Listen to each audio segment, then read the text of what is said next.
Good evening, everyone, and welcome to the Plan Commission ARB for October 7th. If you have any electronic gadgets, please silence them at this time. We'll start with the roll call.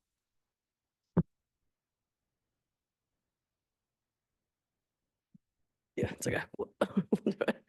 We'll do it. Steve Lichtenfeld, Here. Bob Dunlow, Here. Bridget McAndrew, Here. Helen DeFate, Here. Jamie Waldman, Here. Jim Arsenal, Here. David Gibson. Here. We have minutes from the previous meeting on September 16th. Are there any changes?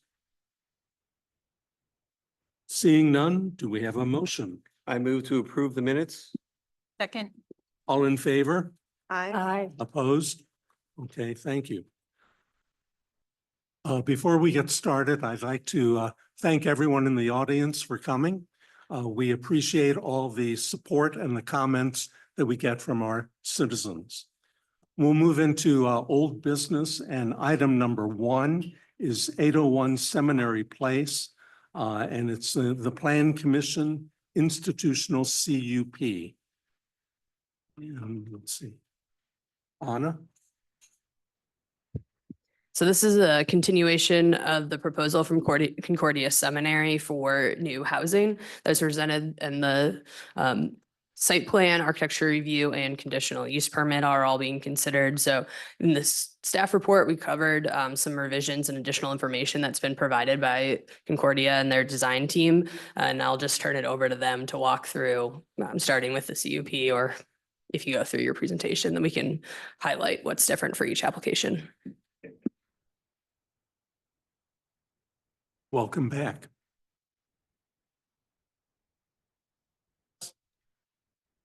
Oh, Hello. Do I need to restate my name? please. Okay, I'm Angie Esslinger with Lawrence Group. It's nice to be here again.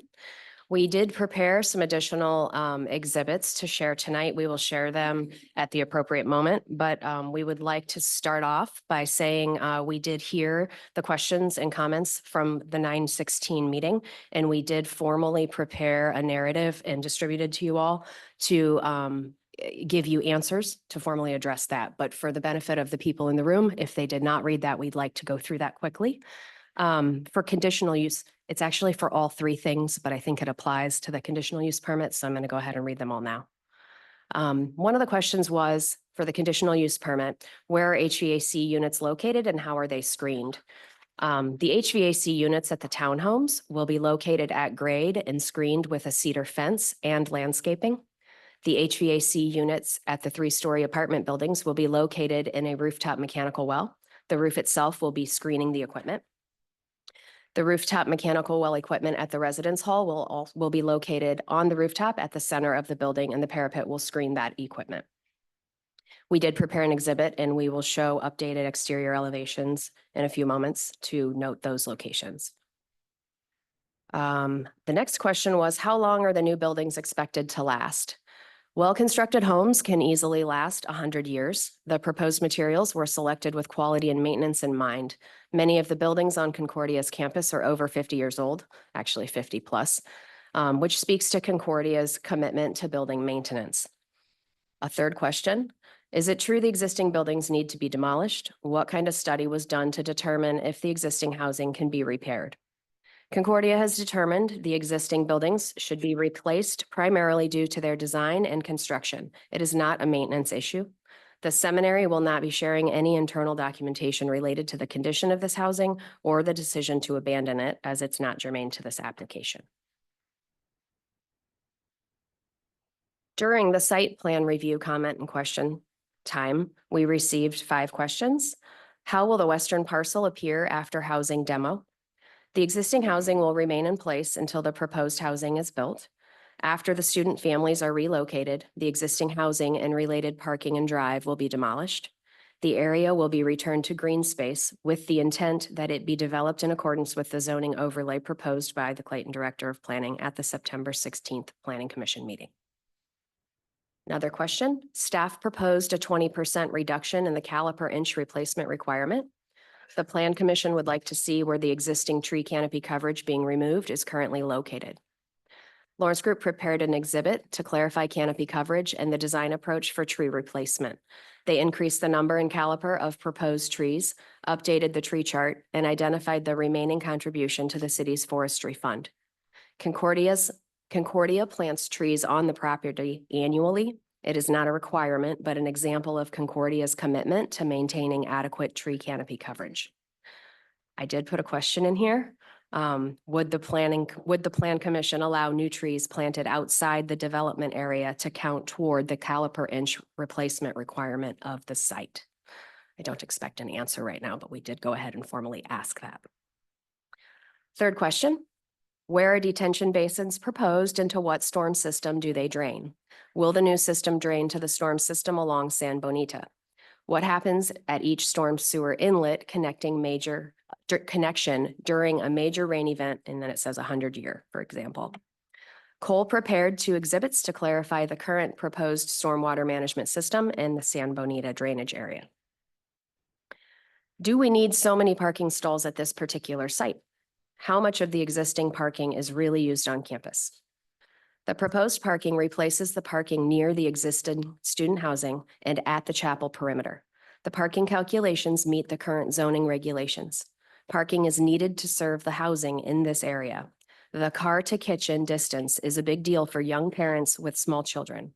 Concordia will continue to prioritize their students and their families, particularly their safety and convenience when parking and getting the kids into and out of vehicles. These apartments become the students' home for nearly 2 years. Are the first floor units at the residence hall staring straight at a retaining wall? There is a retaining wall 22 feet north of the residence hall. The proposed landscape buffer includes a variety of low shrubs and perennials, as well as boulders and decorative gravel for visual interest. The density of the proposed landscape is in proportion with the available space. I have 3 left. When we were talking about the architectural review comments and questions, the first question was staff report recommended approval with the condition for approval after understanding HVAC unit placement and screening. We already addressed that the screening will happen either on the roof or with a cedar fence and landscaping. The ARB asked that the proposed use of stucco ephes at the townhomes, asked about that, and voiced concern with the use of ephes due to quantity and appearance of control joints, potential drainage issues, and overall life expectancy. Lawrence Group did research on the appropriateness of stucco and ephes in the St. Louis region. Both require control joints and the spacing and location should be considered in exterior design. Both products are used in the St. Louis region, yet stucco is most appropriate at a smaller scale. ephes offers a drainable product. Concordia considered other materials and prefers fiber cement panel siding. The updated drawings reflect the material change at the townhome. I would note, I didn't put this in this document, but we are also recommending a fiber cement lap siding as the second material on the 3-story apartment buildings in place of stucco as well. The ARB asked how materials and color relate on the 3 proposed building types. Lawrence Group will present material samples at the future meeting to communicate design intent. I am going to let my colleagues come up first and speak to the CUP related stuff. We can go to the materials maybe during the ARB if that's more appropriate.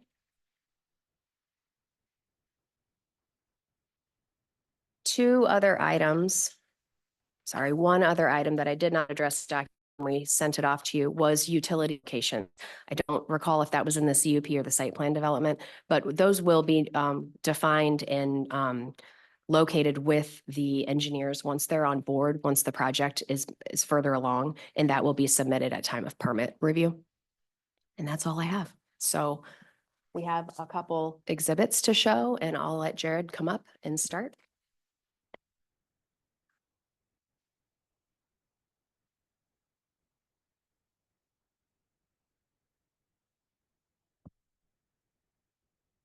Wow, I'm pushing the arrow down.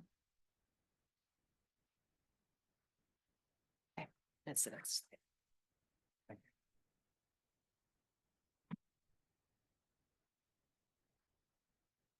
Next arrow. Oh, perfect. There it goes. Thank you. Okay, this is it. Appreciate it. Good evening, Jared Wilson, Cole and Associates Civil Engineer. We thought it'd be good to bring a more colored plan for clarity to understand the stormwater system. So I'll be more than happy to regurgitate what we talked about at the last meeting. But in short, we have two drainage areas, one to the north and one to the south. The color boxes, if you will, represent underground detention. So if you recall, last time MSD has waived the infiltration requirement, which is water quality volume reduction. So the north drainage area, the red box would be the proposed location for the detention that would then discharge to the east and the existing storm sewer on site. The yellow box for the south drainage area would be collected in a yellow box and then discharged to the left or west. That would then connect onto Concordia Lane sewers. So the green lines represent the existing storm sewers. So it's important to know that MSD is going to require us to design this as existing conditions are undeveloped, which means grass. It's a field, right? So we all know there's proposed buildings or existing buildings and parking along with proposed buildings, which is going to increase your runoff, right? At the end of the day, from a detention standpoint, we'll be releasing less than what it is today because of the undeveloped conditions that MSD is going to make us adhere to. That's one. Two, but take it a step further and go downstream and evaluate the existing storm sewers that are provided in green. We have to analyze those existing sewers as if the detention is offline, and then it has the capacity to take that 100-year storm event. Okay, so I think there was some concern about if the detention was offline, how is that going to be treated? We still have to analyze and verify that that existing system has the capacity. If it does not, that's when we have to look at making improvements. And that's when improvements would be made to that storm sewer system. We're not there yet. We don't know what that looks like, but that will be required and dictated by MSD. I think that's in short we wanted to speak about. So it's the next slide. Thank you.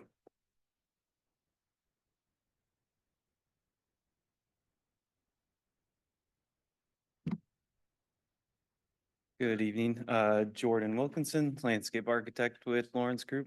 Happy to be back in front of you. So a quick summary of what has changed on the landscape plans from last time we presented to you to tonight. We've added around 14 additional trees.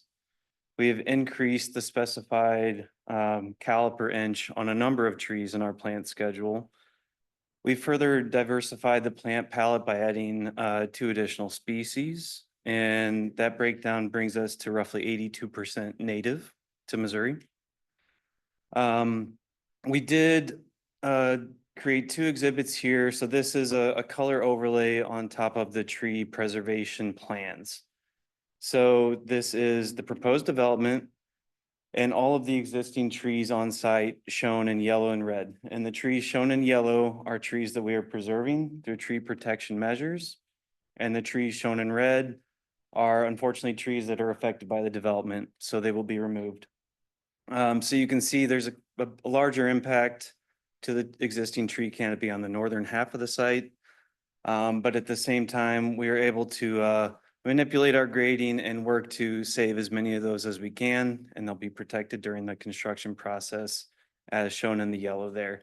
If you flip to the next slide, please. This adds another layer on top that shows all of the proposed trees from our design kind of in conjunction with the preserved and removed trees, so you can get a better idea of where everything's going. The canopies shown on our proposed trees are not the mature canopy, but obviously they will grow. I wanted to show it at this size for clarity. Otherwise it'd kind of get lost and jumbled together. But you can see really that we're lining the parking lot, the sidewalks, the streets. There's a great deal of planting around each building. All in all, I think we landed at 253 proposed trees going in with this project, and we're preserving 290 existing trees on site, which really adds up. Again, we've gone through and tried to diversify the proposed plant palette. We have 16 different tree species going in here. So the plan is to make up for the tree caliper inch replacement deficit with compensation to the forestry fund. And that's in the amount of $112,000, $112,500. So that's how it all lays out and open to any questions. So. We'll have questions later from the citizens. That concludes the formal part of the CUP piece of the presentation. So we would open it now to any questions or comments from you all. Okay. Well, Jordan, I have a question about what's up on the screen right now. All of the green proposed trees look very small. Some of them seem very close together. Are they going to grow into mature large trees with canopy coverage? They are. Yeah, so as I mentioned before, if I showed these all at their proposed mature canopy, it would be really hard to read the diagram. But I can walk through some of the species in particular. In terms of some of the greatest canopy trees, we have some London plane trees, we have some sugar maples, we have some bald cypress, we have black gums, which are not sweet gums. We have river birch, we have white fringe tree, we have ginkgos. You can go on and on. There are several trees that are smaller in nature, like flowering trees such as redbuds, fringe trees that are stacked closer together. Like you can see just south and north of the chapel, there are a number of trees that are very close together. Those are some of the smaller canopy trees like the fringe tree. Some of the smaller trees very close to the buildings are trees like Taylor junipers, which will have a smaller footprint, but provide a lot of foundational structure to support the architecture. So I hope that answers your question. It did. I was really concerned around the chapel, and they seemed very tight. But the other ones, as they grow and mature, will some of them actually die because of larger trees around them? No, I think the way we have it planned, it's going to be almost a tree succession plan. So as some of those more mature trees start to get more mature and towards the end of their life cycle, the trees that we're preserving, we'll have a head start with the new trees that are proposed with this project. So when down the road, when that mature canopy comes down from natural causes, you've already got a good start with the tree that went in years down the road or years before, and you have a leg up on that canopy coverage. Okay. Thank you. Before you leave, any other questions for Jordan? Amy? So the existing trees that are being removed, like to the north of the chapel, just kind of like along that sidewalk. I'm just curious why you're choosing to remove like those large trees and just replacing them with newer ones. Because they don't seem to be like in the way of the buildings, Where specifically? like in between the chapel and I think those are the apartments. So Oh, across the top part. unfortunately, there's a lot of grade change there. In some cases, it's minimal. It might be a few inches or a foot, but grading within the critical root zone or the canopy zone of a tree can be done, but it usually sets up a tree for failure. So wherever possible, we are adjusting our grade to stay out of those canopy zones. But unfortunately, sometimes the grade necessitates that we do encroach on those trees too much, and therefore we're removing those trees. There were some comments on the landscape plan reviewer that pointed out a few of the trees kind of on the perimeter of the site that could be saved. And so we are working to adjust the grades and potentially build a few small retaining walls to make sure that the project disturbance doesn't encroach too closely on those. But in that location specifically, I think the grading was just too much to preserve the trees. Okay. And then like to Steve's question, like as these trees mature, like the canopy coverage, I mean, I know you said a bunch of species. I'm not familiar with like the diameter of the canopy coverage of those. Are they going to be comparable to what was there? It will be, yeah. Thankfully? Yeah, Okay. it'll take time, but it will be comparable. Okay. Thank you. You're welcome. Jordan, I'm saying, can I ask, I do a lot of the trees and I know we've had our landscape reviewer look, but you know, I mean, we're currently in a drought. Do you feel like a lot of the species that you've chosen will withstand Missouri summers? You know, it would just be a shame to have to water these. I mean, we plant trees around the city and unless you put them in those like plastic bucket things and constantly fill them with water. But do you feel comfortable that you've, you know, picked species that'll withstand our climate changes? Absolutely. We have picked, I think we're 82% native, which is the biggest benefit of that is drought tolerance. And the remaining trees are also very adaptable, that extra 18%. It's not like we're picking very exotic species that don't have a chance at surviving in our climate. So that is always one of the biggest considerations we have when we're selecting the plant palette. Thanks. You're welcome. David, anything? Okay, we're actually, we're handling the first three items all together. We'll be voting on them separately, but it's good to get all the information up front. Right now, we're talking about the conditional use permit. Thank you, Jordan. And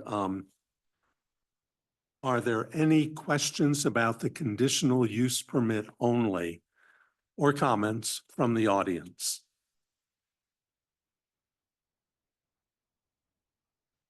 No? Okay, were there any hands up?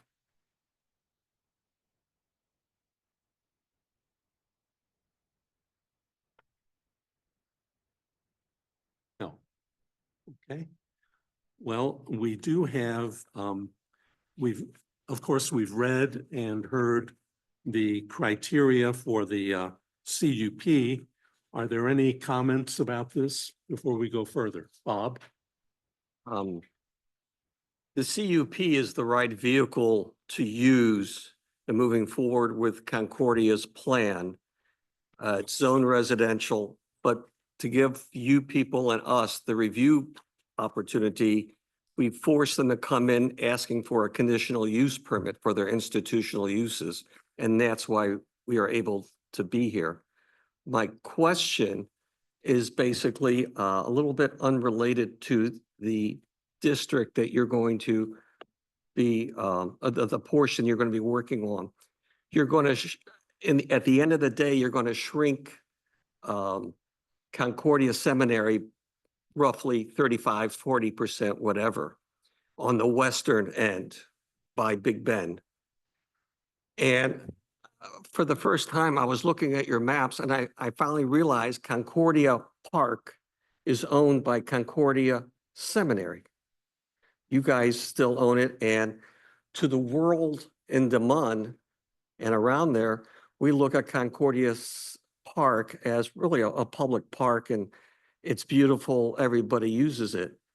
And I don't know what you know, but now that we're shrinking Concordia Seminary by 40%, are you aware of anything that would suggest to you that Concordia Seminary may wish to utilize what has been a park and an integral part of the Des Moines area in the future?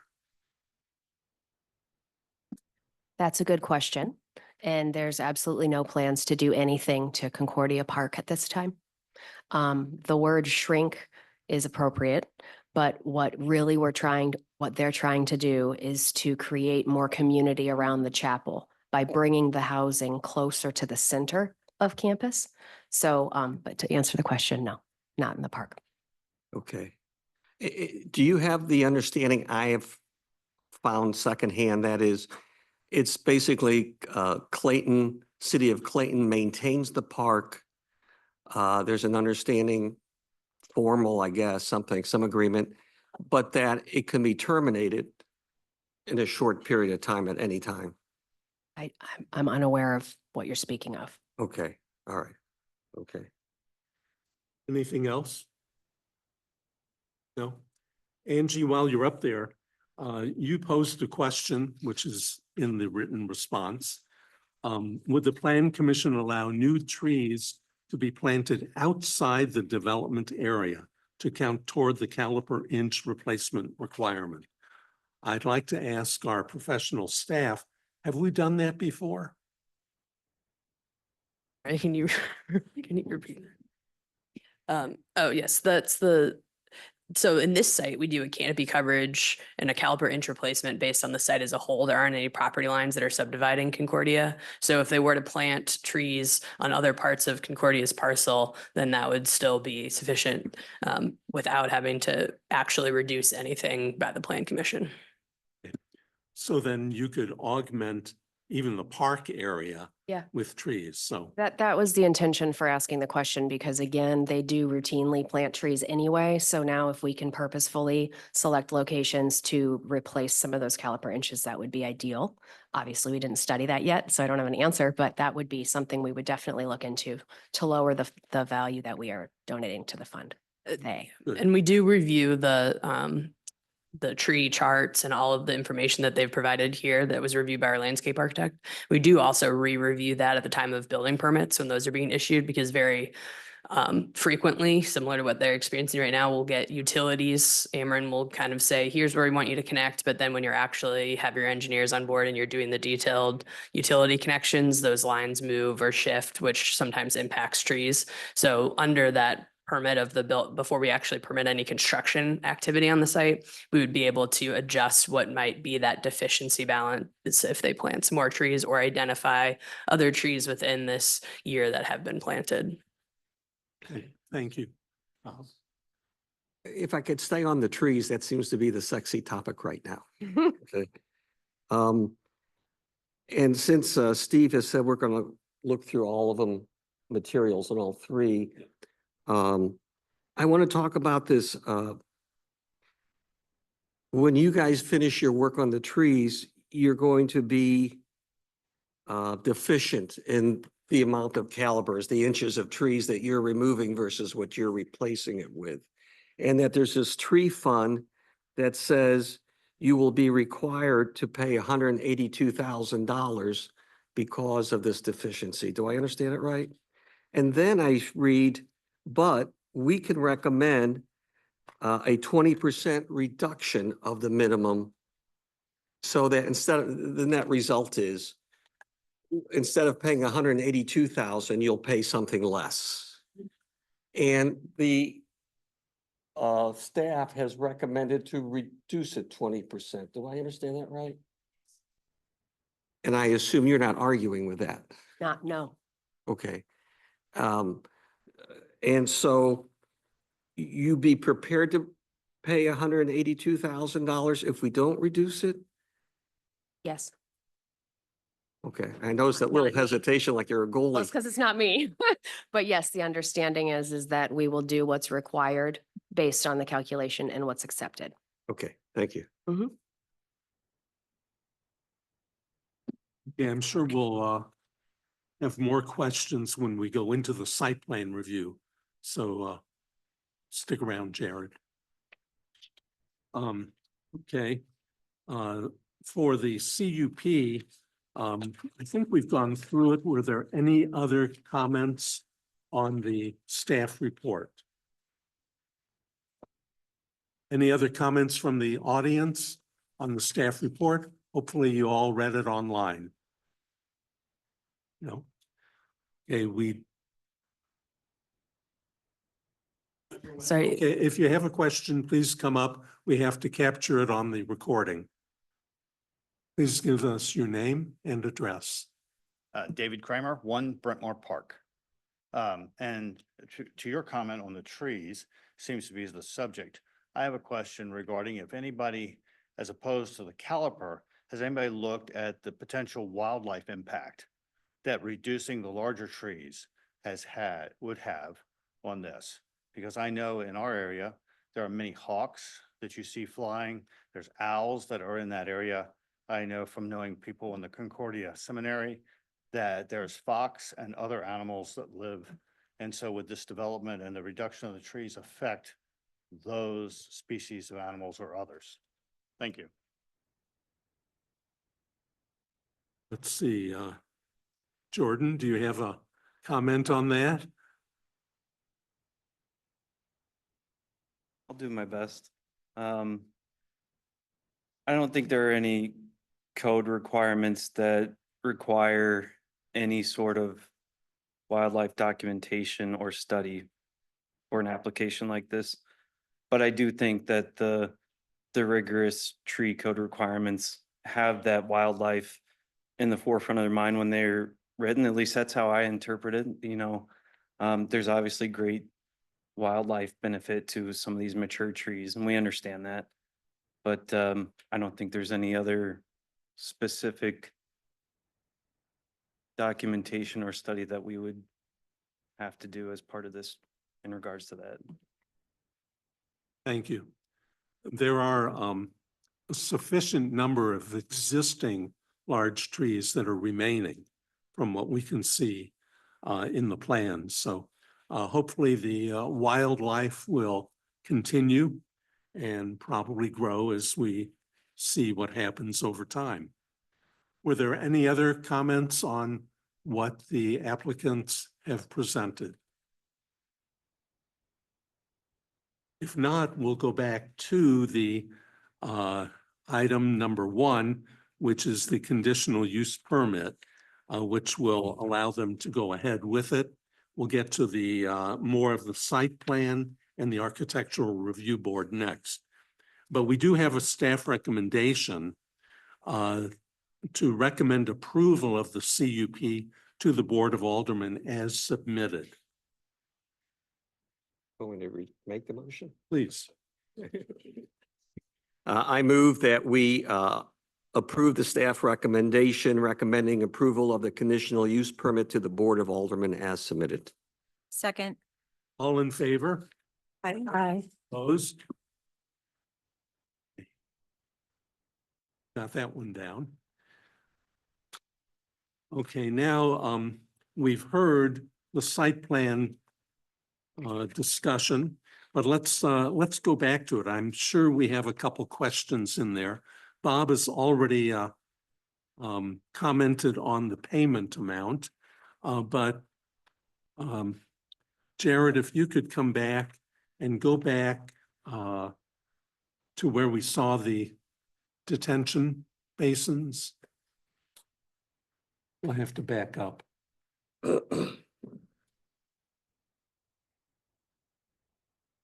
Here we are. Okay,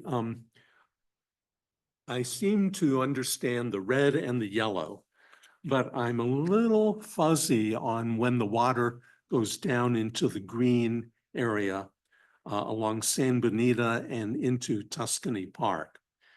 So you indicated that MSD has already looked at this, correct? Yes, conceptually. And yes. feels comfortable with it. And I believe you gave us some numbers in here, which really indicated a little less water going out. Did I read it correctly? With the detention online and with the condition that they're going to require us to adhere to, with the existing conditions as undeveloped, yes, we will release water, stormwater, less than what it is today. What does online mean versus not online? Detention basically being there and serving the site and or being removed. So reality, I look at it like two different components, reality and from a hydraulic standpoint. So reality is detention's there, it lives there, it's going to be online, it's going to work and capture that stormwater, detain it and release it at a rate that's less than it does today. Okay, from a hydraulic calculation standpoint, that's when we have to look downstream and evaluate the sewers that are in green, the existing system, and verify that they have the capacity for the 100-year with the detention not there. So even though reality it's there, we have to look kind of a worst case situation as if it's not there and confirm that that system has the capacity. If it does not, that's when we have to look at making improvements to that downstream sewer system. So then I think what I'm hearing is the capacity is there even when the yellow detention is offline, if that's the proper word. That's what we have to verify. We have not analyzed that yet. That's the next phase in design. So that'll be included in the construction documents. MSD will have to review that design and we will have to be in a line and make those improvements if required before they permit the project. So that will come back through the staff, I would assume, Through the for their review. from So that goes through, right now, they apply and they have conceptual review by MSD. When they come back to us to get an actual construction permit, their building permit from the city side of it, that's when we just verify that they have an MSCP number for a project that's been approved. But the actual review of the capacity or any other improvements that they might or might not have to do, that's completely under the review and jurisdiction of MSD. Other than us verifying that they've applied to MSD to get a permit before we issue our permit, we don't get involved with the sewer connections. So we really rely on MSD in this. Right. We don't have the ability to override what MSD might feel that they have in terms of the connections and the sewer that they control and own and manage. Okay. So then today we really don't have a complete answer. Is that correct? That's correct. It will be included in the construction documents. Okay. We've gone through many of the landscaping items. I had that on the stormwater drainage. I think that covered mine. Comments? No? I just have just a clarification then. So once MSD reviews it, and looks at the construction documents, they could potentially determine that you have to build a larger sewer where there's like green right now. Is that, so potentially if they look at the water runoff on the site, you guys might have to, or Concordia might have to pay for a larger sewer. And all the green is just underground sewer systems that are way below the surface, right? Is That's that correct. okay? All So of- all those of- green lines are way under, under homes, under sidewalk streets, way below. Correct. Okay, They're buried in the ground. All of the lines basically represent hard pipe sewers, okay, and even the detention basins will be underground, right, kind of a pipe system, a sealed system. right. And then, so potentially then all those green lines might have to be updated or enlarged as needed, but that would be determined later. Correct. Okay. Yes. Thanks. Any other comments, Helen? No, you've answered all my questions. Amy? I do have a quick question. So along this, the yellow lines that are going to this detention center that are going along Founder's Way that all the houses on San Benito back up into, there were residents that were concerned that the water is already coming down into their backyards and causing problems. How does this help with that? Well, I think from the proposed development, we're going to be capturing that and putting it in a pipe and reducing the runoff. So the at-grade runoff, if you kind of envision rain hitting the ground and whatever sheet flows across the site. Okay, that's now going to be captured and put in a hard pipe system and then diverted to the west. And that's just from all the new buildings, right? Yes, and I'm sure it'll capture some existing infrastructure as well. So it hasn't got detailed to the point that where we're going to reach back and maybe collect some existing downspouts or some existing yard drains. But the idea is that everything in that corridor and that yellow corridor will be captured, even from an existing condition standpoint, pipe, put in the detention basin and detained, released less than what it is today.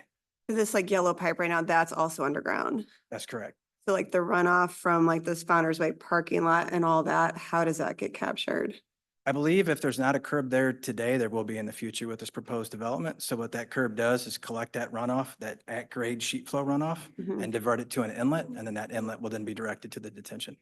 If there's currently, like when it's a hard rain and there is a lot of water coming down under this new development and design, that will not happen because you have to meet the newer standards.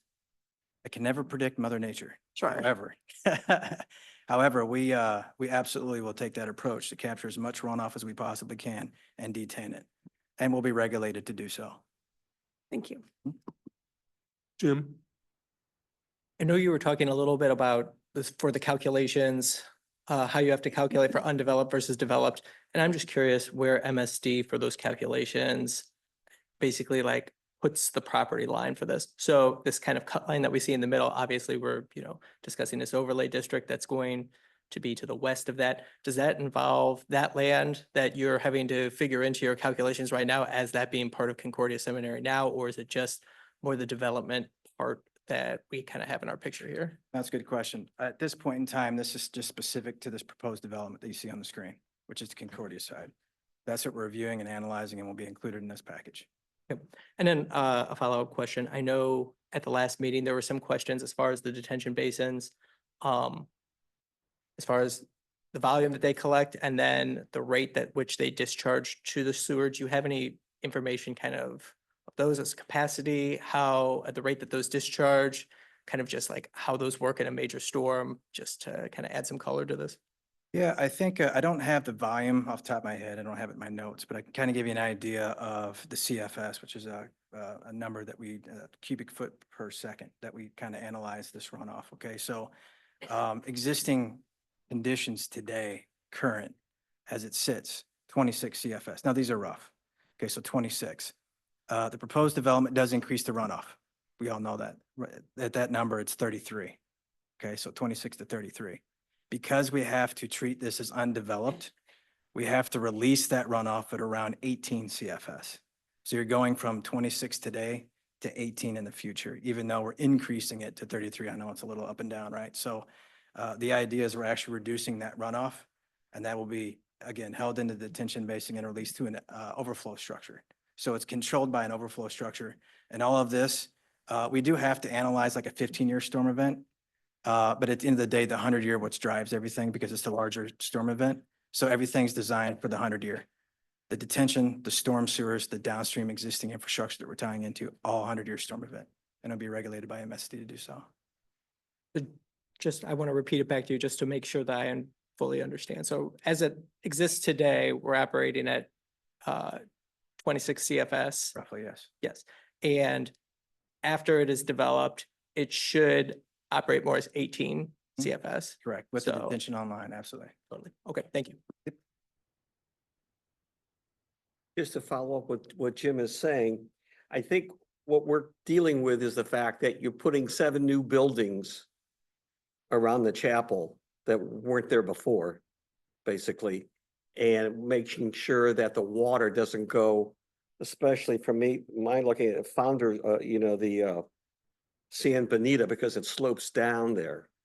And in the years I've been here, when they say MSD, we did the calculations, and I always will meet a property owner who says, well, they didn't include my house, something happened, So how do I get assurance that you're gonna handle these 7 buildings and not increase runoff, especially like the San Benita or even anywhere else?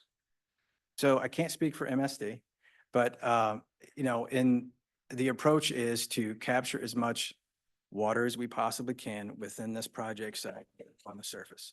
Whether that means yard drains, curb inlets, curbing, if you will. So as the site falls from north to south, as you mentioned, the idea is along that south property line within our project limits to put that kind of what you call a barrier, capturing that water. Okay, so if it's a structure or a curb or a swale, whatever that may be, to direct that water to the detention, that will be the design approach. Do you know if there's a water problem now? I do not. That would be a good question for MSD. I think we've heard from the bleachers. Thank So you. again, MSD will require us to analyze that though, when we get to that next design phase. Right. Yep. Right. Okay, thank you. Follow up on that. You have essentially 2 different underground detention areas, one to the north and one to the south. Currently, those do not exist at all. That's correct. So do you know where the water is going right now? Or is it just percolating into the ground? At this point in time, yes, that's part of it. And then the other part where you see impervious pavement or buildings, they're being captured in hard pipe and then directed to that existing system. Now, they may go in a couple different avenues, but it's being hard pipe with no detention. So currently, they're using both the northern and the southern existing on-site storm sewers. That's correct.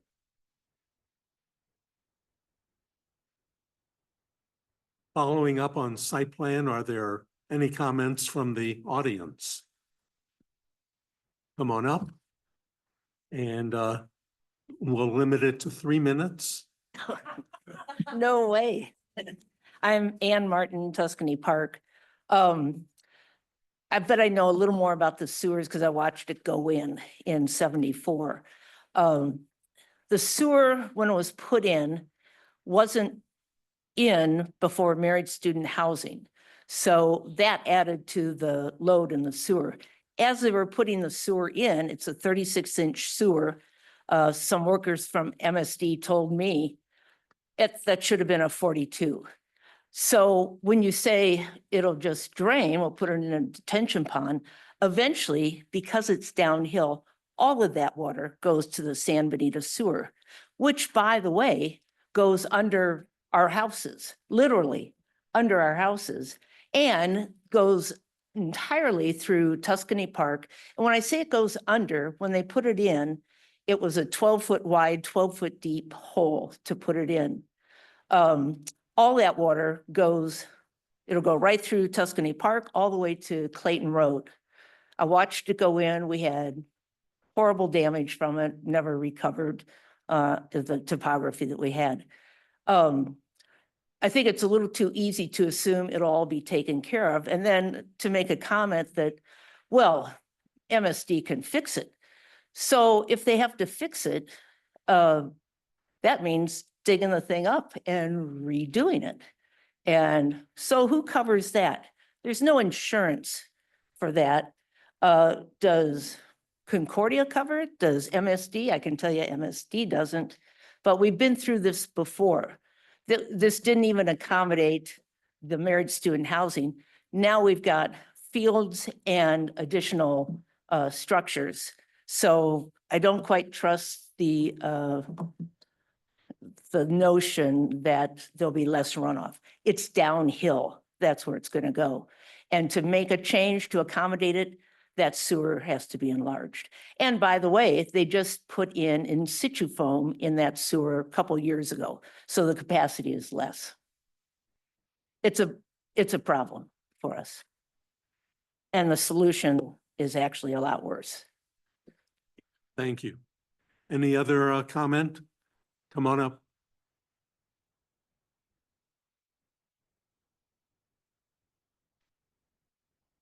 Jonathan Katz, 3 Tuscany Park. Well, of course, we've all seen pictures from North Carolina recently where the local version of MSD didn't do a very good job because it didn't anticipate a storm that actually happened. Now, we'd also like a few numbers, like what are the capacities of these 2 retention basins? And what's the area of the watershed from which they drain and whose rain they must retain until it can be released in a gradual and controlled way? We really need those numbers in order to make any rational judgment at all. Thank you. Let's see. Jared, do you have any response to that with the numbers? So as far as the drainage areas, the detailed drainage areas are concerned, they will be included in construction documents in the design phase.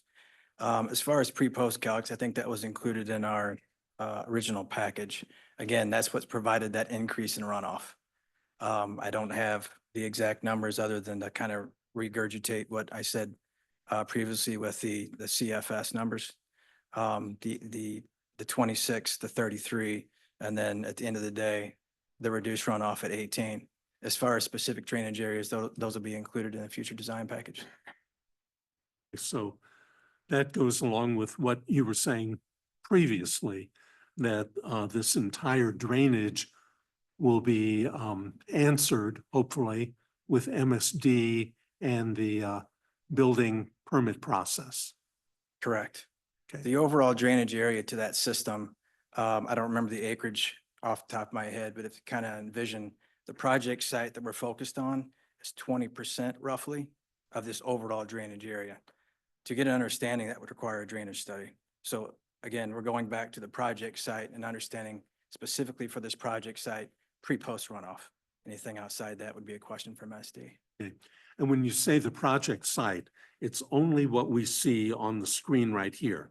It does not include the portion to the east, which we call Concordia Park, nor the portion to the west that is being considered under the Washington U overlay. That's correct. Thank you. Any other comments or questions? Oh, online. Thank you. Okay. Allow her. Okay, Barbara, do you have a comment? Yes, I actually have a question. So I'm on Arundel Place, so I'll talk further to the east. I have a question about the new pavement that's going to be going in. Is that going to be completely pervious, impervious? What, and would that help the situation with the water runoff?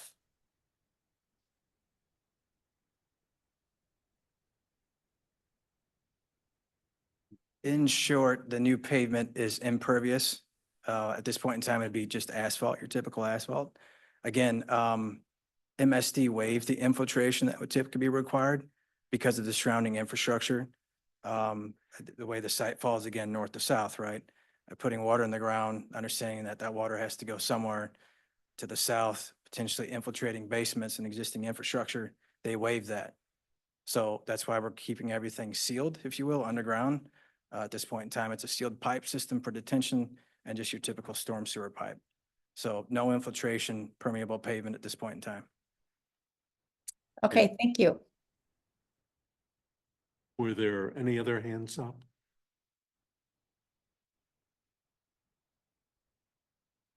Okay. Any further comments? Bob? I think before we have a motion, we have to decide whether we want to reduce by 20. Right. Do you have a comment? I don't have a problem with it. Other comments? No? David?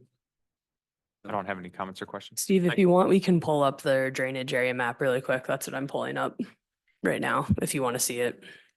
It will have the numbers he was referencing.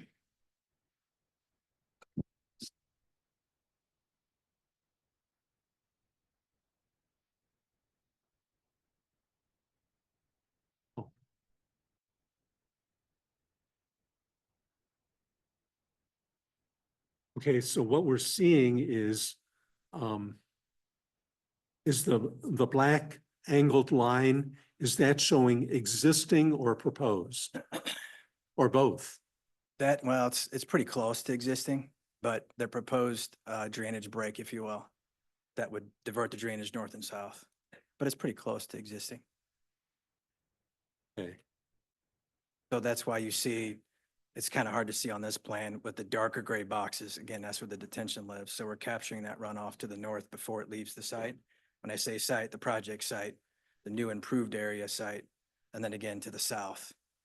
We'll capture that runoff and that detention before it leaves the site. We see a very narrow gray box that curves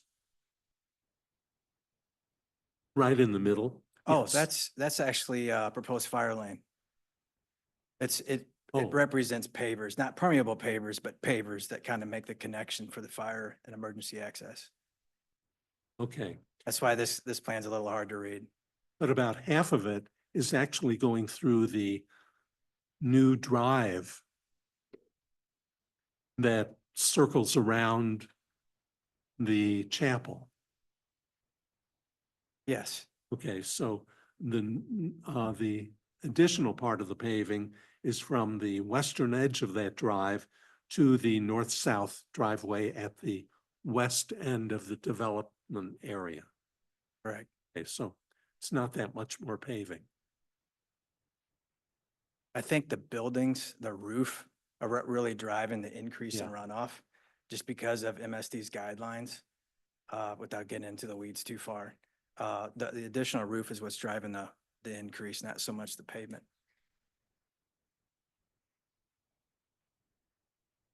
Were there any questions about this screenshot? No? Okay. Any other comments from the commission? No? Well, we do have a staff recommendation with 4 conditions, and I believe they're still valid. Do we have a motion or do we need to modify any of these? On 2, Suppose we add that we are approving the 20%. Then with regard to 4, are there any remaining comments?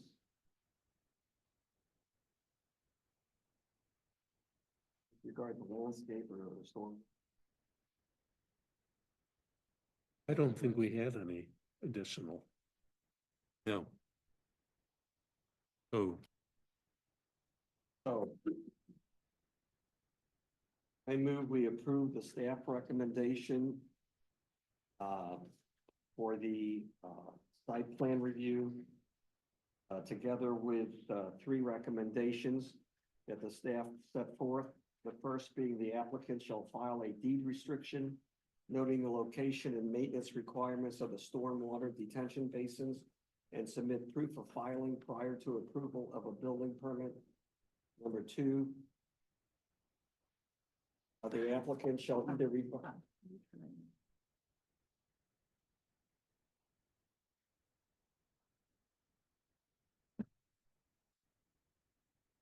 The applicant shall either revise the landscape plan to meet the caliper inch requirements or shall compensate the city forestry fund per the requirements of section 402.4110.c.2.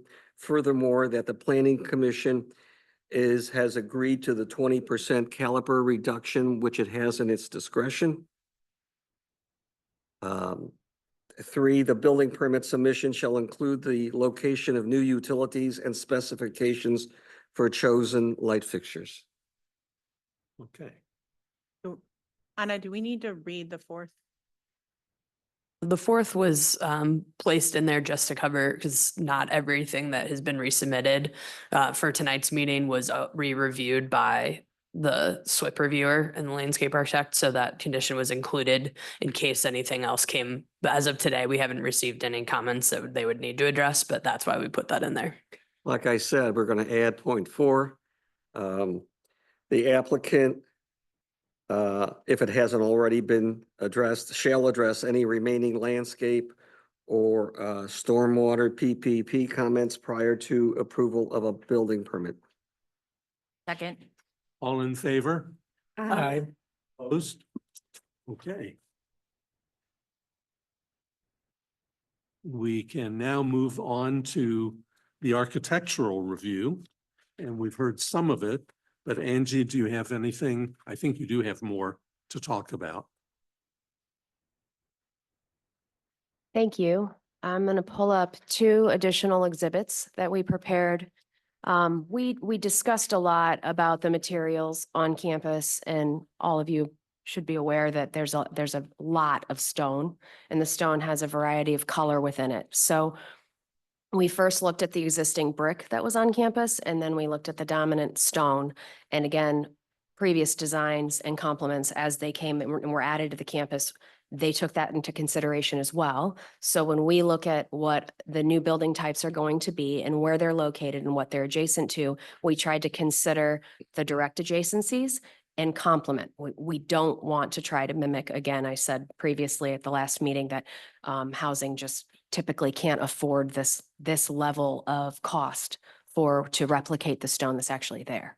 So we proposed a cultured stone product and have selected one that we think fits the color family and general style of what's currently on campus. And when I say general style, if you were to look at all the variety of cultured stone out there to study, some's very linear, some is a dry stack and has no mortar, some is tumbled and rounded, some is just rectilinear, others has round pieces. There's a variety is my point. So we have tried to complement what is there, and keep in mind that the 3-story apartments are a bit away from the chapel. Nothing is immediately adjacent. The townhomes, on the other hand, have the chapel at their back door and the existing staff housing, which is all brick, at their front door. And then the residence hall is proposed to be all brick, to be more of an institutional building type.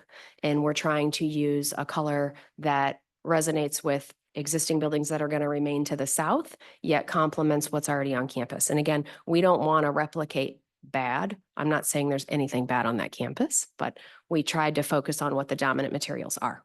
So with all that said, last time we presented a couple materials, and on a rendered screen, this screen looks different than my computer, which looks different than anybody who would print it. So we thought it would be best to bring in actual material samples. But I am going to go to 2 additional slides quickly. So these are examples of existing buildings on the Concordia campus. You can see the stone is in most of the photos. The center picture at the top is an existing staff home, and it's brick, and it is kind of a blend that hues a little orange, but there is red and brown and some gold tones in it as well. And then on the left, you probably can see the slate shingle or slate tile roof that is fairly dominant around campus as well. So although we are making a choice to not replicate the slate itself, there is a synthetic slate tile roof product out there that we have used personally on other projects before, and it has been successful. So that's what we're recommending for all of the 3 building types is the synthetic slate tile roof.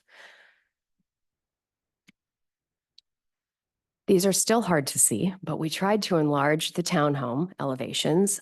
To repeat, there is a 5 group of townhomes and a 4 group of townhomes, and every other townhome steps back and forward. So the forward-facing townhomes are brick, and the ones that are recessed are proposed to be a fiber cement panel siding. This was previously presented as stucco, and after meeting with Concordia again and reconsidering different materials, we've decided to move forward with the fiber cement panel siding. And what that is it would be a board and batten look. And for those that don't know what that means, it would be a flat sheet product of a fiber cement panel, which is rather maintenance-free. And then to cover the joints is a batten strip, which is typically 1.5 inches to 3 inches in width. And those strips, you can't see very well at all in this, but are approximately 24 inches apart, the batten strips, for scale. So every 2 feet, there's a batten strip, which we've strategically located to coordinate with the window and door locations. I guess we'll go to the next slide. The difference between these 2 renderings is comical to me on how the color shows. The intent here is that the cultured stone veneer is on the peaked ridged elements that are again forward in the wall plane. And that is the stone that we would select to complement the existing stone on campus in color and shape and style and general scale. So if you're standing in the middle of the new green and you saw the chapel on this side and you saw the apartments on your left, that they would feel like they were cohesive. The slate tile roof is depicted as well. And then what's showing up almost creamy on this rendering is a lap siding. So again, fiber cement, which is lower maintenance and has longevity in it.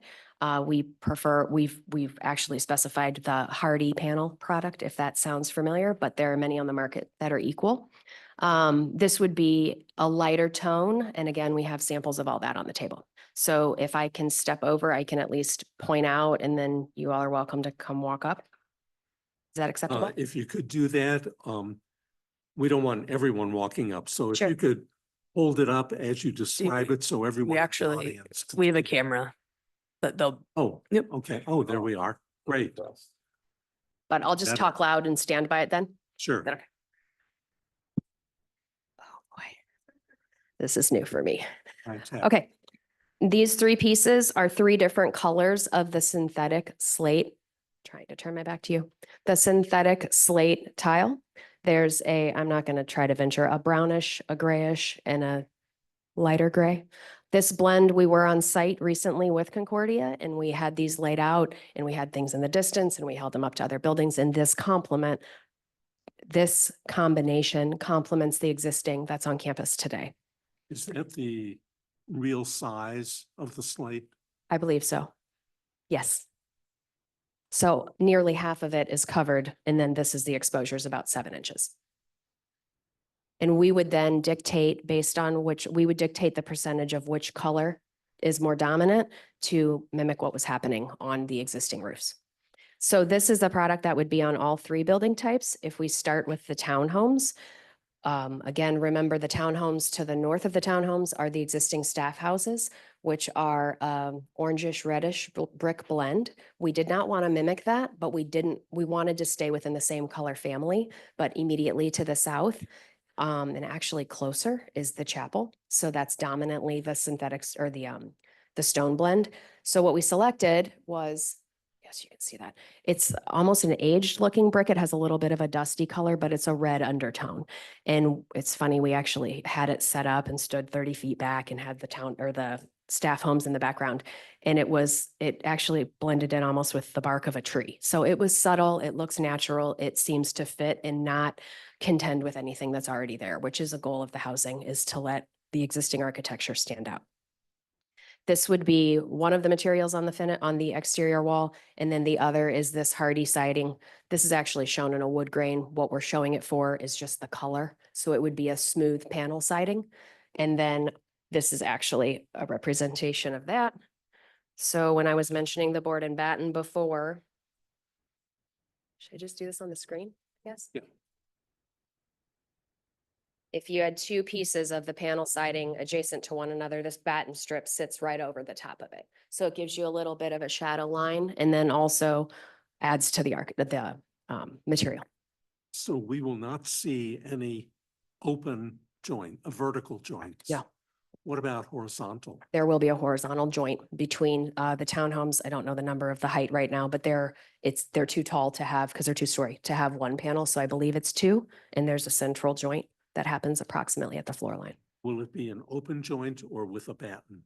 It will not have a batten. The battens are only vertical. So that would be as tight as we can get it per the details of the manufacturer. And then sealed, I would assume?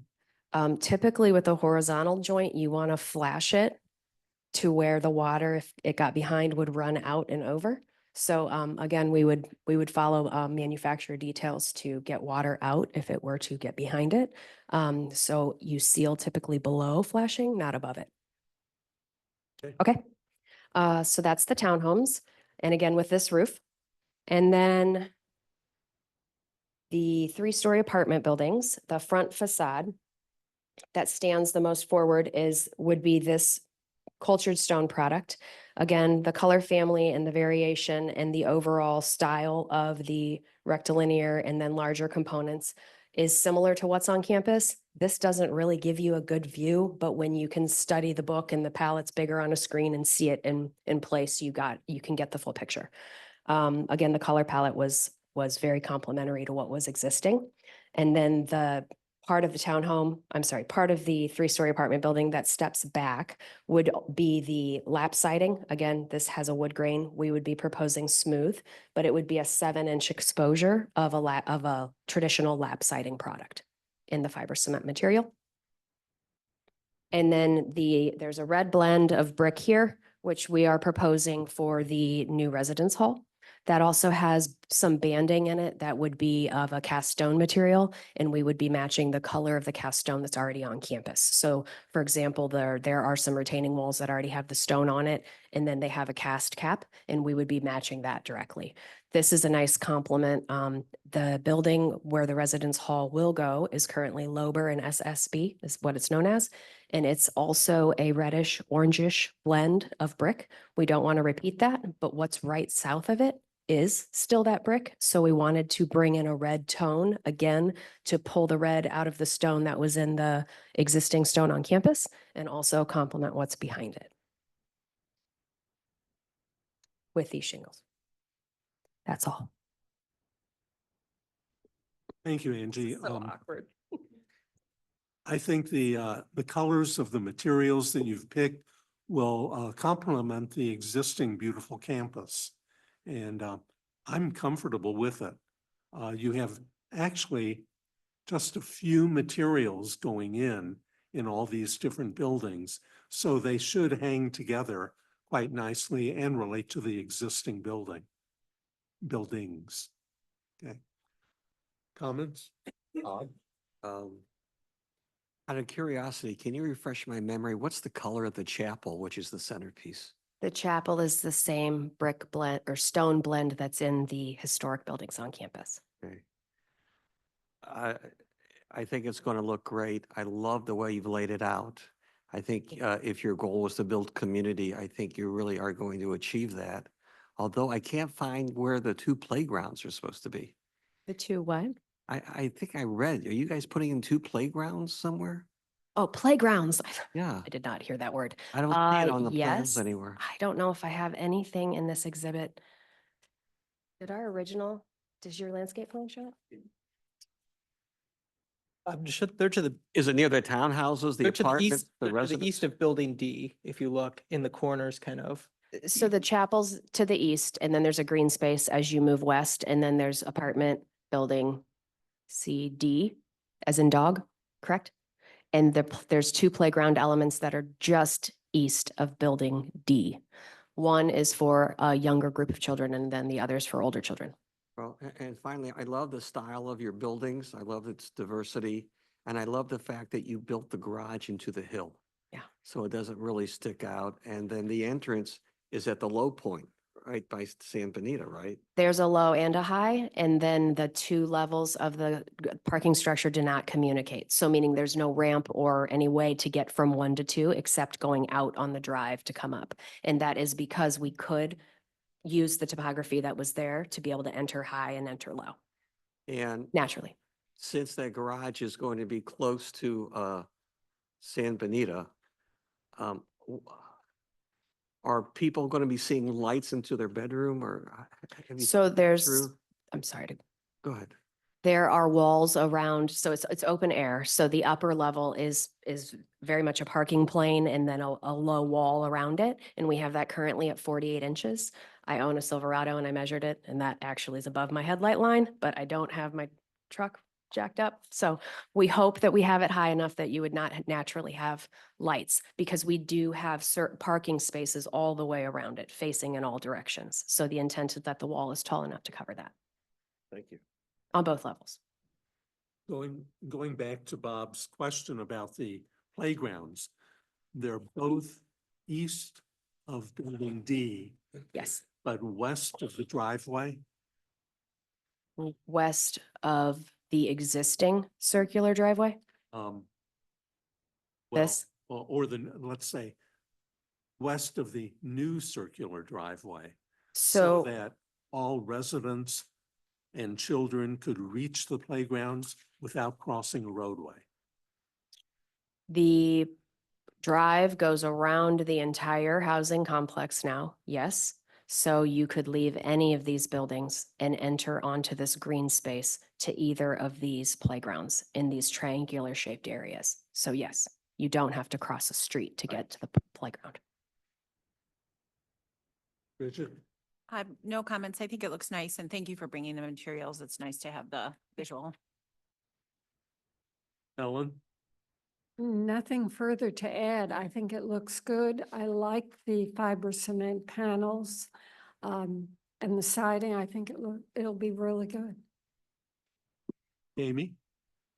Yeah, it looks great. And again, thank you for bringing all the materials. And I think it was just very smart to just relate them to the surrounding buildings to get a cohesive campus look. So thanks. Jim? I appreciate the use of fiber cement over the EFS product. And I also appreciate the synthetic slate and think it's a great looking option. I was just out of curiosity, do you have any information as the longevity of that product versus like a architectural shingle? I believe, and I can follow up with that data, but I believe it's longer life than an architectural shingle, but it's not as long as a slate. So it's somewhere in between. Yep, that would And a make sense. typical architectural shingle on a traditional home is 25, 30 year. Thank you. David? No questions or comments? Okay. Any comments or questions from the audience on the architectural review? Come on up.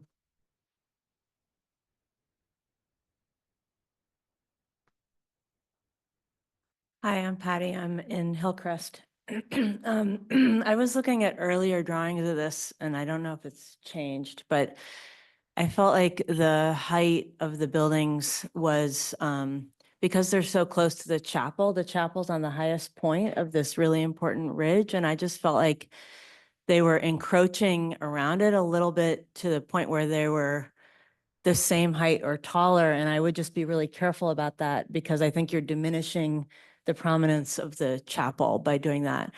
The other thing that it's probably too late now, but the campus is so beautifully laid out with a series of open spaces, courtyards, and pedestrian paths that have particular alignments and then passing through like areas between buildings. And it seems like this is a lost opportunity where that whole system of the campus totally stops. And this is a more suburban layout with parking lots surrounding a building. And I just wonder if that was part of the conversation at all, like to actually extend the logic of the campus itself, because it seems like it's shifting. And then the last comment is whether these materials can take solar panels or not, and whether you might reconsider the roof structures to think about a future for solar panels, because I don't think it would add that much cost. And you're taking so many huge trees down that you're going to have major exposure. And it seems like a huge opportunity to save costs in the future on solar. So those are just like, they're more urbanistic comments than architectural. Thank you. I'll try to address each one. So the building height, you're very accurate in that we were trying to respect the height of the chapel in the initial design. We do have the challenge of a 3-story apartment building, so we specifically tiered the site as the topography steps down from the chapel, while also trying to maintain that open green space that you can see in this location. It will be utilized or potentially utilized for intramural sports for the people that are students on campus. It's not regulation size or anything like that, but it is supposed to be meant to remain green and open, hence no trees. We did put those 2 new retaining walls around the west side of the chapel so we could quickly drop. I think there's approximately a 15-foot drop between the chapel elevation and the ring road that goes around on the west. We were doing that intentionally so we could keep the floor plate of the first floor of buildings C, D, and E at the same level. Those are also just shy of what buildings A and B are. You can see that the finished floors is noted on this particular plan. They step up a foot or two to respect the topography as well. So with all that said, we have a 3-story potential residence hall, we have 3-story apartments, and then we have the 2-story townhomes. And the goal was to keep the ridge line of those 3 largest buildings, C, D, and E, lower than the tip of the chapel. So I believe right now, I had this in my notes last time, I'm going to say this wrong, but I think we were at maybe a 512 pitch of the roof.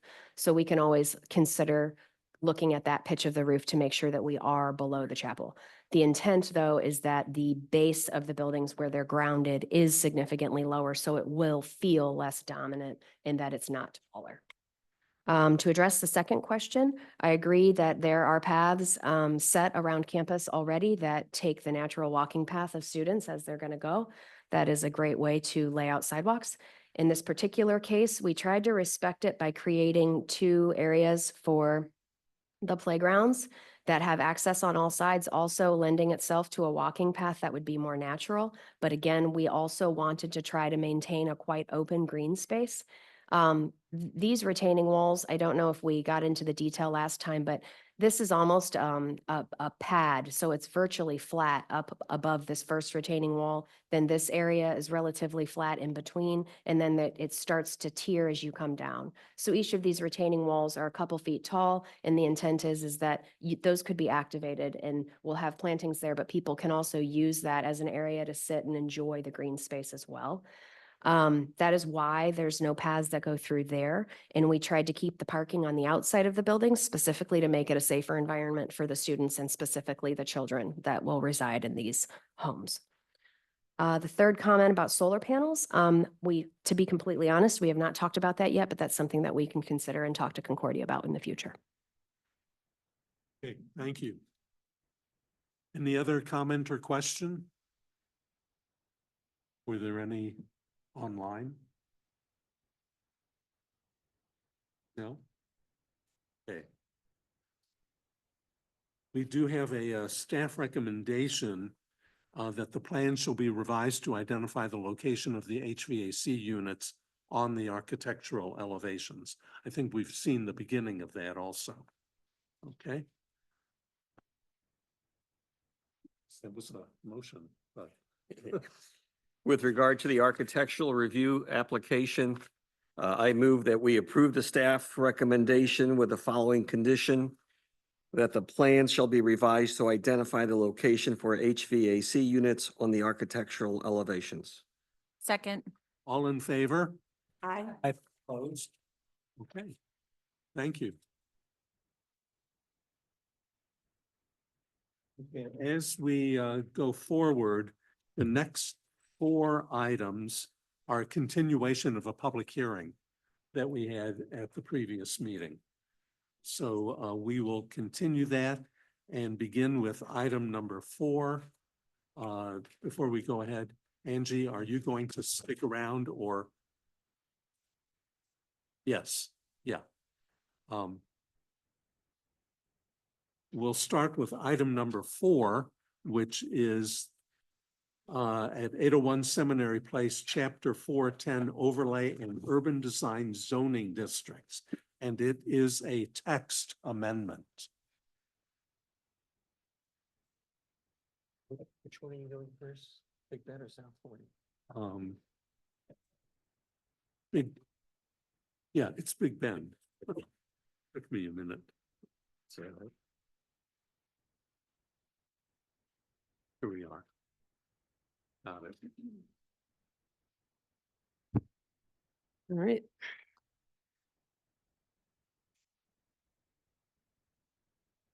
So I just wanted to start us off the same way that we have been for a few times, just talking about the importance of community planning. So the goal here is really to get all of the institutional partners, our residents, plan commission, elected officials in the room to have a discussion about the future of planning and land use of various areas, knowing some of the interests that we have in development. So our goal here is really to get a better vision established with all of our community partners and balance these community interests, the public, the private, and also kind of create some established predictable sets of regulations that will guide and dictate development moving forward.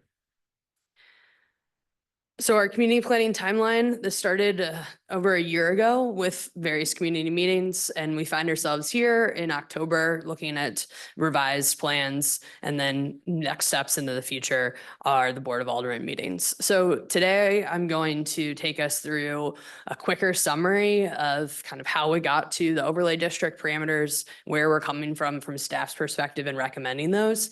Then we'll go through my proposed tonight, going through the Big Bend overlay district a little first, discuss that element, and then go actually onto the South 40 overlay district that's been proposed. Based on last meeting, the majority of our comments and questions from the residents had to do with the Big Bend overlay district. So figured we'll get straight to that one. So here's a table, and this kind of highlights some of the big piece takeaways from the previous meeting and how we're looking to address them within the code. I'm not going to go through this all, but it will be online. If you saw the staff report for tonight, it also included this table. So how did we get all in this room together tonight? So we just heard about Concordia relocating some of their housing to the interior of their campus to align with some of their master planning goals. And after that process, city staff were approached by representatives from Washington University with the idea that they themselves want to go through some future planning and phased development to accomplish some of their own campus goals. The idea that was brought to the city was relocating the athletics uses from South 40 campus and what WashU refers to as their South campus, or a lot of locally we call it the old CBC site. So then this includes multiple outdoor athletic fields as well as some facilities that support indoor recreation for some of their, but not all of their varsity athletics, but then a lot of club and intramural resources as well. And so the idea was relocate those to create kind of a center of some of that athletic community uses, which would free up space for some of their longer term goals for redevelopment of South 40 as a housing campus. So city staff sat down, listened to these uses and thought, what does our existing zoning say today? How do we balance the goals of these institutional partners with the residential character of areas adjacent? Historically, under our zoning code, we seek to do this by having different zoning districts. Zoning regulates use of buildings. So what's appropriate operations there, residential, commercial, institutional, and so on, the intensity of that use. So what are the demands of it? How many people are usually involved? What's the density? What are the building sizes? And then also the bulk, what does that physical development start to look like? So currently under our existing zoning, the way that an institution would navigate these long-term changes is what we just saw with Concordia going through a conditional use permit process. However, city staff felt that that would not really create a starting point that from the beginning balances the interests of the community. So we already say that the athletic uses and the housing uses that are associated with our institutions are allowed under a conditional use permit. So in our code right now, a conditional use is essentially desirable, necessary, or convenient to the community within that district that we've designated it for. So in our R2 residential district, we've decided that institutions and at universities are essentially desirable, necessary, or convenient to be located within that residential district. But they have other aspects of their operation, such as traffic volume or capacity for parking or other impacts to light and noise that might impact some of those single family characteristics in directly adjacent neighbors. And so we wanted to be able to review those on a case by case basis.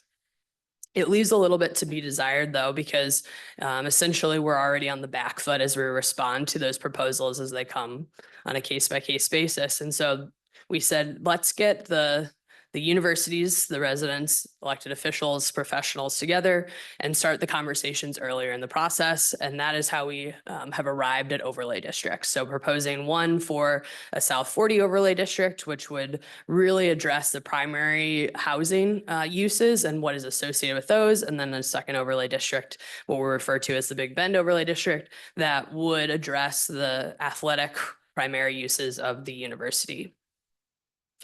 Overlay districts are common within our code. We use them for a variety of reasons, but the real heart of an overlay district is that we're trying to address some sort of specific, special or unique circumstance of an area. And in this case, we're looking at one parcel owner, but there are many instances where overlay districts might cover multiple parcels or multiple neighborhoods. But the idea here is it allows us to really address some specific conditions, whether those are because there's historic character, there might be drainage area issues, topography features, some sort of building characteristic, design characteristic that we want to address within that district. And we want to create the phased development, the box that will occur within, to really reinforce some cohesive development patterns, but also identify what we need to be more predictable to our community and from both sides of the equation here.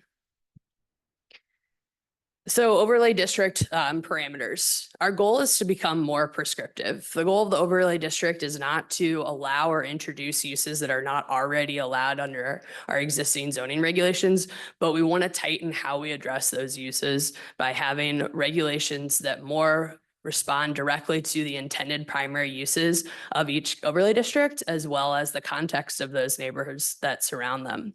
So we want to be really clear that any overlay district, the two overlays that are proposed tonight, do not constitute approval of any specific project. So we went through a very specific proposal from the design team for Concordia tonight. They showed us material samples of buildings. All of that would still be the next step that would happen if an overlay district would be approved. So the design team for Washington University would have to come in with specific site plans, with drainage area maps, with tree preservation plans, with building material samples for all of us to review. The difference is that they would be at a starting point of setbacks that align with what our neighborhood is interested in, with criteria for review from what we hear is most important that they would need to address, as opposed to starting with R2 development standards. So project review. I wanted to go over just the existing process compared to what we're proposing. So the existing process okay. The existing process starts here with a project being conceptualized and designed under the R2 district regulations. So that says for an institutional use, you have a setback of probably somewhere between 50 and 60 feet. You're usually going to hit that maximum based on the parcel size that we have here, but you can go up to a taller building when you increase those setbacks. And then you go through and you design your project to that. So you're already starting with a design kind of based on smaller lot sizes and smaller uses. You're applying for a conditional use permit, and this is where the more professional review starts to come into play. So once we receive an application for a conditional use permit, site plan review, and architecture review, now the professional reviews become an important aspect. So in the case of Big Bend, anything that would impact that, we're getting professional traffic engineers, and we also have St. Louis County who would have the jurisdiction over that review. Lighting, photometric plans, looking at heights and layouts of buildings. And that's when staff or some of our contracted reviewers would likely have some comments that might adjust the site plan slightly. And eventually we get to the Plan Commission Architecture Review Board, where we are today, and that would start to involve public input, and they would be responding to those plans that we received. The Plan Commission Architecture Review Board would make decisions on site plan review and architecture review. And the conditional use permit, which really focuses on the operations primarily, but can influence site plan, that goes on to the Board of Aldermen for consideration before construction permits. The process that staff's proposing now, one of the main elements of it is actually to begin public input much earlier within that process. So public input allows us to really establish the heart of the overlay district that is geared towards what the biggest concerns are for the neighborhoods. And that allows the first time that the professionals get involved in designing any specific project. Now they're designing in response to the parameters that have already been highlighted to them. So we'll talk about it a little bit more, but very clear from the public that some of the reviews or some of the concerns have to do with activity on the outside as that relates to noise and lighting. So it's a lot easier to start designing the process when we already know some of those impacts from the start. Then the applicant would apply for site plan review and architecture review under the proposed process, which again triggers the same professional and staff review that we had previously. So right now there's a conceptual traffic analysis that had been done for the Big Bend overlay district. That is purely conceptual based on some existing parameters that were provided to us, but it does not constitute an official approval from St. Louis County for anything. So there would still have to be an official traffic study that was done and any sort of agreement on what might need to be analyzed further, reviewed, work with St. Louis County ultimately before anything was there. And after those professional studies are done and staff might require some changes to go back to what our district criteria for review is. And then we get public input again when we have something that comes before the Plan Commission and Architecture Review Board. Anything that already goes to the Plan Commission Architecture Review Board for site plan review or architecture review, there is the ability to appeal those decisions to the Board of Aldermen. So as opposed to in the existing conditional use permit process where the Board of Aldermen uses their administrative authority to officially approve a conditional use permit, they would be involved in the process if there were an appeal moving forward. Otherwise, the project would continue on to construction permits. So I really wanted to highlight quickly on some of the review criteria for a conditional use permit versus site plan review. There's a lot of similarities when it comes to both of these. A big piece in site plan review is that it gives the Plan Commission the authority to modify or request modifications to a site plan to address some of the existing conditions, natural environment, good planning practices, et cetera. And similarly with the criteria for review on conditional use permits, some of the big elements that we highlight within the reviews are traffic and parking. How is the site layout? What do we have environmental protection? So where's drainage going today? Where is it going tomorrow? How could we make those conditions better? What about landscaping, signage if that applied? How is the space being used for different amenities or other general conformance with considerations? In the proposed overlay districts, this is where we would add to number 7. So the overlay district will have additional criteria for review that's really specific to some of the characteristics of either what's within that overlay district or what's adjacent to it that we would also want to make sure the Plan Commission was considering when reviewing any sort of site plan.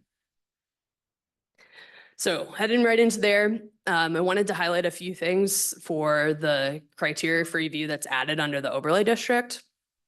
Some of this language is more general, and then as you go into the overlay district, that's where you start to get into the really prescriptive elements. But it does give us more of a starting point and more of a starting point for any sort of designer in terms of what they need to focus on. So a great one to think about is, planting relying on native and non-invasive species, and outside of plain surfaces, usually having low maintenance non-turf areas. So that's something that we don't go into the detail of saying you're required to have X% of your site low maintenance turf.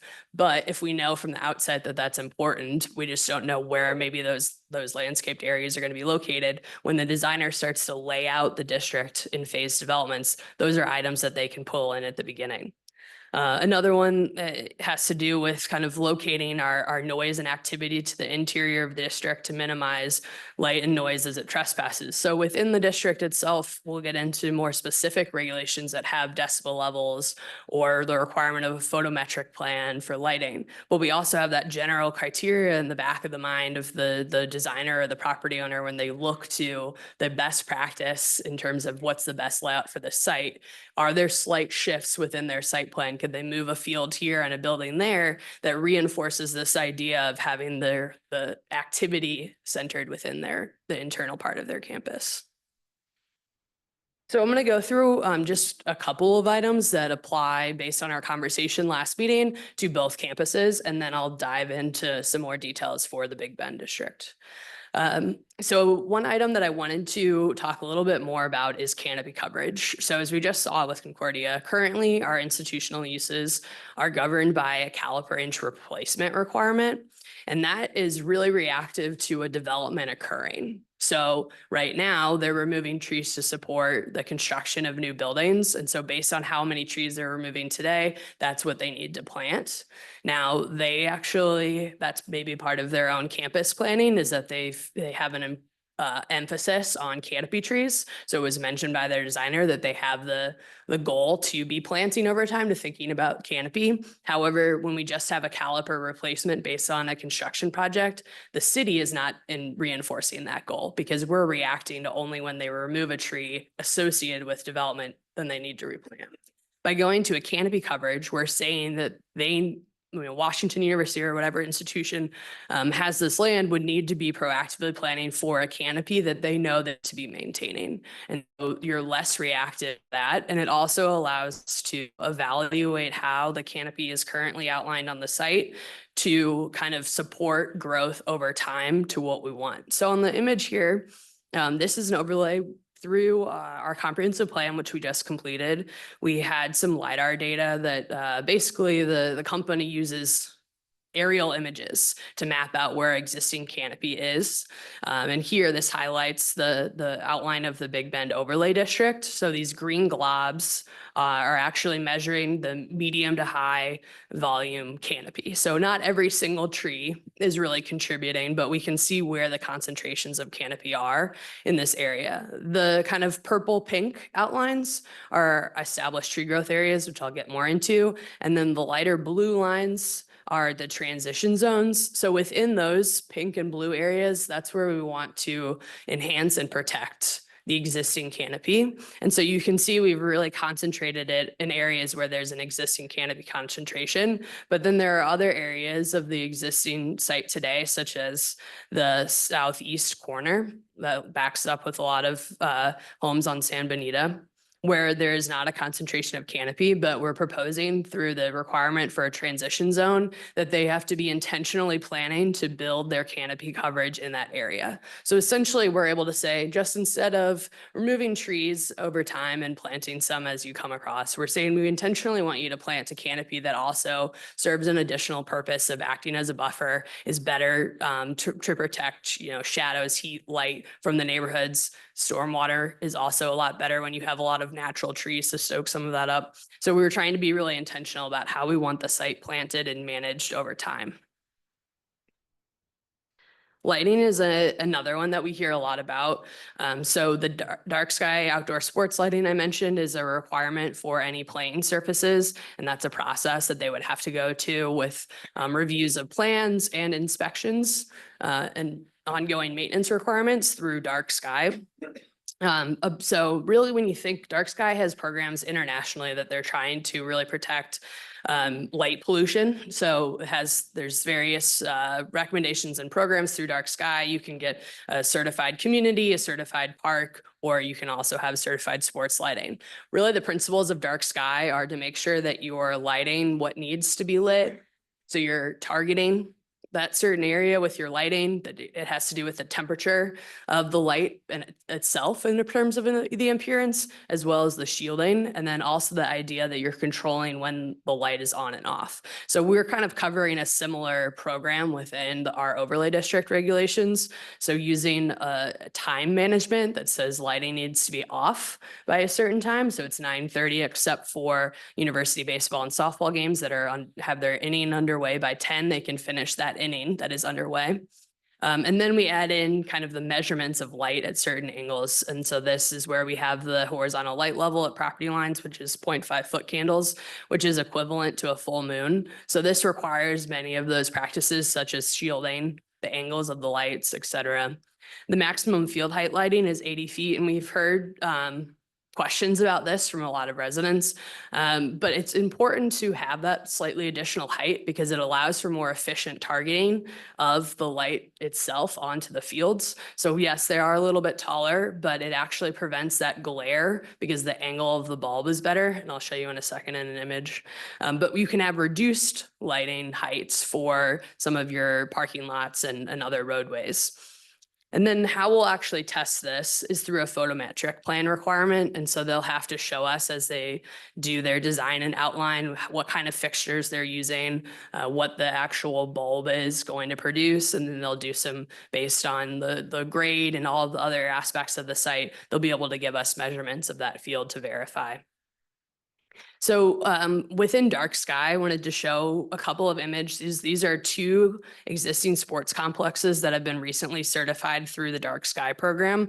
And so you can see from this image on the left here, so this person was standing approximately 150 feet from the edge of the field, that these lighter or the taller light poles allow for the combination of the shielding and the efficient light today. It's really focused down on the field. And so that glare, that overflow of light doesn't spill to where we don't want it to be. And there isn't even any sort of landscaped screening, visual screening buffer here like we would be requiring within our transition zones in the proposed overlay district.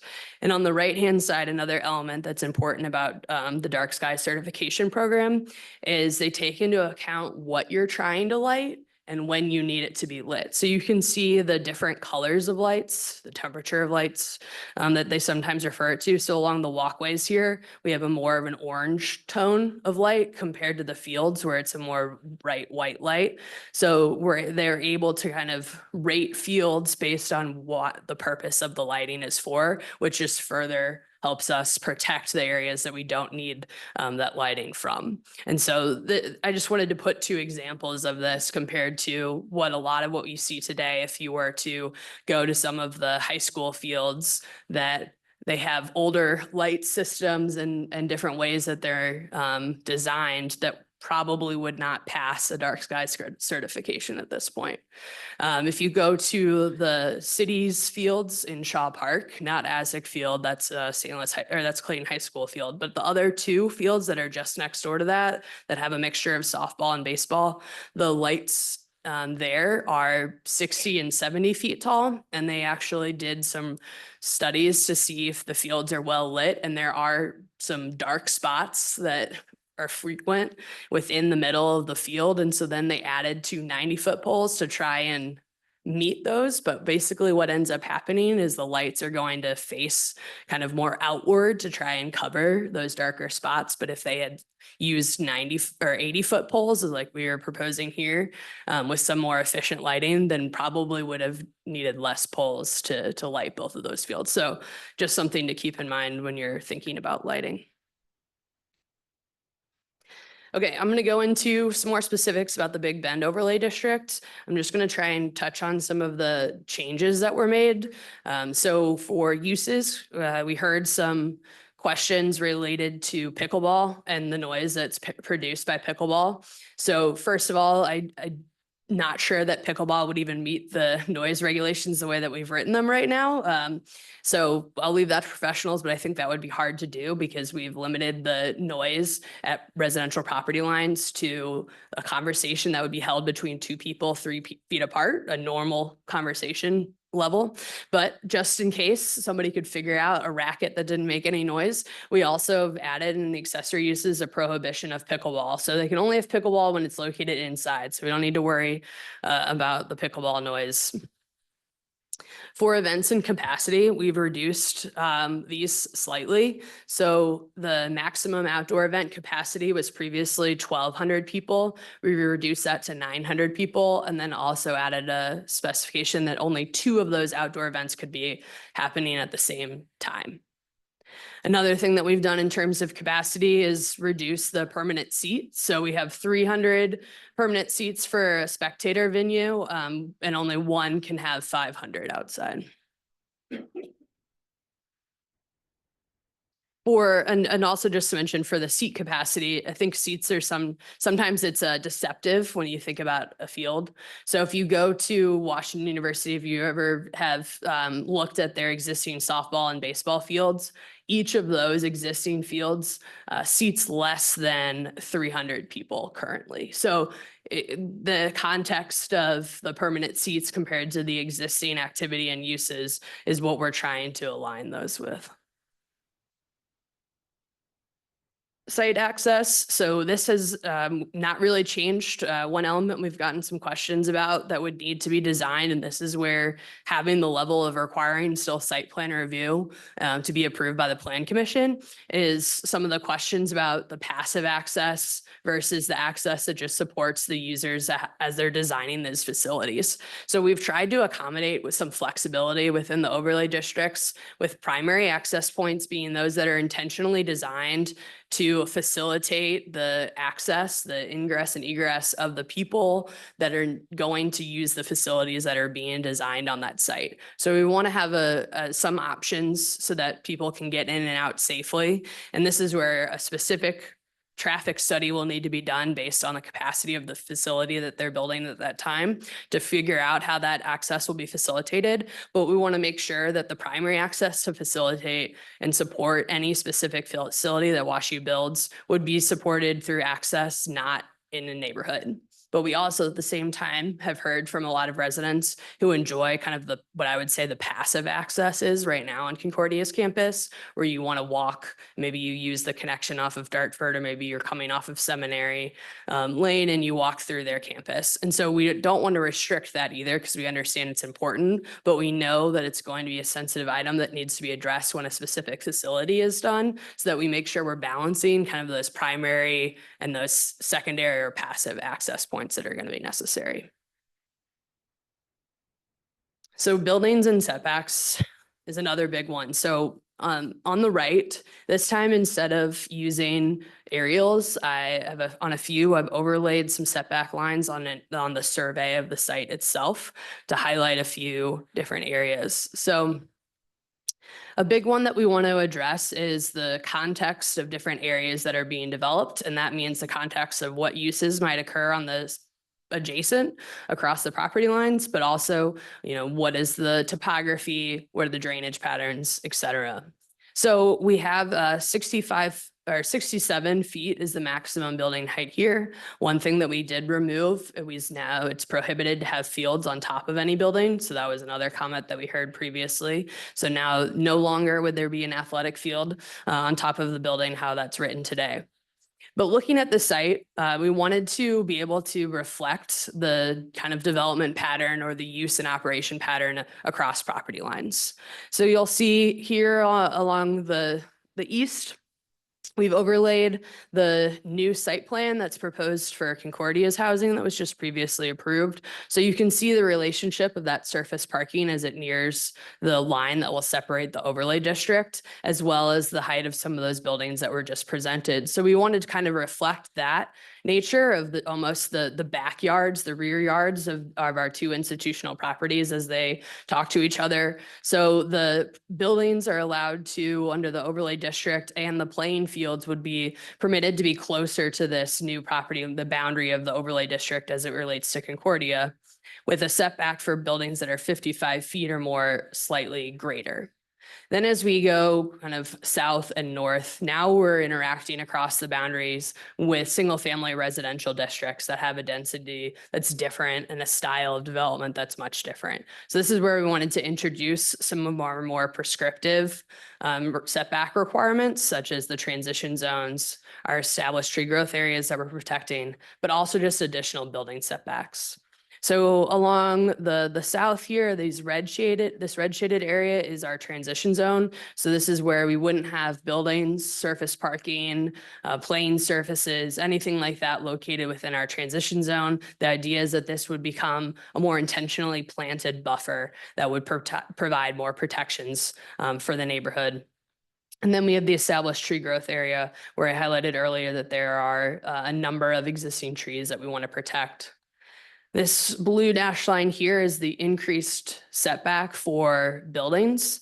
So we wanted more of a setback when you're related to the shorter single family properties to again allow for more of a transition. And so this is the setback of 150 feet that would be required for buildings that are 55 feet tall or higher.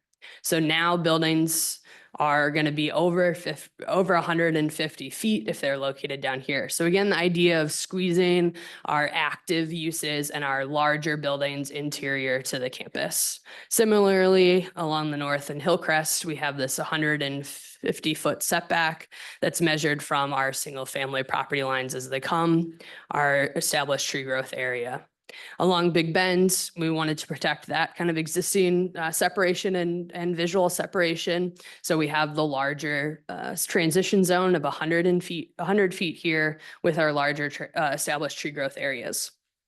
Something that's changed previously, now the transition zone is 90 feet on the south. It was 100, but then we've also expanded some of our established tree growth areas in a few places. North, one thing that we wanted to do, again, is now we're returning to a property line that's shared with an institutional use again. So we have surface parking as well as buildings that are going to be taller in scale and closer to this shared boundary. So what we wanted to do was try and mirror some of those development patterns for the neighboring institution as it is. But we also wanted to provide additional protections, knowing that the neighbors in Hillcrest don't have much of a setback from their rear yard property line. It pretty much goes end of the Hillcrest parcels to a small strip of grass or evergreens in a few places, but other than that, surface parking lot or a drive access of a building. And similarly, there's a kind of a view gap here when you look north from the proposed overlay through the Fontbonne campus. You see a lot of gaps over Big Bend that take you directly to a Southmore house or a Forest Ridge house. So we wanted to have additional protections for some of those outdoor functions that are likely to have more noise than a building would be. So in the north area here, between the end of the transition zone, which was extended, and the established tree growth area, this darker blue line is where a building setback would be. So buildings could go much closer to the property boundary along the north edge, but plain surfaces would have to be set back 80 feet. So that will allow for those more active spaces that would have outdoor noises or lights associated with them are shifted more towards the interior of the site. And you can use a better kind of use of a building or a surface parking that mirrors what's happening on the property adjacent to provide additional buffering. So really, the gray area that's highlighted here in the middle, this becomes kind of their buildable area. So this is where they would need to be focusing any sort of parking, plain surface, building, et cetera, would be in here. There's also going to need to do some regrading drainage. So we saw previously that it might be an underground detention pit for drainage, et cetera. Those elements would disrupt the transition zones. And so they would need to also be located within those gray areas as well. So the transition zones, I've highlighted most of this in the previous one, but everything outlined in red is really what we're trying to protect. The shaded red areas are transition zones, and you can see they kind of run through the established tree growth areas. A big part to understand about transition zones is that they cannot be modified by a setback. So it's just writing the zoning code to give a parking, a parking lot a 10-foot setback, except we're modified by a transition zone. That kind of exception of not being able to modify a transition zone is really important because that transition zone overrides anything else. So in these areas where you see these shaded red, even though you could have a surface parking lot 10 feet away, in this gray area, because there's a transition zone here, you cannot have it there, similar with our established tree growth areas. And then really the goal is, for these, we also removed conditions that would have allowed any below grade parking to encroach into a transition zone. So that has also been removed. Really the goal, as I mentioned before, for these is proactive planting and protection of grading and trees and facilitating the next generation of trees that will replace the ones that you see today to really protect that kind of boundary and character of the area along the edges of the district. So tree requirements, I kind of went over canopy coverage earlier in the presentation. So using an aerial image this time highlights where those existing trees are. So we have these additional protections from regrading and tree removal and construction activity and all of that from within these protected areas of where concentrations of our larger trees are today. And it really is going to concentrate activity in terms of construction activity, but also long-term built activity into the blue area within the interior of the site. Grading and drainage is a really important one. So we wanted to use the survey again to highlight a few things that help reinforce how the planning will need to be done for any specific project that is planned here. So within our established tree growth areas and our transition zones along the boundary, we've highlighted those existing trees as they sit today. So all of the trees that are pinkish in color would be, in terms of size, considered landmark trees. Some of them might be more healthy than others, and that gets into to other elements of what they might actually do when they plan for replacing or adding to certain areas, but the landmark trees are the largest ones. Those are 19 caliper inches or more compared to our contributing trees, which are also important. So now we're starting to contribute to the canopy. So when I say contributing, that means they're adding to canopy. So then that's where we get into our 3 to 19 caliper inches. And then there's a few less than 3 caliper inch trees that are on the site today. But you can see again how we've established these tree growth areas to try and capture some of those larger landmark trees in pink that are along the edges.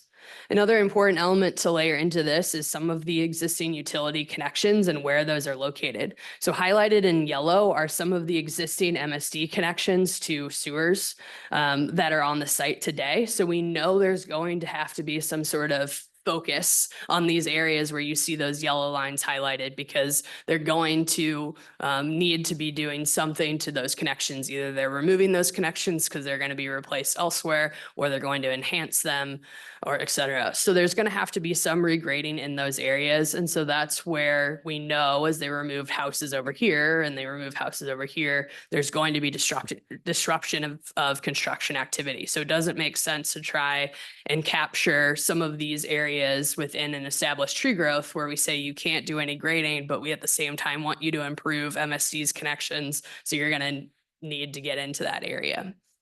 So the goal here is to establish large protection areas, but then also through some of our criteria for review and some of our other regulations, reinforce the ideas of respecting some of those existing grading and drainage areas as they plan. So a couple of requirements: they cannot do large scale regrading. So they would not be allowed to submit a site plan that establishes one giant retaining wall that goes along the south and a giant retaining wall along the north to create one level grade across the surface.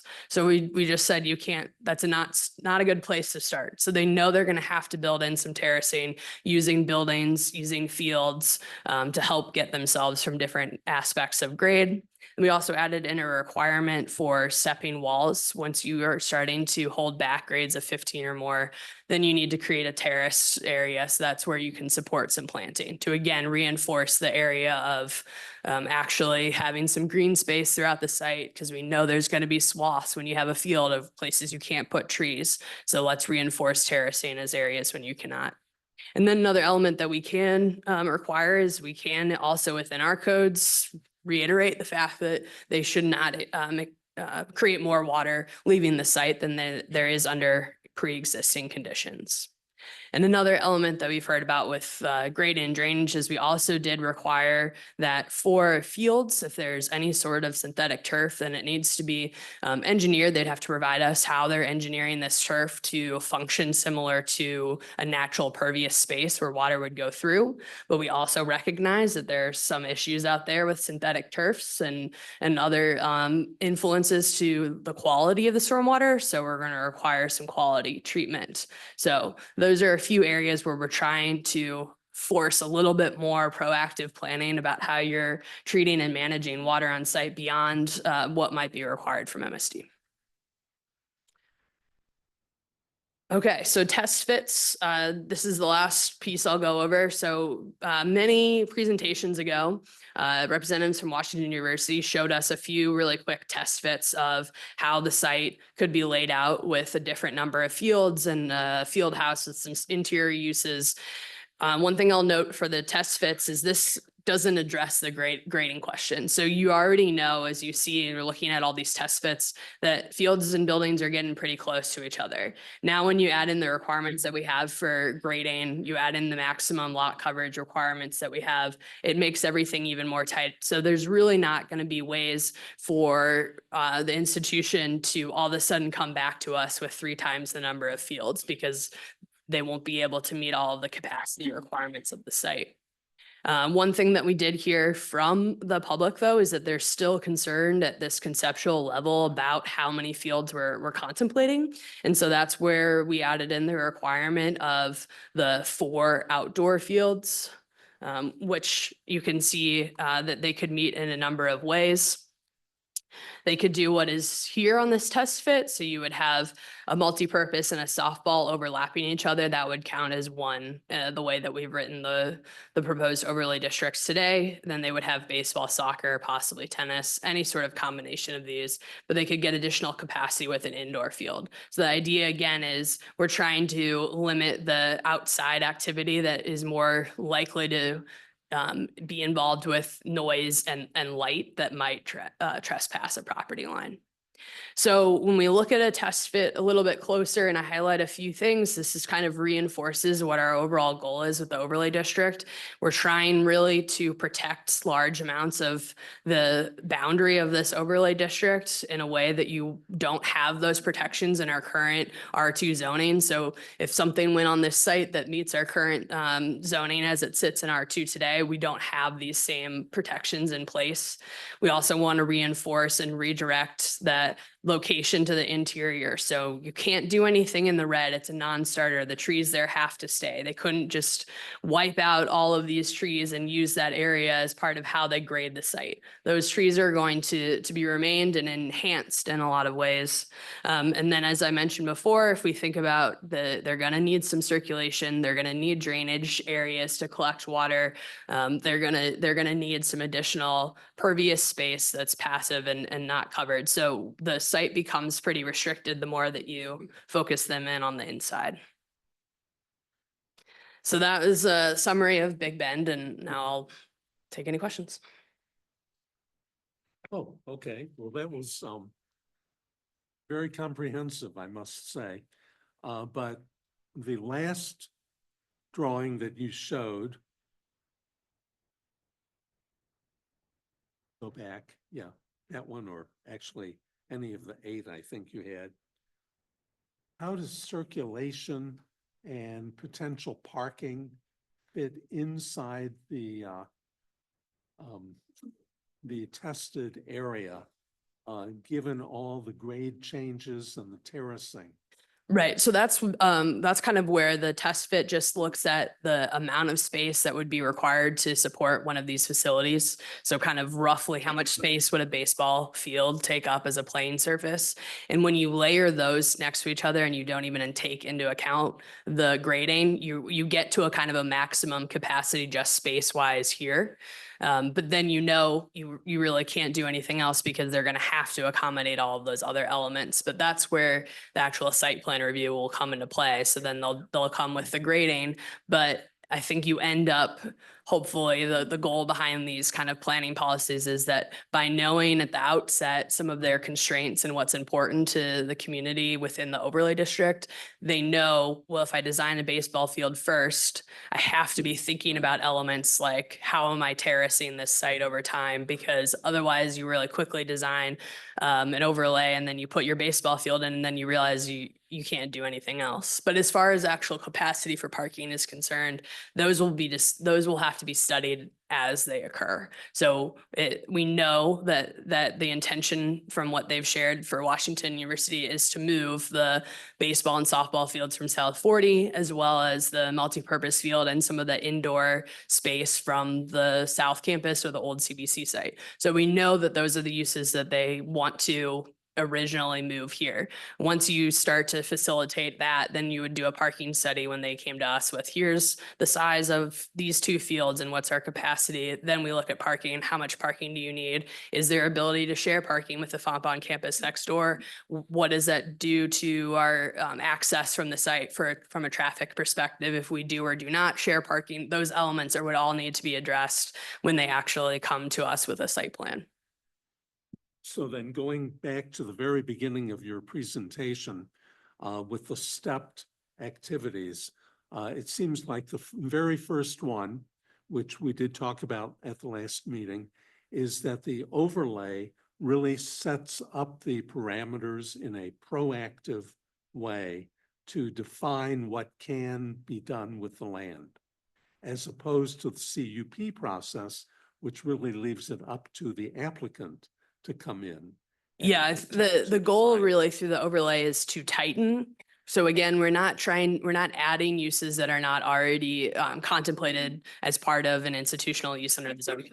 So the idea is to further tighten what those primary uses would be specifically for this site as opposed to just institutional, because then that allows us to add development standards that are specific to those. So that's why you see some of the requirements that may be different within the Big Bend overlay district from the South 40 overlay district, because the kind of characteristics of those two primary uses for those overlays are different. So it allows us to do this, but it also allows for the community and for the institutions to know that they're planning this use in the future for the different site, as opposed to knowing it could be anything that the institution might decide they want in 5 years.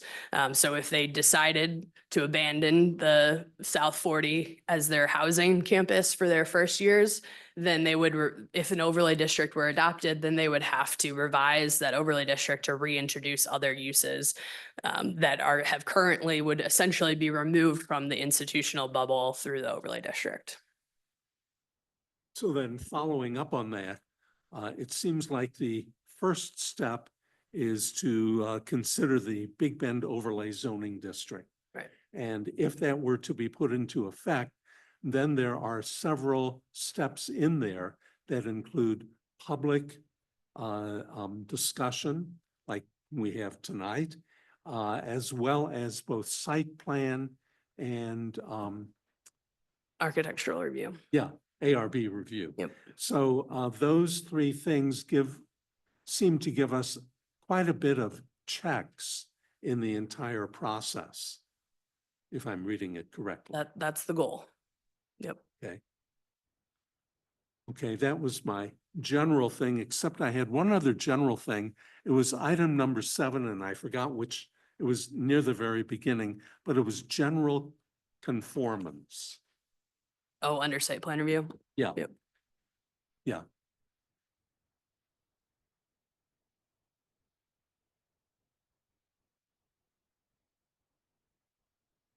There we are. If you could go into that again, that seems very general and open-ended. It is. And so general conformance is the header for under our criteria for review and site plan today. There's a general conformance header. Basically, that's referring back to any other adopted codes by the city. So our fire codes, our building codes. It might refer to like the overlay district where we're adding in additional criteria for review within the overlay district. So it's almost a little bit of a catch-all.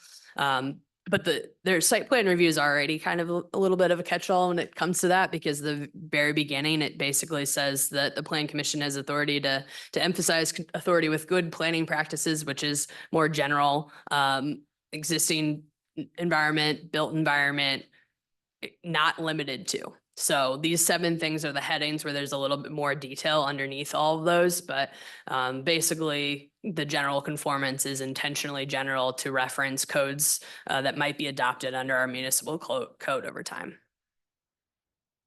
One other general item that I had before we get into specifics, and it is sort of specific.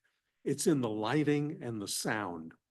And whether we have 40-foot light poles or 80-foot light poles, the control of the spread of the light, how will that be controlled? Yep, that's a good question. So the big part about this diagram comes out of the dark sky guidelines that they would need to adhere to. But basically for sports lighting, it identifies these target areas. So those are the areas that need to be lit to a certain standard for an athletic field. As opposed to some of the other principles within dark sky that they would adhere to, such as on a walkway, you would have slightly different performance standards, so to speak, for those 2 areas in terms of lighting. So this diagram is part of how they would measure it. When we would have an actual field design, then you would identify the size of that field, the location of where your actual lights are within proximity to that field, and then how you're highlighting your targeted area. And then they measure under dark sky what they call the glare evaluation offset distance, which is approximately 150 feet. And that's where they're starting to measure some of that glare. So in our local proposed overlay district here, we have on a lighting measurement of 0.5 foot candles at a property line that we say they need to meet. But they also would have these glare offset distance requirements through the dark sky overlay district that basically says that they need to essentially dissipate the light from their targeted area within a certain distance. And as you can see on this image here, the taller lights here allow those lights with their shields to be more directed straight down at the field with the shielding, where they could meet this targeted area at the level of light that they need to meet for that surface. If you have shorter poles, in order to meet some of the light that you need to meet towards the middle, essentially, instead of going straight down, now you start to change the angle. And we have what we see sometimes in terms of lighting is often referred to as glare, and it's where you can see the light bulb. But if you had a light meter and you were standing there, it might not register that light is actually really bright, but it feels like it's more than 0.5 foot candles because of how you're seeing straight into that bulb, so to speak. So we want to allow the poles to go a little taller because that reduces the possibility of a light kind of appearing to shine into somebody's window. And this is where the color of the lighting also starts to come into play. There's a lot of images out there where you'll have a picture of like a floodlight over a garage, for example. So a lot of people think this bright floodlight is going to provide safety, but I'll have to pull it up to the next one. But if you have a floodlight, that glare into your eye often actually reduces your ability to see around the light because now all your eye is catching is the glare. But if you reduce the color of that light to be more of an orange, kind of like they have on the walkway, even though you feel like it's less bright, you actually can see more because of how your eyes are adjusting to the bulb versus the lighting that's appearing around it. So that's where the height of poles start to come into play, is when we're looking at the angle of the light bulbs themselves and how they can be shielded. Okay, I appreciate that, but let me go back to the word control. And what happens after we have potentially all this installed? We get a windstorm and it turns some of the light heads, or we have a little minor subsidence where a pole may go off kilter, whose responsibility is it to monitor that or just live with it? Is it the city's? So it would be the responsibility? same. So this would be all adopted under our municipal code. So it would be enforced in the same way. So anybody, and we have lighting regulations for like our downtown lights a lot now. So it would be the same way. So likely because of the interior nature of this overlay district that we're proposing, it's probably, if the light is shining where it's not supposed to, or it's brighter or something like that, likely is the neighbor is going to know before anybody else does, because it would impact them. So all they would need to do is report that to the city if we haven't already identified it. And then the light would need to be shut off until they could show that it's back in compliance with the regulations. And if they did not comply, then we could process that as a municipal code violation. So that would be in our code. Yeah, we would be able to process this as a municipal code violation, yes. Let's go on. Bob? First of all, Anna, I've never seen anyone talk without taking a breath for at least 25 minutes. I'm telling you, it was amazing how much you covered, and I sincerely appreciate that. You know, as I approach this overlay district, I had to keep in mind that there's nothing before us right now. There's no ball field, there's no building, there's nothing. All we're doing is kind of setting the ground rules as to protecting the neighbors, you know, light, noise, traffic, those type of issues, the aesthetics as around the perimeter, and trying to make sure that Washington U knows that when it obtains this property, it can know what it could build or not build. And even when it comes to building, they still have to come before us, as Steve said, to get our blessing, so to speak, on those. And there's a lot of public hearings along the way. There's a lot of input from the community and the professionals as this process goes through, as opposed to Concordia, where they have their buildings approved.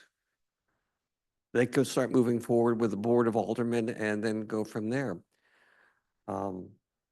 This is like a long-term plan with a lot of guardrails. I'm amazed at how, you know, I put myself in the shoes of a neighbor living there.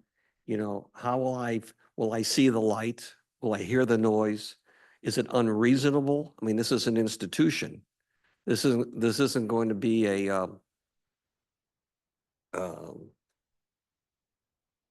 free noise, a free light place. That's unreasonable to expect that.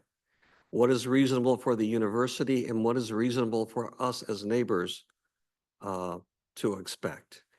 And by addressing it now, Anna, which is you have done with the overlay district, is a wonderful method, because look at all the people are here making sure that they feel that they can live with this new neighbor, Washington U, and keep in mind that they also are taking control of Fontbonne. So this will be contiguous all the way through. In terms of my comments, I think subject to hearing some more from the public, I think you've really addressed the setbacks quite well. I like your answer to the light. The obsessiveness with protecting the trees is something we all enjoy. I think we have, and the fact that you actually started revising some things after the first hearing tells me that the staff has really listened and tinkered with some of the things. I have nothing further to say. I just want to hear the public comments, because I'm at this point pretty impressed with the work and the detail and the big picture and the use of an overlay district as our vehicle to make this all come to fruition. Bridget? Yeah, I just have a few questions, Anna. So, you know, I guess from a procedural standpoint, again, as Bob and we've all mentioned, there are no plans before us. So let's say down the line, there's the soccer field is up on the area closer to Fonbon. Or maybe the field houses, I don't know. Obviously there's concern from Dartford residents about people spilling out, whether they're leaving because they just exercise, because then again, we don't know if the new field house is going to be a new exercise facility, because again, we haven't been told anything. So can we look at access, I guess, as we get there? So like we will consider, so residents would come to us once we get plans, and residents would come to us and say, residents on Dartford, Arundel, Aberdeen, and say, we're not sure we want access here or require access. Cause again, like WashU owns Fonbon now. So require them to only have access there. Is that something that will come later on? So that will come later on for the most part, especially when you're talking about vehicle access, because St. Louis County plays such a big role in how. And I'm just talking about access. pedestrian access. Oh, I yeah. mean, I So- know we're not allowing vehicles through Dartford, so. Right. Yeah. Pedestrian access, a big part of where we have our primary requirements is to try and reinforce those connections between WashU from a Big Bend side and then also through Fonbon that they own right now, and have not required access from Hillcrest off of that end of Dartford.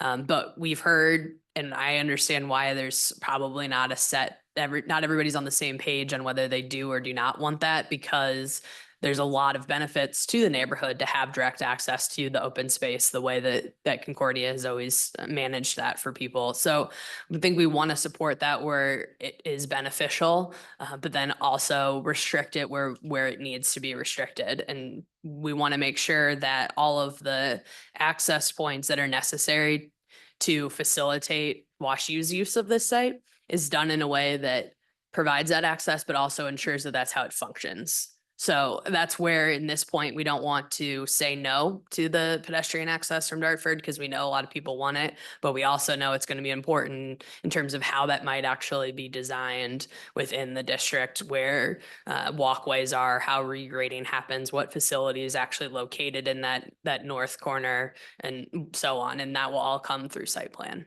Okay, so I think it's just important to note that discussions about whether there's access from Dartford will come later, and there'll be plenty of time to discuss that later.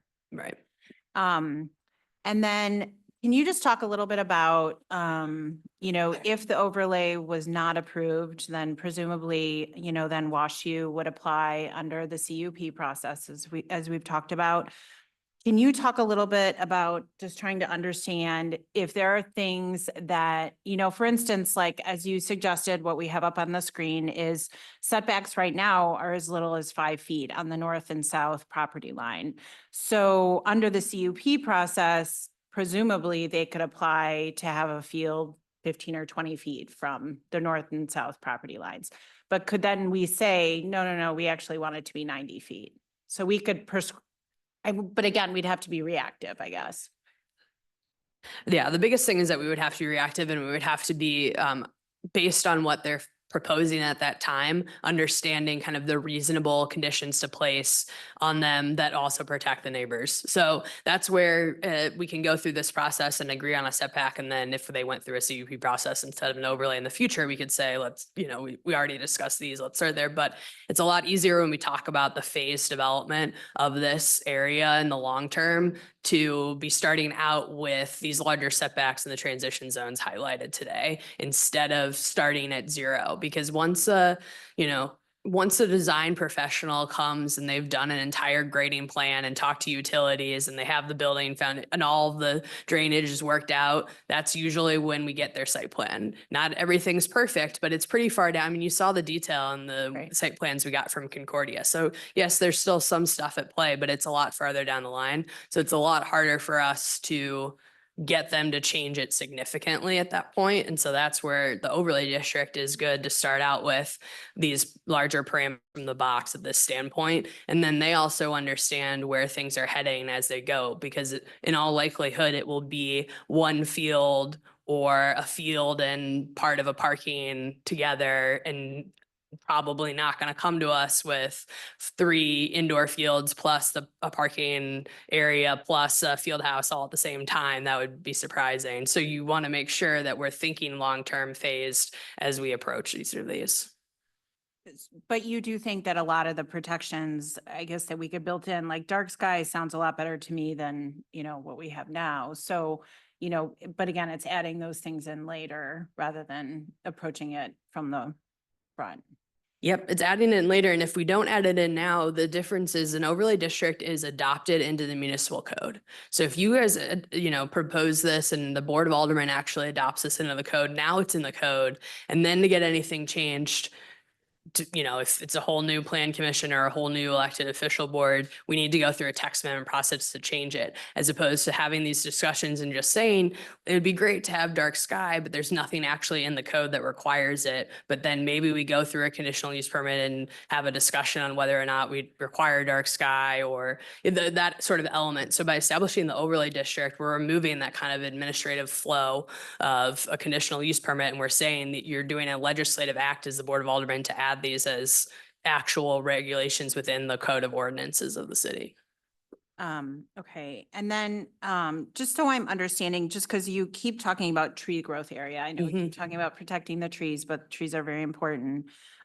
So are you saying though that so in this area, like in the top right corner, like everything in that box, including, it's not just the canopy that's protected, it's every single like tree trunk under that. So it's not Right. just like the branches so there could potentially be more canopy that extends off of that area. Right, there would be more canopy that extends, but also the important part is establishing protections related to some of the grading aspects that happen within those, because that's a big, we kind of heard earlier, you can try and protect trees with retaining walls, but that becomes hard and you kind of restrict growth. And so what we wanted to make sure was the transition zones didn't kind of become the area where the retaining walls were thrown to establish grades. So we wanted to protect that, but then also that allows the canopy as it matures over time and they infill other elements. You're really maintaining the true grade and character of that area. The only disruption would be for a primary vehicle access point that went through there. So off of Big Bend,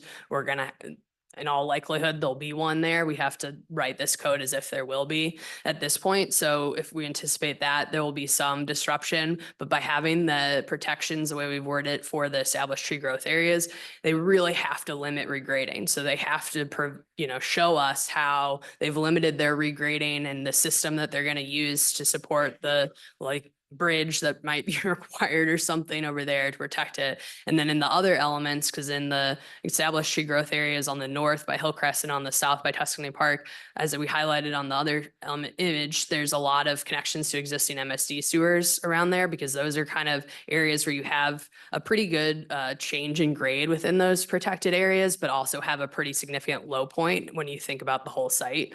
And so that's areas where we want to make sure that we're protecting some of the grade there, but also establishing larger protections from the built environment where those could be really nice, natural kind of holding areas for overflow water and that sort of thing.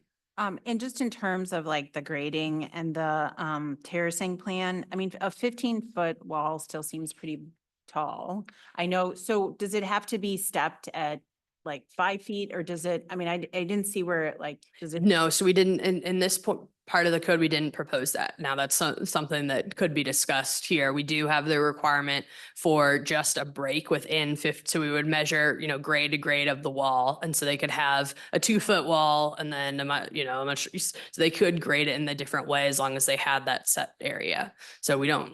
So you could have like a 13-foot wall potentially. The way it's written right now, you could. So I think that if that's an element that is too tall for certain areas or something within the grading plan, then that's something that you would probably want to address within the overlay code. But the way it's written right now, you could have a 1-foot wall with a 4-foot setback with growth and then a 14-foot But wall. could you address that later on then as part You of site can, plan? you can, but it's as I mentioned, I think in a lot of these, it's nice to have it within the ordinance, the way that you're writing it, because then that would have an impact on how you would grade terracing areas with those walls. And so if that's a really important part, depending on where it faces, so the wall as we're protecting existing grade of the site today, when we think about where the walls might be located and what they might be facing, I think if the wall is located kind of inside of their site and you have a 15-foot wall that's facing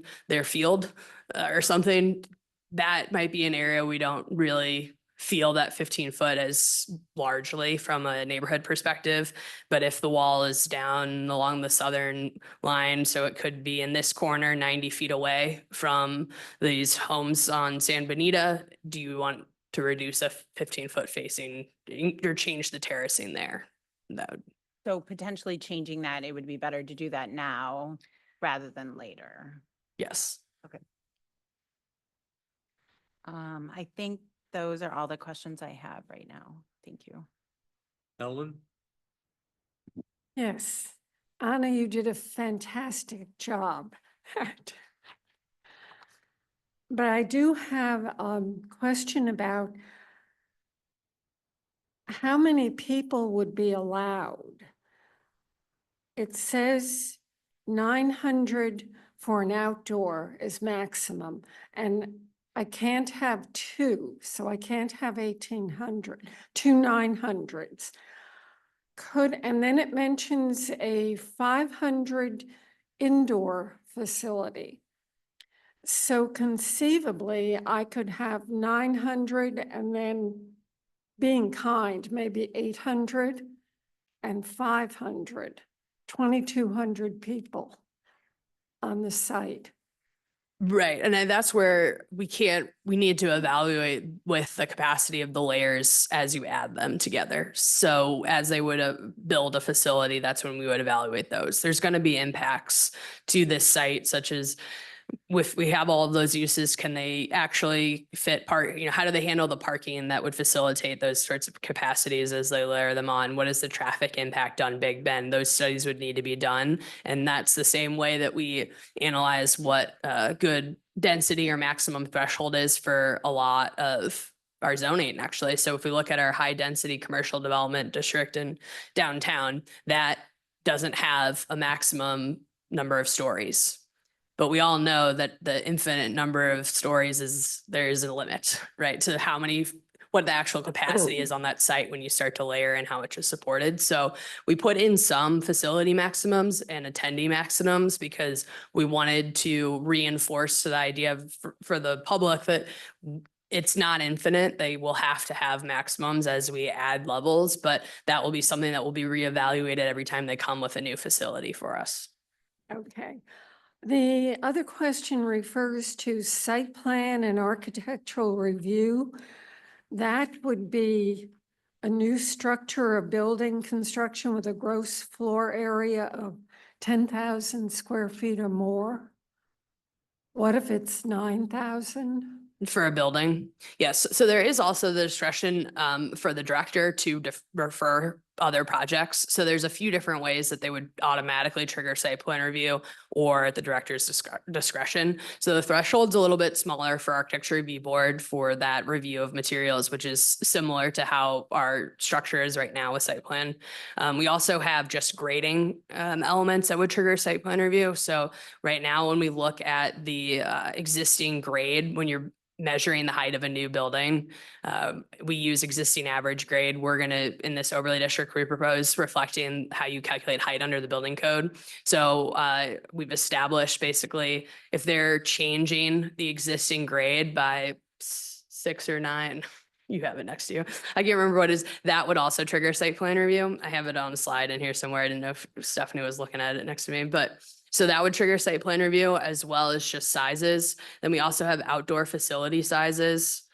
Let's see if I can get to that slide really quick. Here we go. So we have 10,000 square feet for a new facility, but then we also have fields with 2,800 square feet or more. So that's where we reduce it down based on like a tennis court size. So the outdoor playing fields, even though those are going to be smaller in square footage, would still trigger site plan review. Then we also just have our general grading land disturbance area. So if they were doing a project where they just wanted to do some regrading, but they weren't actually putting a building there, that would all still trigger all of the reviews and requirements of site plan review. So basically that stops the process of somebody just kind of trying to, over time, level the site out or something like that, and then come back with a project. So we've tried to capture the different scale of project, which is another element that's really nice. And we're able to do it easily under an overlay district because we kind of know the overall primary uses that they want. So then we could see what types of construction projects are likely going to facilitate that and make sure that we captured a lot of those to go through site plan review that are not just what would naturally trigger site plan review today without. Okay, that's it. It looks great. You know, those are my only questions. Amy? Okay, so just so I understand right now as an R2, all of like like we're looking at right now, all of these fields are allowed right now under R2. Right, with as a conditional use for an institution. Okay. So this overlay is not adding this availability to put these here. It's just constraining the requirements to put these here. Correct. Okay. And so what I heard a lot from the residents in this past meeting was their concern that they no longer will have like an appeal process because they, you know, when you go through a CUP, you get to go through the Board of Aldermen with the elected officials to actually, you know, say yay or nay. But you described in that like building block, Mhm. can you go through that appeal process if this gets passed, how that works? Sure. So the big piece here is that we kind of are just almost reordering the existing process in a way. So right now, the process starts with the R2 district, which is really set up to regulate development at a single family level, but uses a conditional use permit process to regulate some of the uses that we feel are appropriate for a residential district, but are going to be a little bit different than in a single family. And so through the CUP process, you get the Board of Aldermen at the end approving a conditional use permit. Instead, with what we're proposing now is we kind of moved a bunch of that public input of the overall uses and the Board of Aldermen's approval to the beginning and switched from Board of Aldermen exercising their administrative authority over a conditional use permit and switched and said, we're going to have the Board of Aldermen exercise their legislative authority to actually change the code of ordinances with public input at the beginning to establish an overlay district. So then it goes through almost an identical process from there. So if the overlay districts were established, then we would go through the design review process of site plan review and architectural review with professional studies done by staff and also our contracted professionals that we have, and go through back and forth process with the design team. And then it would come to the Plan Commission or the Board of Aldermen to make a ruling on those two projects. If at the end of this, there was a belief that the decision made was not appropriate or accurate, there's a list of criteria of what can be appealed by somebody. So there could be an appeal filed against the decision, and then that would re-involve the Board of Aldermen at the end of the process to review that item if it were appealed to the board. So there's still, it's already outlined in our code, there could be an appeal of any decision of a Plan Commission or Architecture Review Board to the Board of Aldermen. And that's kind of that added fail safe at the end. And so I think the biggest piece is that idea of moving the Board of Aldermen and the public from the end of the process to the beginning to be in a legislative action. And then we still have the fail safe of the elected officials getting involved in the project at the end if we need to. Okay. So that's good to know that there is still an appeal process if this moves forward. Okay. So a couple questions along the traffic, and I know that we don't have control over that, but I know there's, you know, traffic studies were done, and I guess they were done in January, so not an ideal time. However, like, you know, if they come to us and propose a soccer field, which is not going to be like, it's just an intramural soccer field, so that might not add a lot of traffic. And so we're like, okay, you don't need a traffic light, but then they add, you know, the varsity baseball field. When does it like tip? Or is each time, will there be a traffic study done that says, okay, well, finally we do need a light, and how does that work? Yes, so it will work in a phased way. So we've done, we've seen this probably, so there's been a lot of change since this, but like when Centene's original plan for their multiple phased office buildings was done, you do at the beginning kind of a conceptual traffic analysis based on what you intend to move in the next few years in terms of uses. And so what was done at the beginning to help with this conceptual conversation with St. Louis County was we got from WashU some information about visitors and capacity of their existing facilities that they know they want to move. And so that included the 2 fields from South 40, as well as the field and the indoor uses from South Campus. So we kind of wanted to do a conceptual analysis on that one that went into understand some of the parameters from St. Louis County in terms of what they would look at for an official study or review. But we also wanted to see, based on those capacities of those, would it even warrant a signal or not? And basically what that said is that we do get to the level with some of those elements where, especially if they're using multiple field, if they have a softball and a baseball game at the same time, it will help significantly to exit that site if there is a signal there. So from that conceptual standpoint, then we kind of understand where the threshold is for what would warrant a signal and what wouldn't.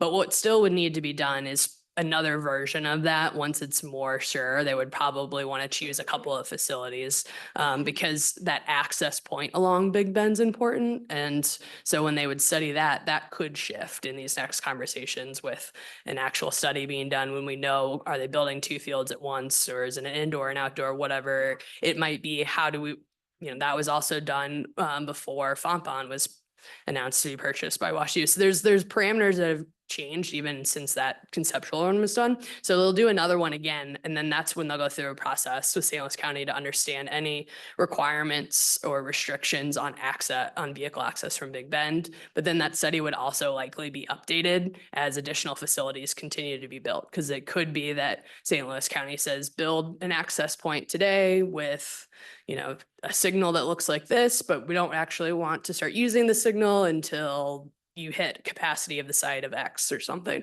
So that all would come into play over time. So does the county choose that access point along the Big Bend, or is it the design team, or who picks that?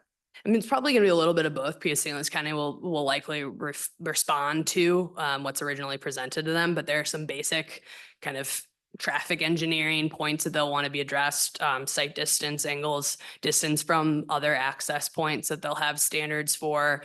And then looking at kind of the topography of Big Bend, all of those will come into play. So I think it will naturally fall into one site. The aspect that we also want to align with from St. Louis County is they would really prefer that any new access points are across the street from existing access points to line that up. And that's something that we don't always have along Big Bend, even in this kind of block, so to speak. So once you start looking at those parameters, it would likely be something where the design team from WashU would do some sort of a study, propose something with their site plan, and then that would have to be responded to and reviewed by St. Louis County.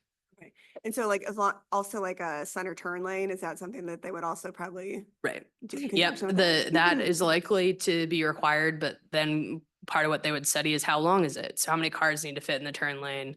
How does it reflect or relate to other access points that it might overlap or it doesn't, but it could be extended to overlap? Those elements are kind of all to be determined.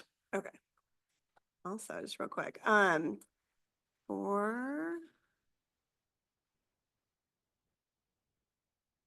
okay, so when we're looking under like the building height requirements, it says 65 feet is the highest. I'm just curious where that number came from. So 65 feet came from looking at the interior capacity so basically knowing the types of uses that they want to put inside if you wanted to do a field house. And then some of the just roof aspects on top of that is about the height that they kind of would look at for those facilities, in conjunction with heights that we see on a lot of our other institutional properties. So that similar in heights to some of the buildings that you see on other WashU campuses and areas. And so that's kind of where we landed on for that one. So like, even though that's on other parts of the WashU campuses, how does it relate to like the properties around this area? So it looks like, I guess, the new, Yeah, so these new Concordia's- dorms over here Uh-huh. for Concordia, I believe are about 50 to 55 feet tall. Oh, Angie's gone out, but I'm pretty sure that that's around what the height of these are. okay. So that's where we wanted to kind of reflect that same element on the proposed overlay here. So buildings that are over 55 feet or in height or more have additional setback requirements within the overlay, except for this gap here where the existing surface parking is for Fompon. And that was to try and reinforce the idea of we would rather you not put your tallest building in the middle of the site. That's where we would rather you put some of your more active outdoor uses and have your other building where it can kind of relate to the uses that are on the Fontbonne campus and the building heights that are on the Fontbonne campus. Great, because that kind of goes to my next question, because when I was thinking like, if this were going to be behind me, would I prefer to have a building back up to me, or would I prefer to have the baseball field back up to me? And like, my husband and I had different ideas about that, but I'm just curious if that is something that, you know, when we hear from the public, is that, can we kind of put that into this? It says, you know, we would like the buildings kind of closer to the properties of the homes so that it protects, you know, Yeah, that. that's kind of what we heard in generic feedback throughout this process so far. In a lot of our neighborhood meetings, we kind of talked it through, and there were people who felt that a building, because it wouldn't necessarily have lights or noise, would be more desirable. I don't know that I have an audit of every single neighbor that backs up and what they think, but if there are other neighbors that back up that have the preference that reverses what we've established in the overlay district, this is the perfect time to. Okay, yeah, fix I that. think that's important for them to kind of really speak their mind on how that all works. And then I think that might be it, sorry. Okay, that's all for me now. Thanks, Anna. Yes, Anna, first, thank you for the very thorough report and rest of the staff. The general public, I want to thank you guys for your very thorough questions last time, which sent me on a very deep dive of information since our last time 2 weeks ago.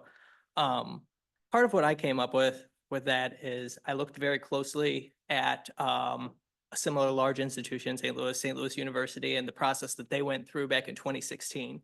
And I kind of want to compare and contrast those two projects. So back then in 2016, through that process, 395 the city of St. Louis blighted 395 acres and then gave developmental control to St. Louis University to basically develop that land as they pleased and be able to hand out incentives. The pro that came out of that from people is, okay, this large chunk of land, we're able to kind of proactively plan in a large group. The con, obviously, is you give up all control. What I see from this process is kind of the best of both of those worlds, in the sense of we retain control, in the sense that we still have site plan review, we still have architectural review. But then at the same time, we do get to put those larger planning documents in place that kind of help that along. Also, I know, like, through a lot of this, a comment that's come up a lot is there's so much that we just don't quite know. And unfortunately, with a lot of that, I think we automatically go to the maximums. So I worked to try and get like very hard data, especially with WashU baseball and softball. And just so I can rattle off those numbers, so we're kind of working with real numbers when we talk here tonight. Currently, the softball fields can hold 222 spectators. There are 5 grandstands that hold respectively 35 people, 35 people, 60 people, 49 people, and 43 people. WashU softball has 32 home games, including the playoffs. They made this is in 2024, they made the playoffs. 22 of those 32 games were held on the weekend, and 16 of them were comprised of doubleheaders. 10 of those games were on weekdays, 4 of those were comprised of doubleheaders. The earliest start time was 10 a.m. and the latest was 6 p.m. and that was a playoff game. Women's softball goes 7 innings, and those games average an hour and a half to 2 hours. Attendance numbers are not necessarily reported for WashU Athletics so much, but it is spotty for certain games. The game on April 13th versus Case Western, who was the 6th ranked team in the country at that time, The attendance for that softball match was 205 spectators. For WashU's baseball program, Kelly Field, WashU's baseball facility, can hold 265 spectators currently. There are 2 grandstands that hold 70 people and the other one holds 195 people. WashU baseball had 26 home games. 22 of those 26 were on the weekend and 16 of those 22 were part of doubleheaders. 4 of those games were on weekdays. The earliest game started at 11 a.m. The latest started at 3 p.m. The average game lasting for 2.5 hours. So I know there's a lot of consternation as far as a lot of attention as far as, the lights and, oh, if a game is going, NCAA regulations, if a game, is past 10 and it's in the 9th inning, at least real world situation, how it exists right now, those games are ending well before those times. Also, as far as soccer, field house goes, stuff like that, it's important to keep in mind that this is, I believe the intention here is to replace the intramural facilities, not to go to varsity level for WashU. Washington University varsity soccer, they have a facility on campus that's play. Washington University has a field house. That house is 3,000 people, where the maximum on this is 500 people. So just something to keep in mind as far as where events would be scheduled and what would be held there. It's also interesting to know as far as people attending from inside the university versus coming from outside the university. That field house that holds 3,000 people, the lot directly servicing that can only hold 52 cars. So the vast majority, I believe, of this use is coming from student use, with Washington University not being a commuter campus like some other universities. There's much more pedestrian activity. There's much more bicycle activity. So the use of cars, I don't think would be as strong as it. So a lot of this, I think, we're looking at worst case scenarios. And I was hoping just to kind of put some real numbers to that for us to consider tonight, but thanks. Thanks, Jim. David, I don't have any questions or comments. okay, we covered everything. Very familiar with it. Okay. We've come to a point where we'd like to have citizen reaction. However, since we're coming up to 3 hours sitting still, I'd like to take a 10-minute break for everyone. So. No? Are you ready to sit another 3 hours?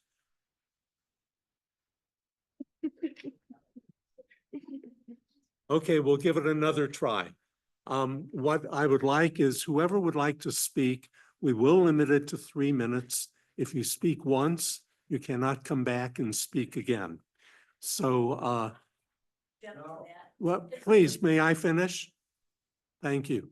The intention is to allow as many people to speak as possible tonight, so that we do get out of here before midnight. So if you would follow that, I would appreciate it. And who's first?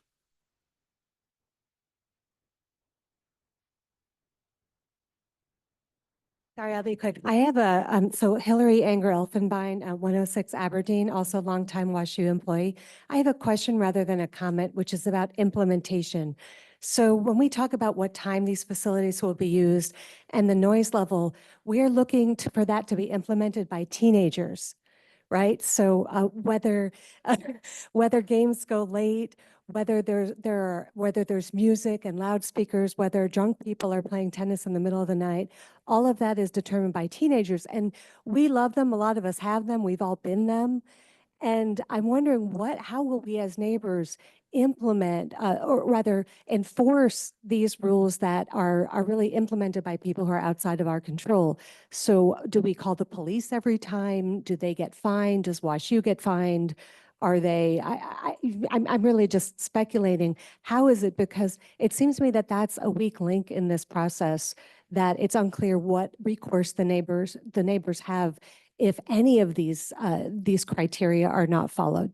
So I just would love to find out the answer to that. Thank you.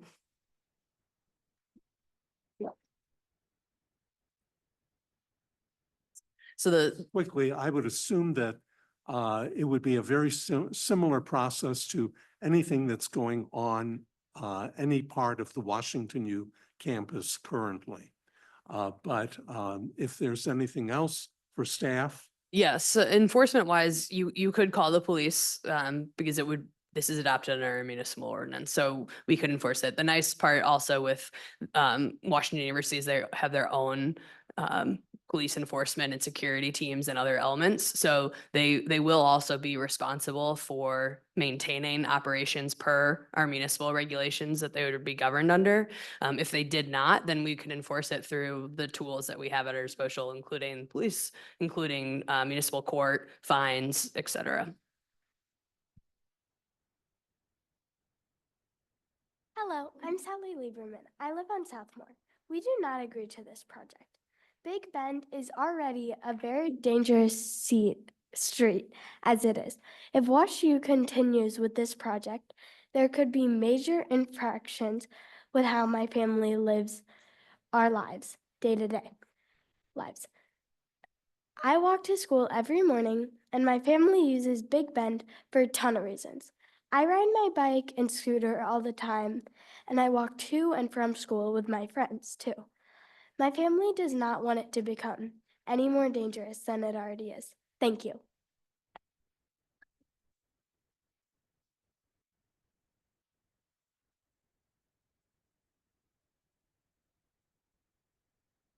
Good evening.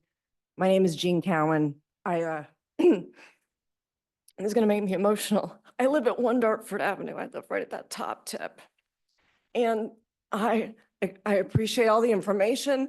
I've been slow to absorb it. It's kind of snuck up on us. Didn't enjoy it. I appreciated looking at all of it when I look at the, what did you call it? The layout testing. It is extremely disturbing. I've lived in Clayton for 30 years, and I've lived at 1 Dartford Avenue for 17 with my husband and my 2 daughters. And this overlay impacts the quality of our life and the quality of my neighbors' lives.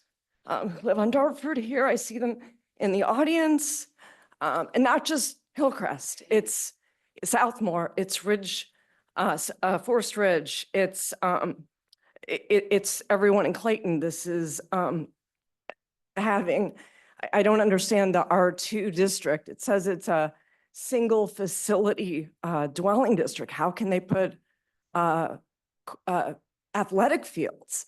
I mean, your question was, would you rather have a building or a field? I would rather have neither. I work 50 hours a week. I come out of my backyard. It is peaceful and tranquil, and this is going to destroy all of that. So, I've talked to some lawyers, and they say that this, and I agree, this is an inconsistent and inappropriate and unreasonable use of this area. I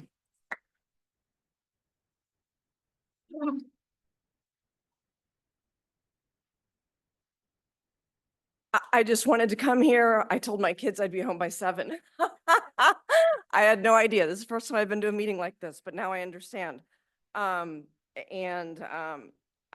just wanted to go on record that I completely oppose this, and I will continue to be involved and stay connected to this because it's a quality of life issue for all of us who've lived here all of this time. And I think I have all these disjointed points here, but those are the main ones. Oh, pedestrian noise, the pedestrian traffic. Obviously, we don't want any actual traffic through Dartford, but the pedestrian traffic, who's controlling that? There was a comment how access will be designed. I have no idea, but I used to be in college, and I know the shenanigans that can occur, and I don't want that going up and down my street. Bikes, pedestrians, everything that all of this will bring is, I see no benefit to any of the residents. I don't see the benefit to the city of Clayton. I don't know why we would approve this unless we're just forced to do it. I see none of that. So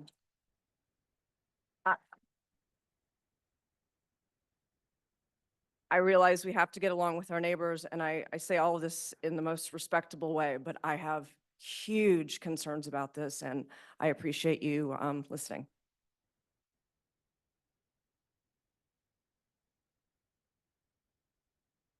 Hello, I'm David Katzman. I live on 3 Dartford, so going down the street.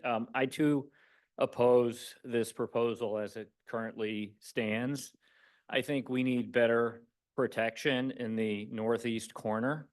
The transition zone and the setbacks are not nearly large enough. And I would urge all of you to walk that area and looking at it on the map is one thing, but to stand on the ground and to look how close it is to our homes is another. And, you know, the transition zone is allowed to be encroached on by 5 feet by the lighting for the fields, which I think having an 80-foot light in our backyard would be very, very upsetting. And then in that regard, you know, the 9:30 time to turn out the lights is awfully late. The building heights are awfully high. And, you know, I think as the proposal stands, everybody in the Hillcrest area, anywhere within the vicinity would certainly oppose it. I'm welcome to revisions, but until then, I think we would all oppose it. And I thank Anna for all of her work and communications, and I'm looking forward to some additional changes to the proposal. Thank you.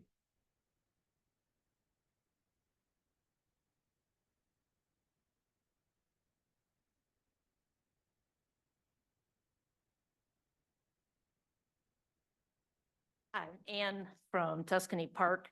I'd like to remind everyone that the zoning right now that exists here is R2. There's no conditional use there. Those are not transferable. When in 1994, Concordia wanted to build student housing there, they had to get a conditional use. That doesn't go with this land. It's zoned for single-family houses. The height limits are 2 stories. The height of fences and retaining walls is 4 feet. You can't cover more than 45% of the property with impervious material. The whole WashU thing has nothing to do with this area. Further, WashU has not been held to any standards on this. It doesn't even make sense that they would use this area, the Concordia area, for a playing field. They said, oh, well, we want things to be convenient for our students, so we'll move this to the Danforth area, the student housing. It'd make much more sense to move the athletic facility right next to the athletic facility that's already there on the South 40. That's where all that stuff is. Also, the zoning that you're suggesting, particularly in overlay district, is much more invasive and intensive than any zoning I could find in Clayton, including all the way up to high-density commercial. And I'll tell you why. In C1, they'd never get in. C2, which is along Clayton Road, which is commercial, those limits are up to, in the area by Clayton and Big Bend, the building heights can be 5 stories. There's there's no eaves allowed in any of that area, that Taco Bell material that they want to build the student housing out of. Retaining walls can't go over 5 feet. There's so many things. It's more invasive than any commercial setting that we've got in Clayton. Even high-density commercial downtown, except for the building height and setbacks,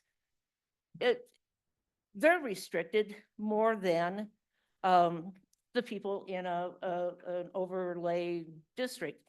And I think it was said, couple things, that WashU, I think, David, you said something. WashU doesn't owe Clayton anything. They're not obligated to do anything for us. And yet, we have to go up with the overlay district with 10-story buildings. And it doesn't matter what the CUP is. You can have 10-story buildings. You can have food service because they're going to eat. They've got to have a doctor's office because it's a sports facility. They'll have a store, tennis balls, all the stuff the kids need for that.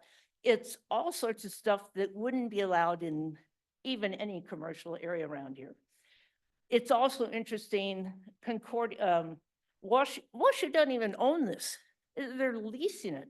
Why allow such permanent buildings to a leased area of land? It doesn't make sense.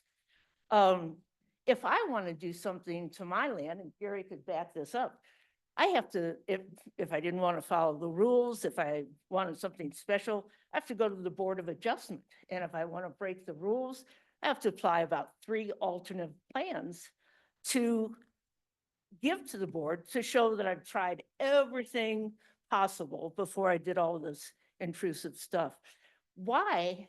I don't understand the grip that WashU has on everybody. It's like, hey, say they got the short hairs. It's really invasive. Nothing about this is compatible with anything around it. And the overlay district just gives them a free rein. It's basically, because it's anything that school wants, it's like a town. They can have anything the little city wants. It's bad. And I think I sort of resent that WashU's not held to showing us some alternatives or do it somewhere else, not in an R2 district, which it is, by the way, R2. I object mostly to the zone change. I think that's a huge, huge deal and totally opposed to that. So I think it's start over. And the answer could be no. They didn't allow 2 big projects before this, the international headquarters for the Lutheran Church, Missouri Synod, and no ingress or egress on the Big Bend. This is so much bigger than that.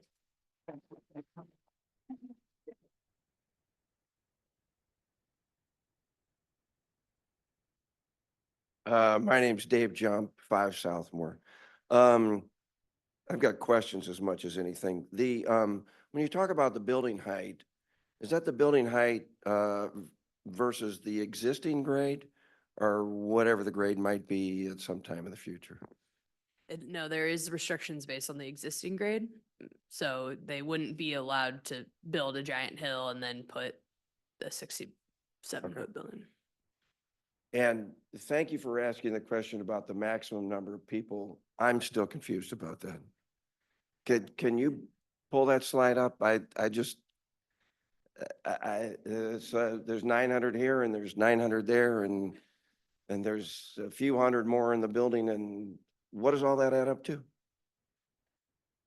Well, through this where we are not regular, so when they provide a site plan, that's how they would have to show that you can meet certain restrictions to provide the access and the parking and everything else. So this is just a starting point that says some maximum capacities for operating the site.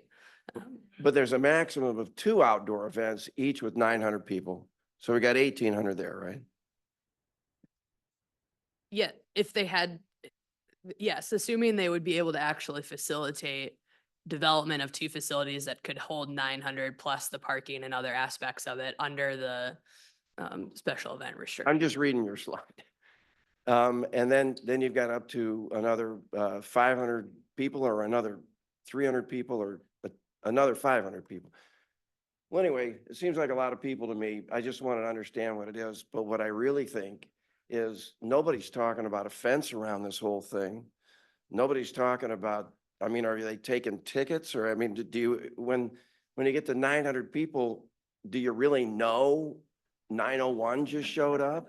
Is somebody, are there wristbands? Is there a tall wall or a fence or I mean, whoever wants to come is going to come until somebody says stop. And these people out here, they're not going to say, whoa, whoa, whoa, whoa, that's 1,000. And prove it. I mean, these are college students. Whoever wants to come is going to come.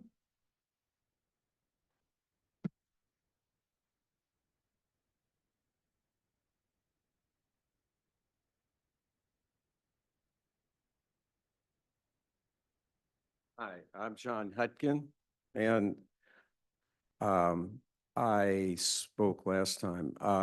One, the first thing that keeps coming out here, we're going to protect the neighbors. The neighbors need protection. I didn't see we needed any protection with what just went on with the seminary. They didn't need any protection. Just wanted to make it right. This idea, and I love Washington U, and I think we support them, but not that particular program. That is a house built on a false foundation. You mentioned the first thing was, well, we would think about lights.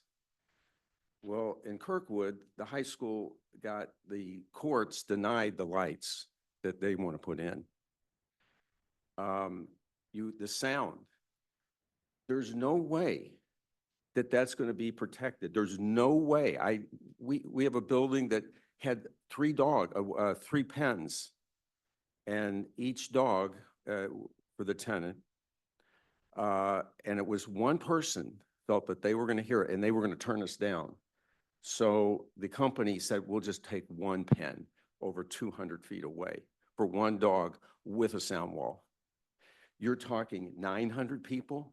Last night, we heard very loud, I don't know if it was Fonfont or whatever, somebody was doing something, and I live at 11 Brentmore. Was there something going on with Washington U? Well, it did stop at 9 or 9:30, something like that. There is no way you can protect, you're gonna have everybody calling the police all the time? That's not their job. There is no way that you can, if you had one ball field, you would have this whole protection program going. We're going to protect the neighbors. Wait a minute, you've got three. You've got another indoor version. You've got other buildings that are 67 feet high. That doesn't, you can't protect anybody. And so and the last thing, anyway, I was just saying that the whole sound thing, I don't even know how you're even dealing with that. That's like if you vote for that, you are putting in place something that you can't enforce. And so you already know, and you know that you can't do what you say you're going to do. You're going to keep that down to 70 dB. It's not doable. Now, the traffic.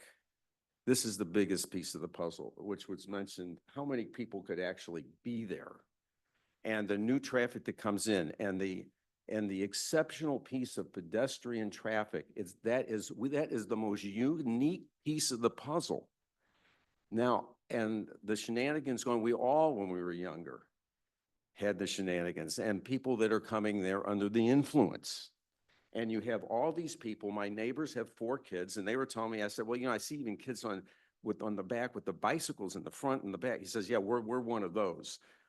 They're worried about it. The gentleman that came up earlier last time, he was very concerned about his kids. I see all the schools letting out, and you have groups of people that, nice people, but they're coming to a games like that, and intoxication prior is part of sometimes going. And I go and yelling and screaming, and I know when I've been to baseball games and I'm rooting for a team, I'm very excited. And they're going to be excited. And there's no way you can maintain this thing. If you had one field, we'd have just as much steel. Now you got all of these things in one place. It's inappropriate. I don't know how you can see it any other way. And when I say that the house is on a false foundation, none of those things can be contained. You cannot contain the groups. You cannot contain the amounts. You cannot who's coming under influence. You cannot contain the sound, and you can't really contain the lights. And so none of these things can be done. That's the foundation of which all these, I think everybody's trying to be helpful. How can we do this? But it's the wrong product in that particular location.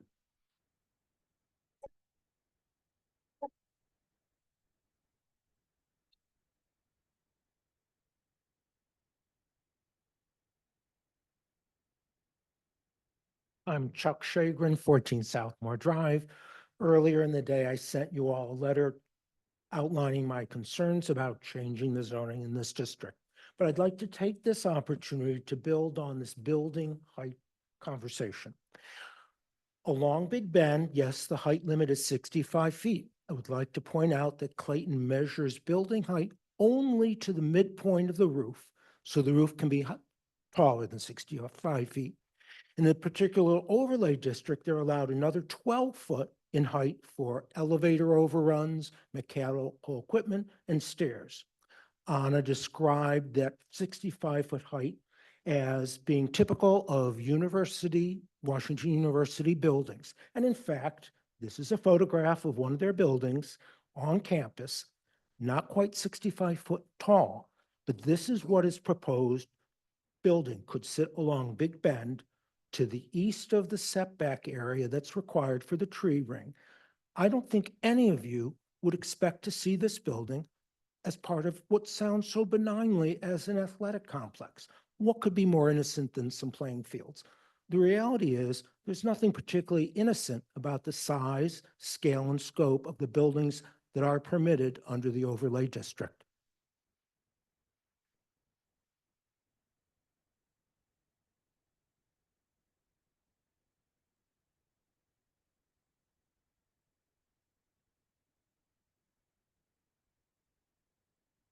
Jonathan Katz, 3 Tuscany Park. Well, we see some possible site layouts, but there's no topography on those site layouts. It all looks very flat, but this land is not flat. It's about 50 feet elevation drop from upper end to the lower end. There's a deep ravine running along just east of Big Bend Boulevard.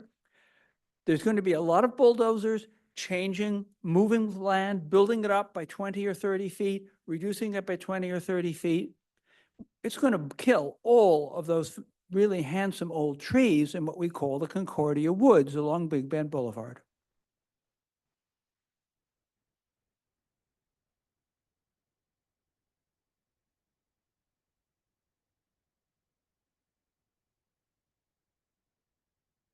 Hi, my name is Carol Needham. I live on Tuscany Park. I appreciate the work that you've done, and I really appreciate the seriousness with which you're accepting comments and ideas from the community. Regarding noise, the noise from the amplified concerts at Oak Knoll Park carries now all the way across over Big Bend through to St. Rita, which is on the edge of the current playing fields at CBC. This is obviously tolerable 5 to 7 p.m. a couple Sundays a year. It would be an entirely different thing. And in fact, it would lower property values if amplified concerts, music, announcements were allowed any day of the week, all day long until 10 p.m. That is it makes your patio unusable. It makes it impossible to enjoy your current use of the property.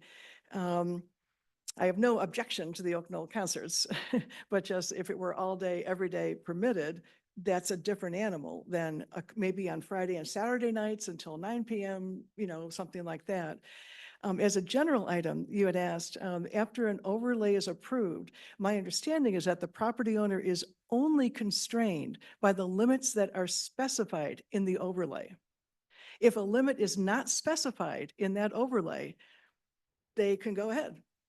That's why it's really important to put things like a correct decibel level at property line early, rather than thinking we can't appeal later. Like if it's out that 60 decibels, which is in the current, is just 10 decibels less than a vacuum cleaner. And if you want a vacuum cleaner sound at your property line permitted, nobody wants that. That's ridiculous. That's unrealistic in terms of a way to live.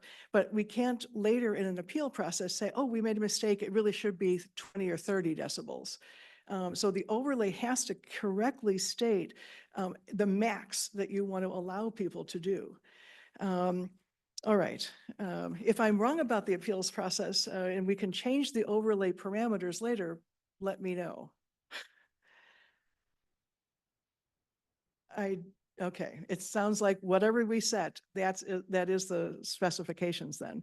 In that case, the noise level at 60 is way too loud at the property line, right? Right now, it's something like 10 decibels. You can hear leaves rustling and you know, it's a quiet situation. I propose it should be 30 decibels at the max. That's the sound of a dishwasher going all the time. And I frankly think that it would be nice if it could stay where it is now, you know, don't change the neighbors' ability to enjoy their yards. I'd like to add no vibrations from the district, no amplified intermittent noise like music with drums, amplified announcers. Or if we have to allow amplification, which is again a choice, it isn't required. But if we permit it, then it should only be Friday and Saturday nights until 7 p.m., 8 p.m. There's no reason to have announcements going on into the night just because a baseball game has started already. That we should also, I don't know if it's possible to enforce this at all, but I would prefer no odors and smells coming from the site. You know, frying food and that kind of thing is annoying. Any of you who've lived in a city in a really congested neighborhood know that if you ever live atop of a bar or restaurant that has frying food, it can be disgusting to smell it. It's premature to approve an overlay district at this point. It hasn't been fully developed, even though we have taken a number of months. I think there needs to be a little more consideration of precisely what the permitted dimensions ought to be. We need to see more details about specifically how the land will be developed within the overlay. And honestly, the change in fact where Bonbon is now available says to me that if I were WashU, I'd want to make it a unified plan. I imagine that they have thought about how they're going to use the Fontbonne section as well as the Big Bend section in the South 40. We should know what their thoughts are so we can understand what the impact will be on our neighborhoods. But I guess my main point is intermittent sound is forbidden except Friday and Saturday nights, and no decibels at the property line more than 30. You know, that's already an increase over what it is now, but it certainly should not be as high as 60 allowed at your property line. Thank you.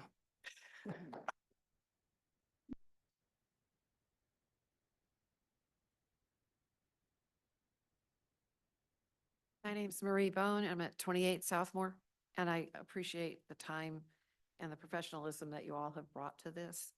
But I have to speak for myself, and I think for some of my neighbors who are along Big Bend. It's been elegantly stated that it is already dangerous. It took me 7.5 minutes to get able to make a turn out of my neighborhood at 5:05 this evening. So, you know, come visit when it's already bumper to bumper, cranky people in traffic. I expect this proposal, because of the volume of people who can be allowed as this stands and the way access is designed, driven on Big Bend, I expect it to be a profound deterioration in the quality of life in my neighborhood and a financial burden to us as neighbors in terms of the decline or resale value of our homes declining significantly. This will create an element of uncertainty because it'll pend out there for years. You have chosen not to require that WashU present their Fontbonne plan as a piece of it, so which potentially could mitigate some of the issues, particularly the ingress egress issues. And the period of time, there's been no discussion of the period of time during which they're undergoing construction, which will, and the way this is set up, all of that construction access would have to come through the Big Bend entrance, at least as I understand it. So I'm sitting here expecting somewhere in the 5 to 10 year range of increased traffic, reduced property value, and deteriorated quality of life. Thank you for listening.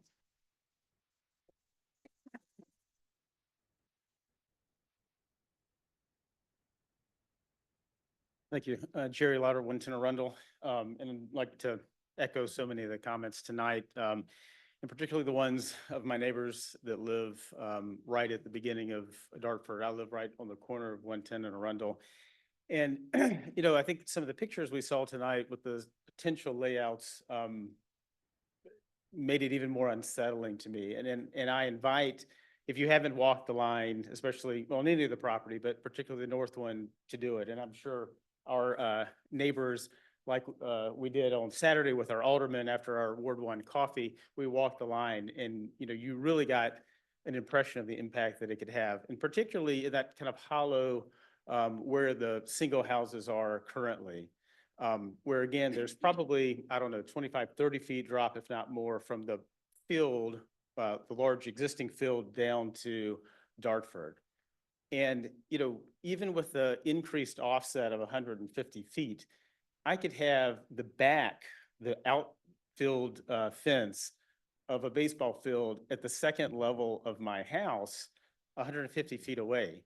And the other night, came home and heard a loudspeaker from the baseball field at the corner of Big Bend and Forsyth, which is about 6/10 of a mile away, and it was very loud and clear. So can you imagine what it's going to be like if a baseball field was positioned there, day, evening, whatever, how loud it's going to be in our homes, okay? So I get that, you know, that area particularly could be developed. Technically, it can be with deep pockets, it can be. But the question is, should it be? And I would say no, okay? And I think that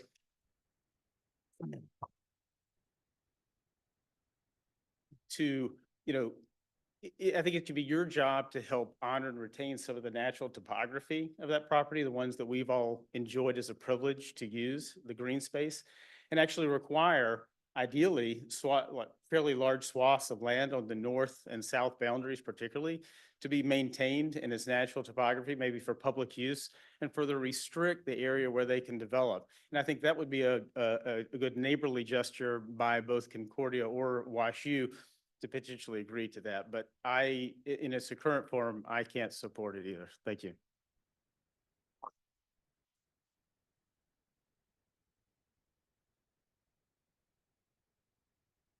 Hi, I'm Angela Lieberman. I live at 1 Southmore, directly across from this monstrosity you're talking about creating. So Saturday night, just one thing I want to say first, Saturday night was Fonfon's homecoming. It was about 9:30, 10 o'clock at night, and it was above our TV, which is right by the street, you know, our TV, our master suite faces Big Bend. And we're like, what is that noise? You know, we're getting ready to wind down. We're putting our kids to bed too. We're kind of helping them. We hear this loud noise, music from the Fonfon homecoming. I thought, wow, imagine if that were a sports team and people cheering. Imagine if that was multiple nights a week. It's ridiculous. This is not the place for this. Seriously.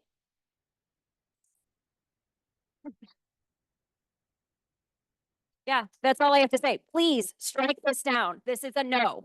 From everybody I've talked to, this is a no.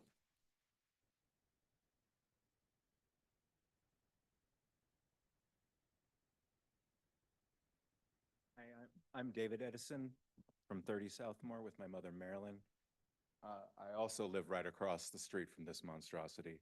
I remember 40 years ago when my mom stopped Concordia from building their international headquarters right across the street from us. And she can't do it this time. She's done it before. We all need to stand up and say no to this horrible idea. I appreciate these the overlay squeezing back, I see 7 boxes, 7 fields, 7 buildings into an increasingly smaller parcel of land, which makes me beg the question, why are we doing this? It is obviously not a good fit. It does obviously not sit well with the neighbors, the faculty, the donors, the community that has welcomed Washington University. And why? Why do this? Why do this to us? Don't do it.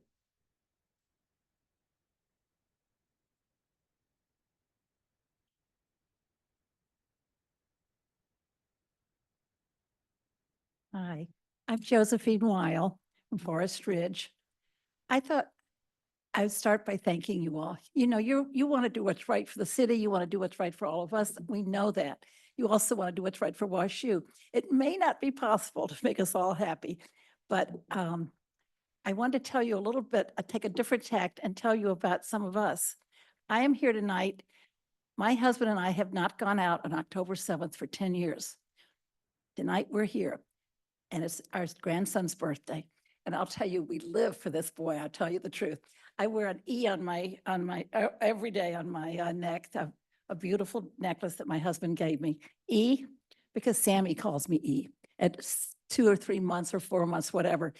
He picked up the E probably from Granny. I don't know, but it's always been E. We're crazy about him. It's the first time we've missed his birthday. I said, you know, this may be more important. We'll celebrate your birthday another night. Birthdays can go on for a month. I also want you to know that there are 2 people in this room who are having birthdays tonight. Chuck Shagrin's daughter moved here to be with her father and mother. She lives in Clayton with her 2 kids. You know they would have loved a family celebration. It's Chuck's birthday tonight. It's also Marilyn Edison's birthday tonight. And we know this because we're family. We're more than just neighbors, we're family. I know stories about some of these people in this room that are just terrific. And I know it because we share our lives together. And this is not our opposing this construction is not just a prejudice. It's not just a dislike of somebody changing our world. It is changing our world, our close-natured world where we love nature, we love trees, we love our families, we love our community. And we'd like, I guess, hate to sound old and grumpy, even though you could say I am. I think we really want not to have that development right in our face. I've walked the area from Dartmouth with Diane Katzman, our good friend. Her husband's our doctor.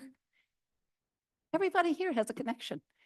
And we love each other and we want our world to stay the same. And we want it to feel free and open and wonderful as it is. Thank you so much.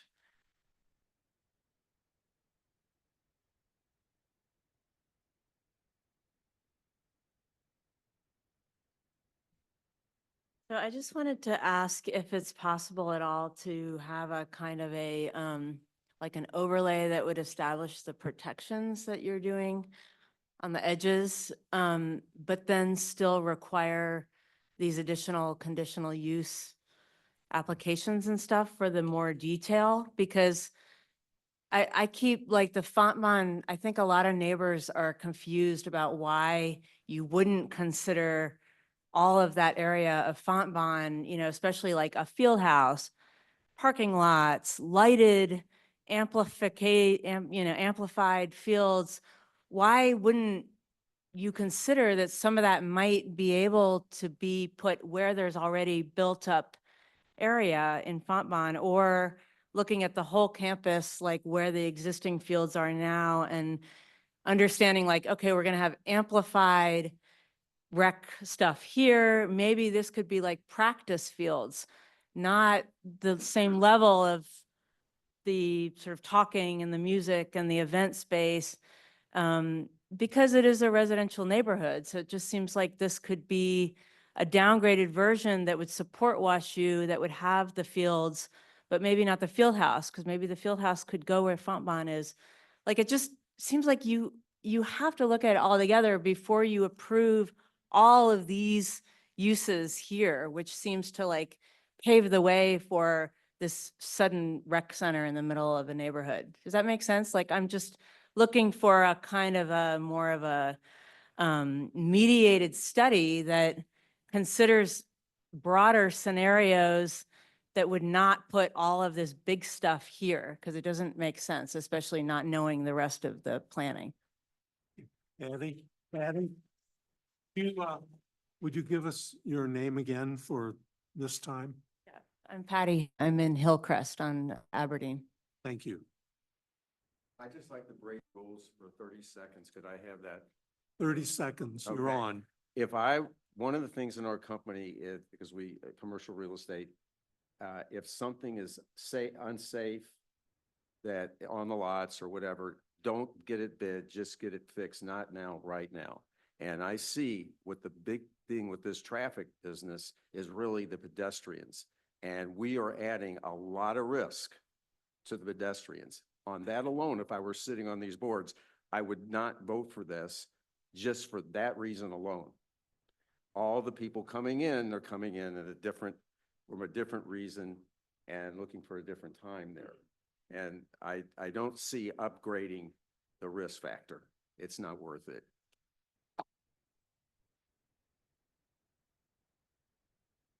Hi, my name's Obi Griffith. I'm at 104 Arundel, which is, right backing onto the development. I'm a professor at Washington University. I completely echo all of the concerns, so I'm not going to repeat those. You might have noticed when I came in, I had 2 little ones before my wife could pick them up. I wanted to try to just represent the other families in Hillcrest, that many of whom have small children. We've got elementary schools, multiple elementary schools, middle school. Every morning there's fleets of kids walking through this neighborhood. Talking with our neighbors with kids, many of them can't make these meetings. It's just really hard when you've got little ones to get to a meeting like this. And many of them also just don't have time to even be informed about this. Like some of them just aren't even aware that this is really happening, despite, all of your great efforts to reach out to the community. I think most of them are on the same page as the people here, where they have serious concerns about, especially the safety that could come from the increased traffic from something like this. Thank you.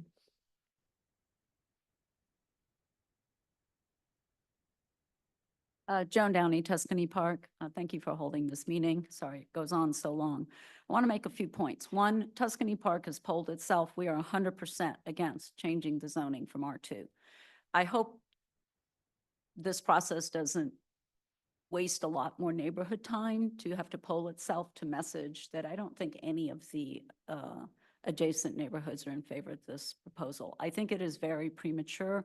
I appreciate all the hard work that's gone into it because I think it has improved the knowledge base, hopefully of yourselves and certainly of us, on the complexity of these projects. But it is sad to me that you had to spend your time providing useful information regarding census and times. Really? Did that have to be your work? That should have been part of this. This is all very premature. WashU can give us a lot more information. I'm speaking as a retired faculty member currently. And they have options. The North Campus is flat. What I learned when I saw this much reduced number of boxes was the proposal, the first panel that had 8 things. It was very clear WashU planned to flatten, fill, and stick as many boxes in. All these additional restrictions clearly have resulted in way less capacity. I don't see where parking is. Personally, I don't think there should be any parking in that entire space, and there should be no ingress and egress off Big Ben. Clayton and Big Ben, that intersection were not in the preliminary parking study that was handed out because it's already an F. You can't get worse than F. There is no capacity for Big Ben to take more cars. And if you put parking, you invite cars. And it took me 14 minutes to get out of Tuscany tonight. I specifically waited. I did it several times between 4 p.m. and 5:15 to get here. It is quite a long haul. I can gun it too, and you see us all doing that. But I have very little respect for the county's perception of Big Ben. You'll notice that Big Ben from Clayton Road to the university was up to 40 miles an hour. The WashU piece of Big Ben from Forsyth to Skinker, They maintain the 35. How is that? It's the same cars. We were told that RPs had to go to 40 because Clayton Police, the county's wording was the lack of the ability to enforce, meaning so many people go faster than 35 that they up the speed limit to minimize the number of people breaking the speeding law. That was the reasoning given to us for why our piece went to 40. I'm not sure what WashU said, but their piece stayed at 35. So that makes no sense. And as to MSD's, my confidence in MSD's ability, I've counted 8 times they've tried to find where the water is coming from at Clayton Road and like right in front of Walgreens. It's at least 8 or 10 times they've dug up that entire piece of Clayton Road, trying to find where the water comes from that creates the ice slick if you're trying to get into Bedco, and it's still there. It's a little bit more south now, but it's still there. So I have very little trust. I am very worried that you don't, this approval doesn't have the facts on whether that runoff down to Tuscany is even at capacity or exceeds capacity. And I really learned that tonight when he said he couldn't tell because the MSD study still needs to be done for him, the engineer. So please don't approve this. It's premature. This is all good work, but I do think it's still premature. Thank you.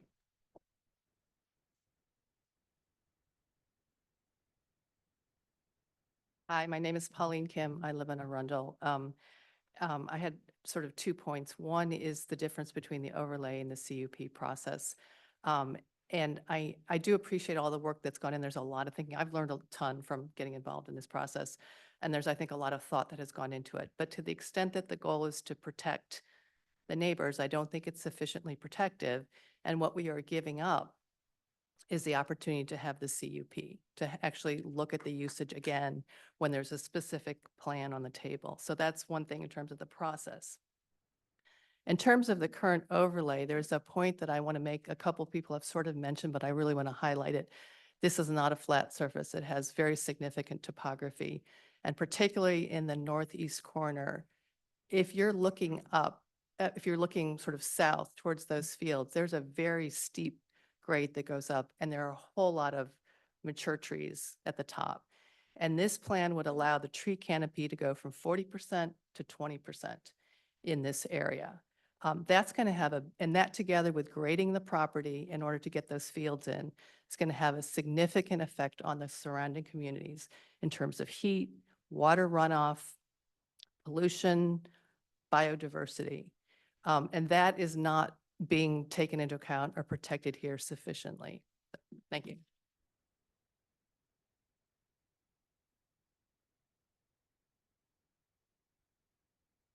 Any other comments from the audience? 1 hour.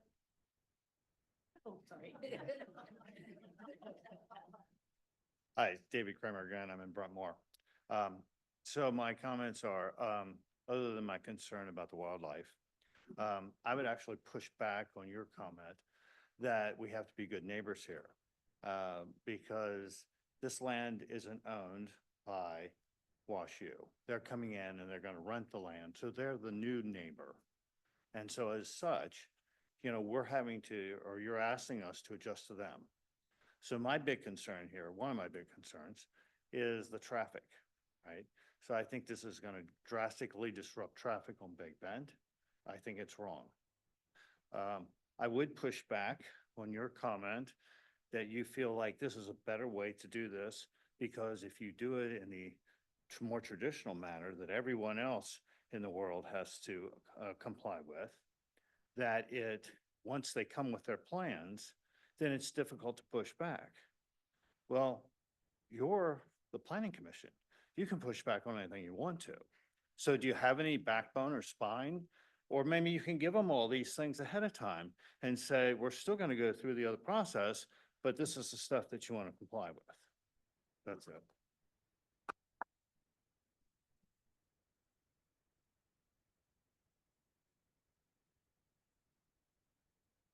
Good evening. Jeff Gershman here on behalf of the Wiles. First, I want to thank the staff. Anna and Ryan and David have been extremely helpful, extremely communicative. Met with them all. They've explained what they want to do. We respectfully disagree, but they've been nothing but professional throughout this entire process. The comment that Bob made earlier, I respectfully disagree with in strong terms. We're not just setting parameters here. We're skating by the central question, which is what's the appropriate use? You ask, is this reasonable? It's not reasonable. And the reason why in 2 meetings you've had a room full of people each night is because you're proposing to take away protections from the conditional use permit process. And let me just tell you what that says here.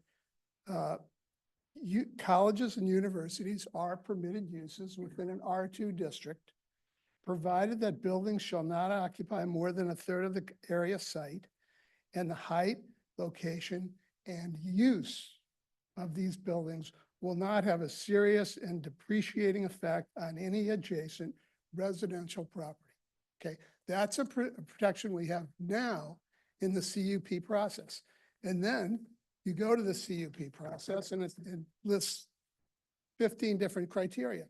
The first criteria is the proposed use is compatible with surrounding uses and with the surrounding neighborhood. That's where we start on this process. Now, I've heard the explanation about if we go to this overlay district, there's some sort of generalized requirement that in the site plan process, that there be general conformance, but that's not the same protection. There's no analysis there as to whether this is an appropriate use in this neighborhood. And with respect to the staff report, there's nothing in the staff report about whether this is an appropriate use. It talks about lights, sound, how high the poles can be. But the very first question is, does this make sense in this location? And I would suggest to you that it doesn't. Finally, I think what you're trying to do here through an overlay district is to avoid a piecemeal approach. But piecemeal is exactly what we're doing. We all know WashU is expanded beyond their traditional campus. They've got the CBC site. Now they have the Fontbonne site. Now they want to do something on the Concordia site. The obvious thing that they should be told is, let's see your master plan. What's the overall plan? Fontbonne already has an entrance off of Big Bend. Why do we need another one a little farther south? Maybe their whole plan contemplates things on the Fontbonne campus that we don't even know. Shouldn't we know that stuff now before we piecemeal approve these athletic fields? So these are the things I think as a plan commission, as a staff, that you ought to be asking the university so we can make an intelligent judgment. You all can make an intelligent judgment about the overall plan. That's what I suggest to you. Thank you.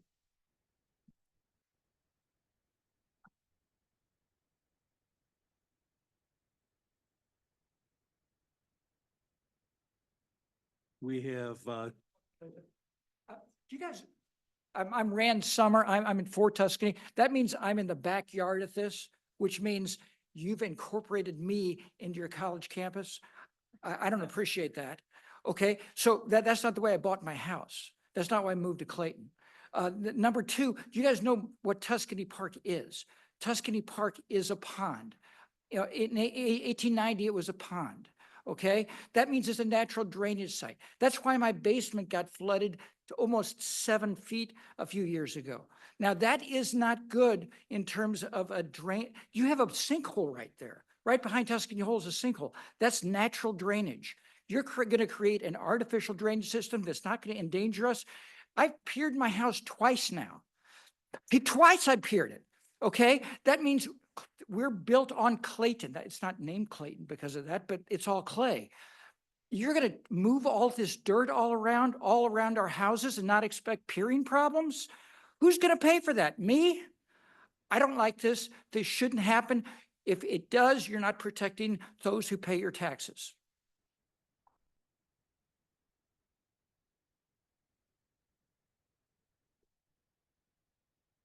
We have two people virtually. Yes, let's go. Anne, can you mute yourself, unmute yourself?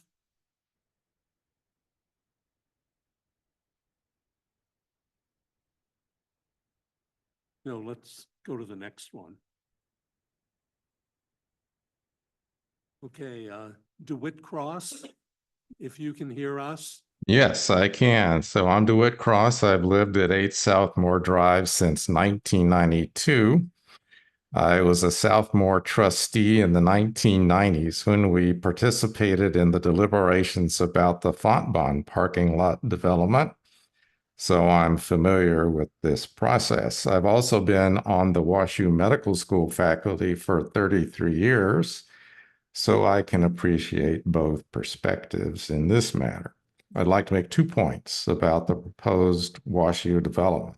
The first point is that regardless of whether the conversion of a residential neighborhood to athletic facilities across Big Bend Boulevard from my home would be accomplished through a conditional use permit or through the establishment of an overlay district, I am, for the record, strongly opposed to such a conversion for all the reasons others have put forth.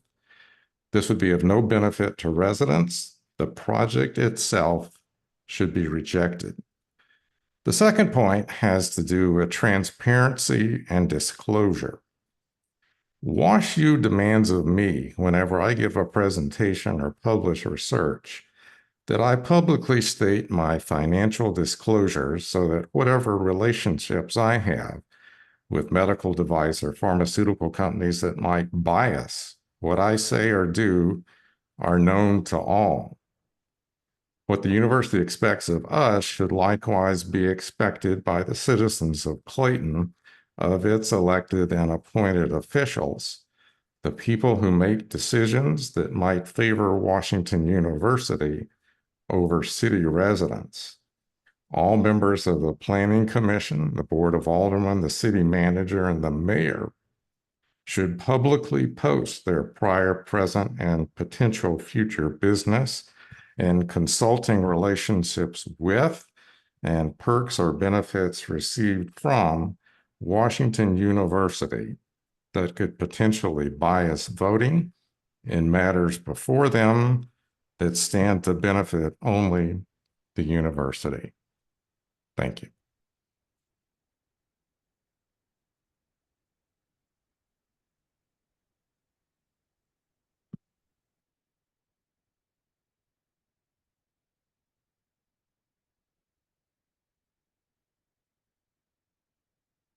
Anne, can you hear us? Please unmute yourself.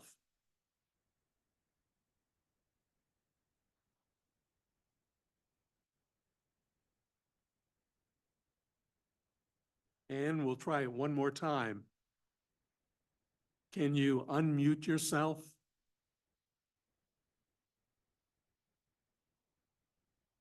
No. Well, I think we'll go on. Are there any final comments from the audience, from people who have not spoken?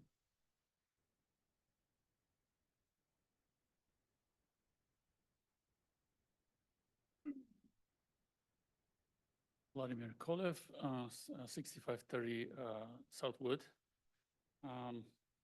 Because of so many people would be able to attend those facilities, what I predict will happen is everybody would park anywhere they can in any street, in any neighborhood, just to be close and to attend. So what's going to happen in the middle of the night, everybody 10, 11 o'clock would go to their car make a lot of noise, wake up the whole neighborhood.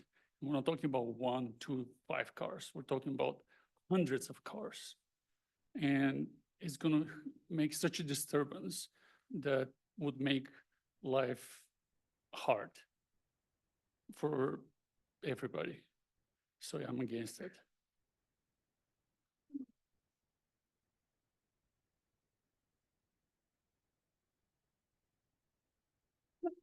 We have one more.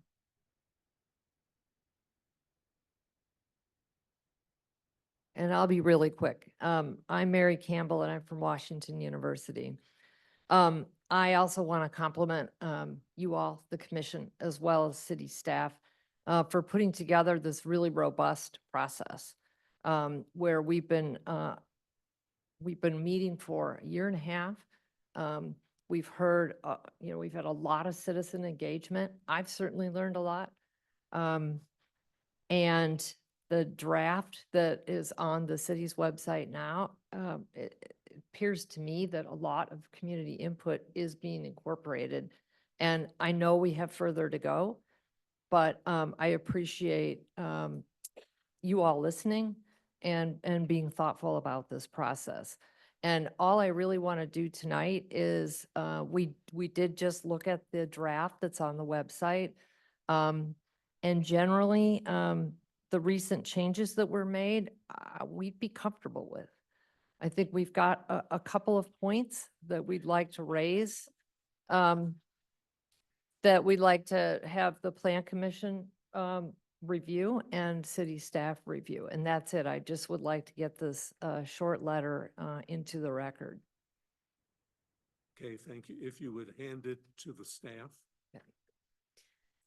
She handed it to me when I sat down. We will scan it and put it on the website tomorrow for everybody. Okay. Any final comments? No? Well, we certainly thank everyone for their thoughtful comments, willingness to speak, and I'm sure that we have all listened carefully and will move on beyond that. Anna, I'd like to ask, we did not really get a staff report on this. It was all verbal. We received the Big Bend Overlay Zoning District. The staff, you received a staff report. So we've recommended that the public hearings are advanced to the Board of Aldermen. We think staff believes, based on the feedback level, that at this point, we really need to hear from the board on how to proceed. So that was our recommendation, is to continue the public hearing at the board level so that we can be directed by them. Okay, I apologize. Okay, thank you, Bob. I see it. Okay, with that in mind, I think we'll go around and we'll see. Jim, would you like to begin with comments? I just want to thank everyone again for their comments.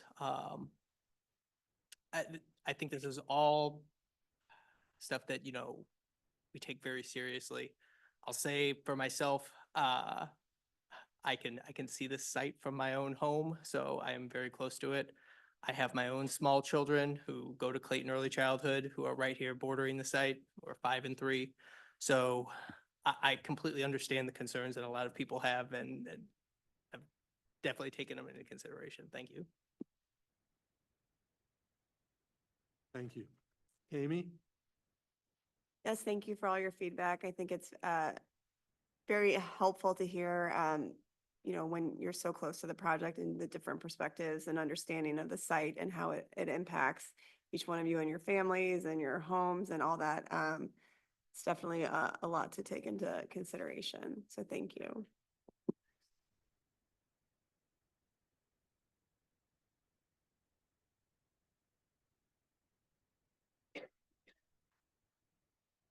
Ellen? I would like to thank everyone also, and thank you for participating. That has always been a goal of mine, is to get people to speak up, whether they're right, wrong, say what their feelings are. So thank you so much.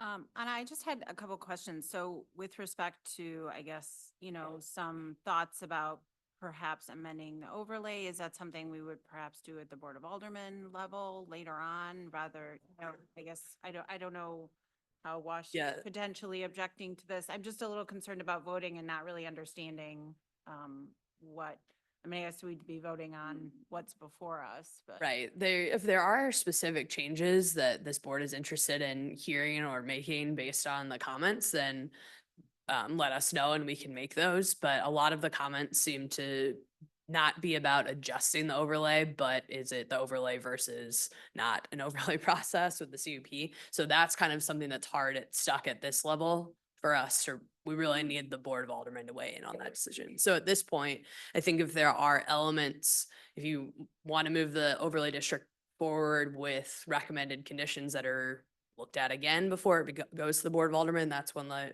way are making another vote. But at this point, I'm not sure what to change necessarily to continue addressing an overlay district unless you give me pointed action for that.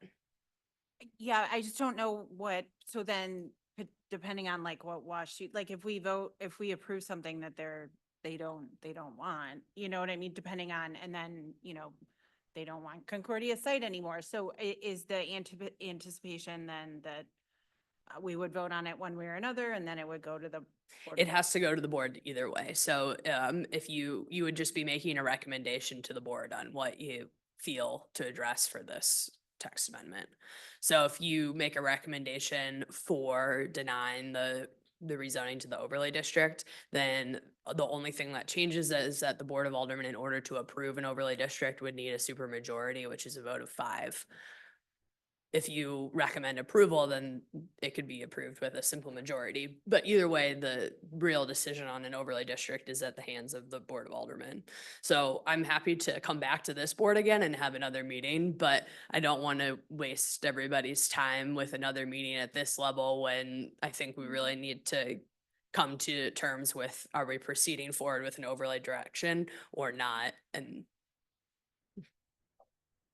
And I was just wondering, Stephanie, as our legal counsel, can you weigh in? I think there's been a lot of suggestion tonight that, I mean, it is, and I want to let you all know that I have watched the property multiple times. I am still concerned about, some certain things related to the topography. But, this is ultimately a piece of land that the city of Clayton doesn't control. I wish that we did. I wish that I owned this land. I wish I could buy it and make it into a park. But the fact of the matter is, we've got 2 private entities who are negotiating a land deal. So if, under the scenario, whether or not the overlay is passed, can we say no to athletic facilities on this site? It would be more difficult to say no through a conditional use permit. And here's why. You act in 2 different capacities. You act legislatively and you act administratively. Legislative, you have a lot more discretion. You walk into the courthouse if your legislative action is challenged already on the winning side because the court presumed your legislative actions to be correct, and there's a very high standard to challenge those. Administratively, you're on equal footing with whoever is challenging it. So if you deny a conditional use permit to Wash U and they decide to sue you, then you're not presumed to be correct. The court's going to look at the evidence to determine, whether it's reasonable or not. So if you take legislative action upfront and you make certain requirements, you're doing so legislatively, which puts you in a much better position to enforce those and to survive any kind of challenge to those. And I'm not saying that, you can't place limitations and restrictions through the conditional use process, because you can. It's just that you have more power to do that legislatively through the overlay district than you do through the conditional use permits. Thank you. Bob. First of all, I know a lot of you people out there. And, and I live right next to it too. Personally, I feel the overlay district is the right tool. I know you're not going to like me saying that, but it is the right tool from a real estate developer having input in the process, that as each project comes up, there are added regulations and restrictions put on them to make it all work. It could be parking, whatever. When the font bond starts coming online, that's going to affect how this area is developed as well. It's going to be the Board of Aldermen that's going to have the ultimate say. And they can add restrictions, change it, whatever. If it's the setback line, if it's fewer fields, whatever. But I do think Washington U has a legitimate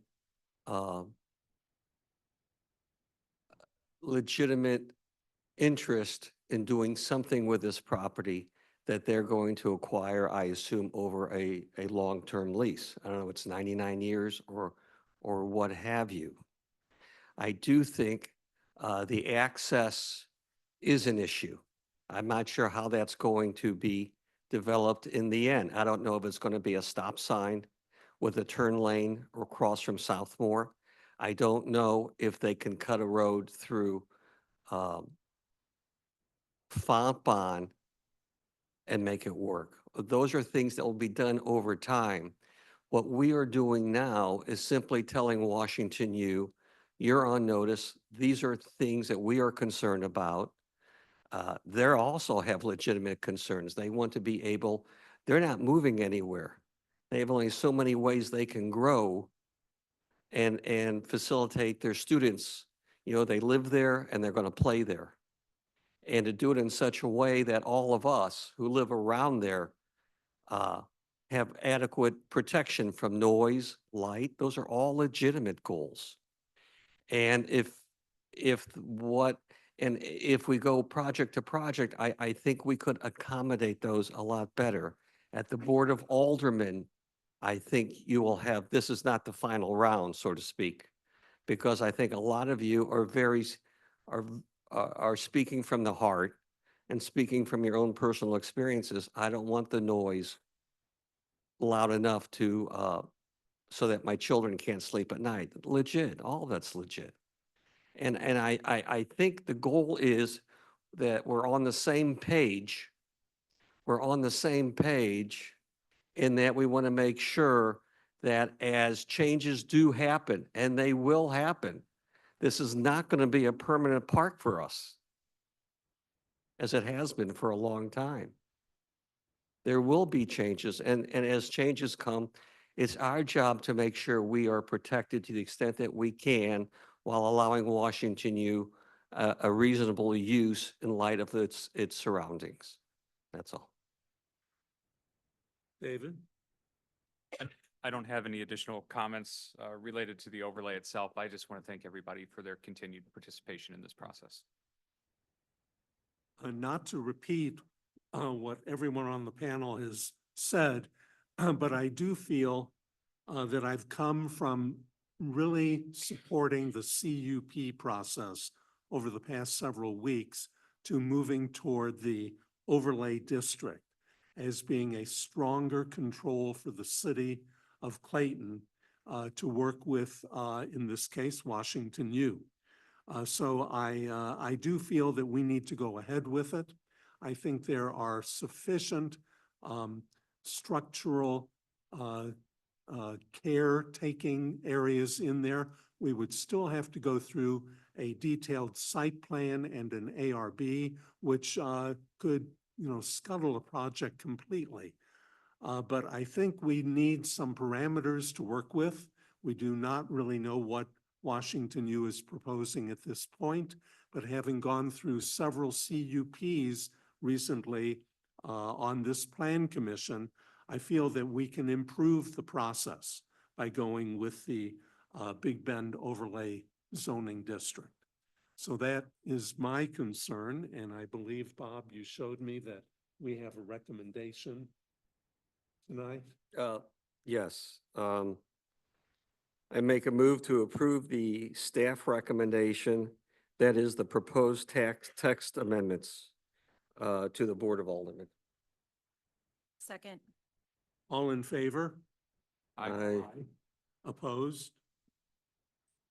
Bob, did your motion apply to both overlay districts or just the Big Bend overlay? Just the Big Bend that we talked about. Okay. Thank you. We do need to go on. Right. Oh, yeah, we only did the text. We also have South Florida. Yeah, so. It's just. But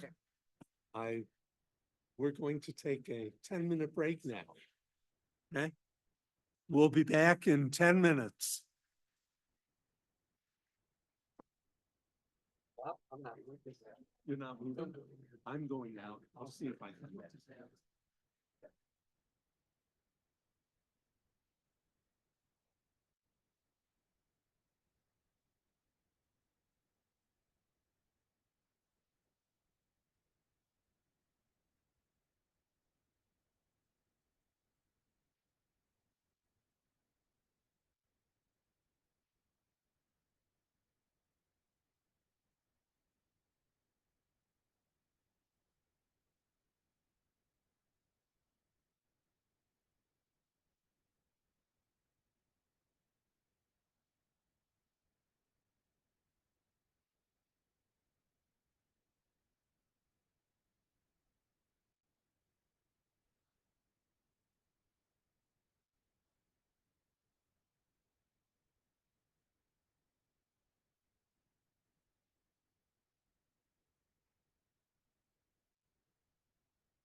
Which is the, oh, I'm sorry. Okay, well, we'll continue. We're on the rezoning aspect of 801 Seminary Place. So I don't have that, but if you would go ahead. Yes, so we recommending approval on both text amendments and both rezonings. So far you've made a motion on the text amendment related to the Big Bend overlay district. The rezoning issue, it retains the R2. Correct. And So the only difference is setting the boundary. Right, so in the actual text amendment language, the ordinance would include a description of the boundary. So you kind of already established the boundary within the text amendment, but then the rezonings when we officially amend our zoning map to match that boundary that you created of the overlay district within the text. So it'll be R2, subject to the overlay district. That will be the zoning. Okay. Yep. Okay, so really, I don't see much need for discussion. It seems to have followed the overlay district quite well. So I will call for a motion. I move that we adopt a staff recommendation to approve the rezoning of what has become known as the Big Bend district or overlay. No, Big The Ben. Big Bend. No, not yet, just Big Ben. We're applying the rezoning. To R2 subject to the overlay district, the Big Bend overlay district. Second.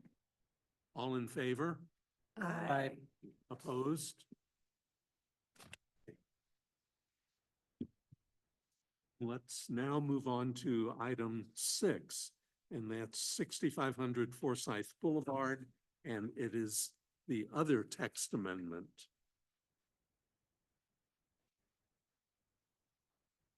Yeah. Good.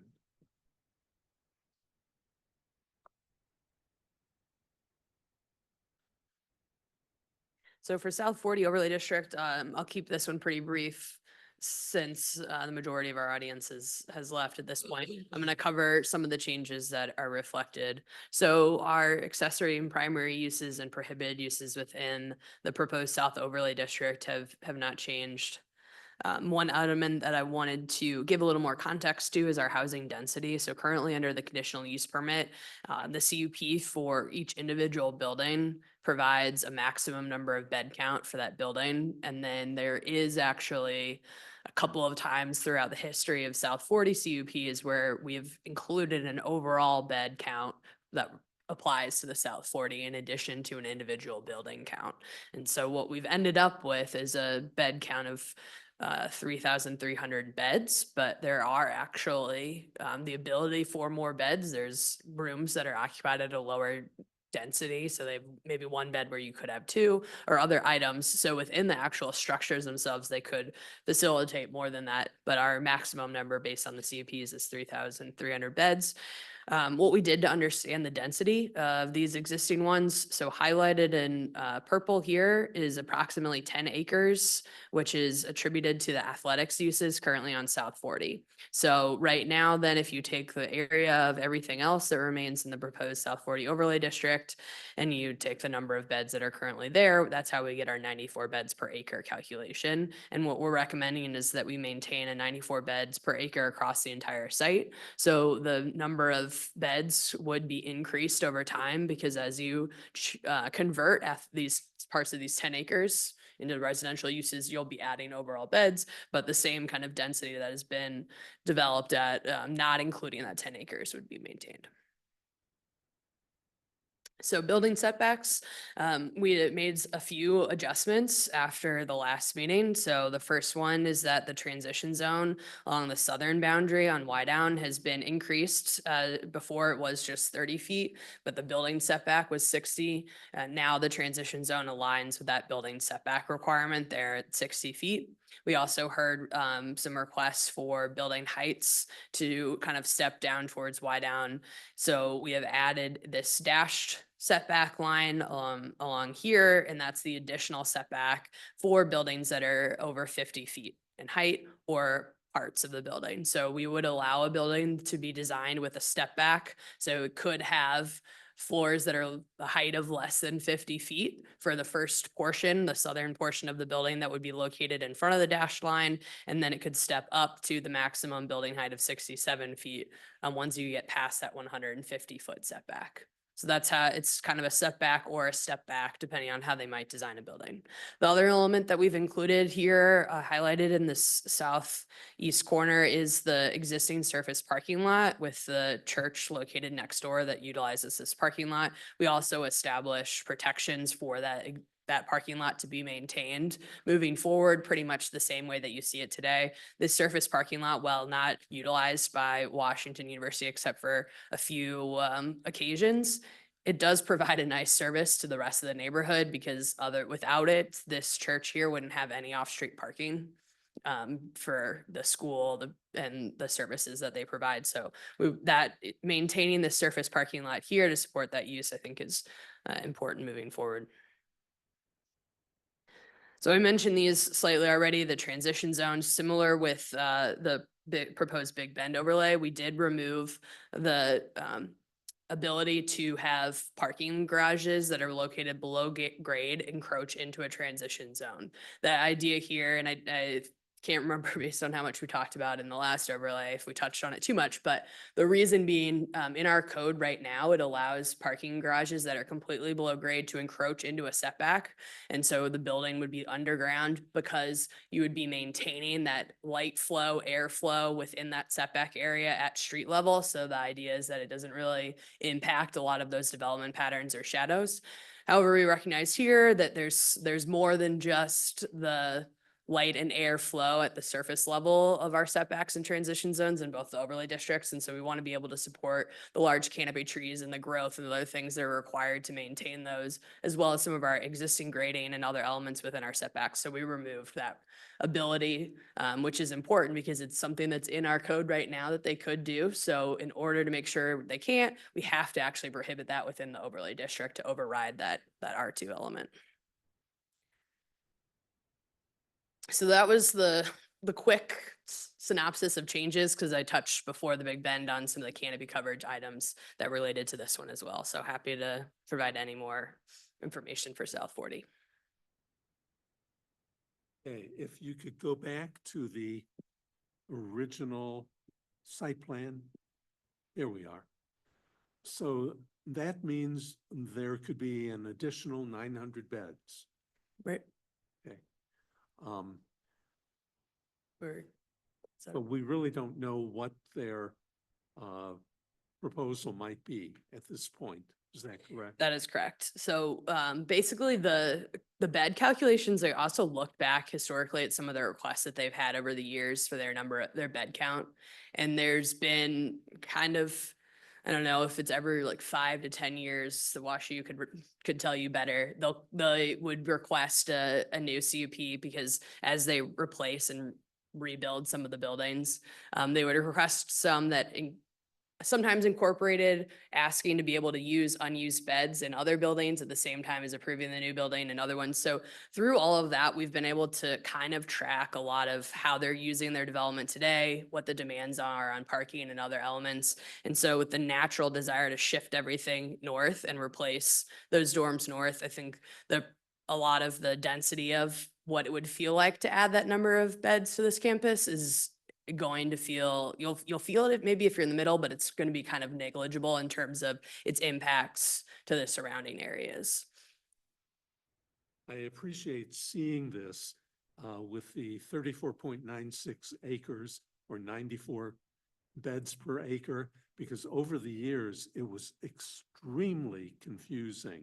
Yes. As they came in to add and take away buildings. Right. And it's hard to track, especially because you come in to get a conditional use permit. And as we've seen with many development, if you think about the apartment developments that we get, it's often that the number of actual apartment units or the ratio of 1-bedroom to 2-bedroom apartments from when they actually finish building that is slightly different from when they come to you all to get their initial approval. So that happens as WashU builds all of their buildings, as well as maybe convert spaces over time. So we have, I mean, the diagram that I can come to at the end here with the existing CUPs, when you actually pull out, I mean, some of these CUPs will pull a specific building and it will tell us some really strict restrictions of that building. And then I'll find a CUP for another building 10 years later that pretty much says the opposite of what was being restricted before. And so then we kind of have to count, okay, this building, this dormitory is allowed to be 4 stories with 163 beds, but we waived 26 parking spots for them. But then we added another count for an overall CUP that limits the total bed to 330. So it gets hard to understand over time where you're headed. And that's the big part about adding that overall density of a bed count per acre spread across the entire site, because that will do a much better job in conjunction with setbacks, building heights, understanding parking requirements phased in over time, because we'll kind of know where we're headed, as opposed to this, which changes sometimes and stays the same in others. Well, seeing this effort and having gone through what we have on this page here, I think it really shows us the benefit of an overlay district in lieu of multiple CUPs. Yeah, just in terms of, I mean, they asked, the public asked about how do you enforce things over time? And that's something that will be so much easier. I mean, look at we have this one building here. I don't know the name of this one, but it has a requirement of an acoustical study for just its mechanical equipment that was supposed to be redone every 10 years to see if that specific mechanical equipment is creating any noise increases. But then we have tons of other buildings that have no mechanical equipment acoustical study requirements. So that's a huge part of why we wanted to take what we've learned from this process of layering CUPs, because there are some other things we've learned that are great. And so we want to kind of use those that may be applied only to 2 buildings and want to apply them across the entire site. But then we've also learned where there's some downfalls, especially when you look at consistency and enforcement over time. In hindsight, I wish we had reviewed the South 40 overlay before we did the Big Bend overlay. Yeah, I've used it. I've explained this document to people in public settings a few times. But I did, yeah, it is an interesting one when you start getting into the weeds of it. Okay. Bob, any comments? Basically, no. The overlay district makes sense. All we're doing is basically finishing a pattern that is already well established here, unlike the Big Bend overlay district, which is just bare field for a lot of it. You're maintaining the same density. Nothing else. Bridget? Yeah, I mean, I still have some concerns on the retaining wall step requirement, because I'm just concerned about like how that's gonna look. I mean, I feel like that's less of a concern on the South 40 because it's not necessarily facing residential, I mean, if it's like facing Forsyth, I mean, I'm not sure WashU would want their students looking at a 10-foot retaining wall, so maybe they would adjust it as needed. And I don't find that the topography there is different than it is on the Can I just say this, Bridget?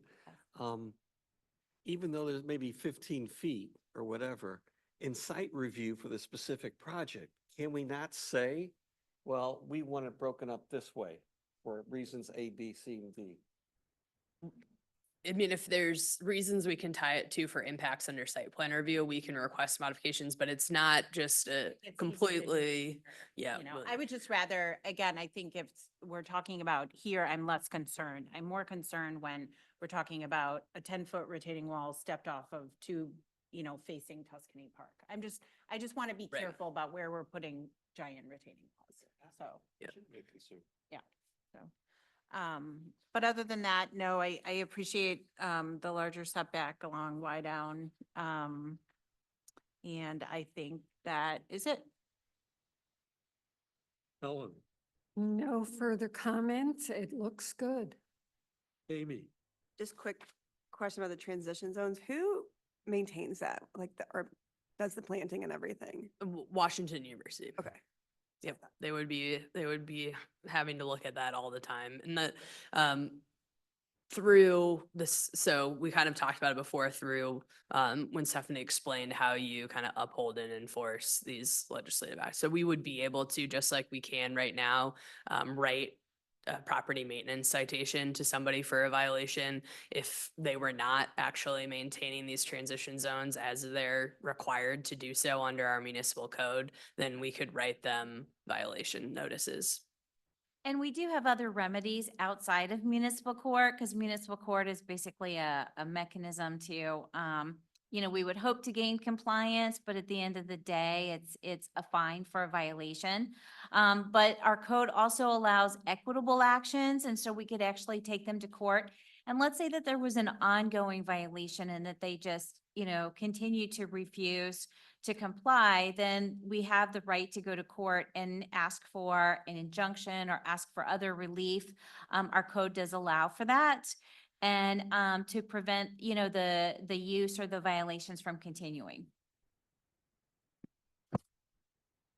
Jim.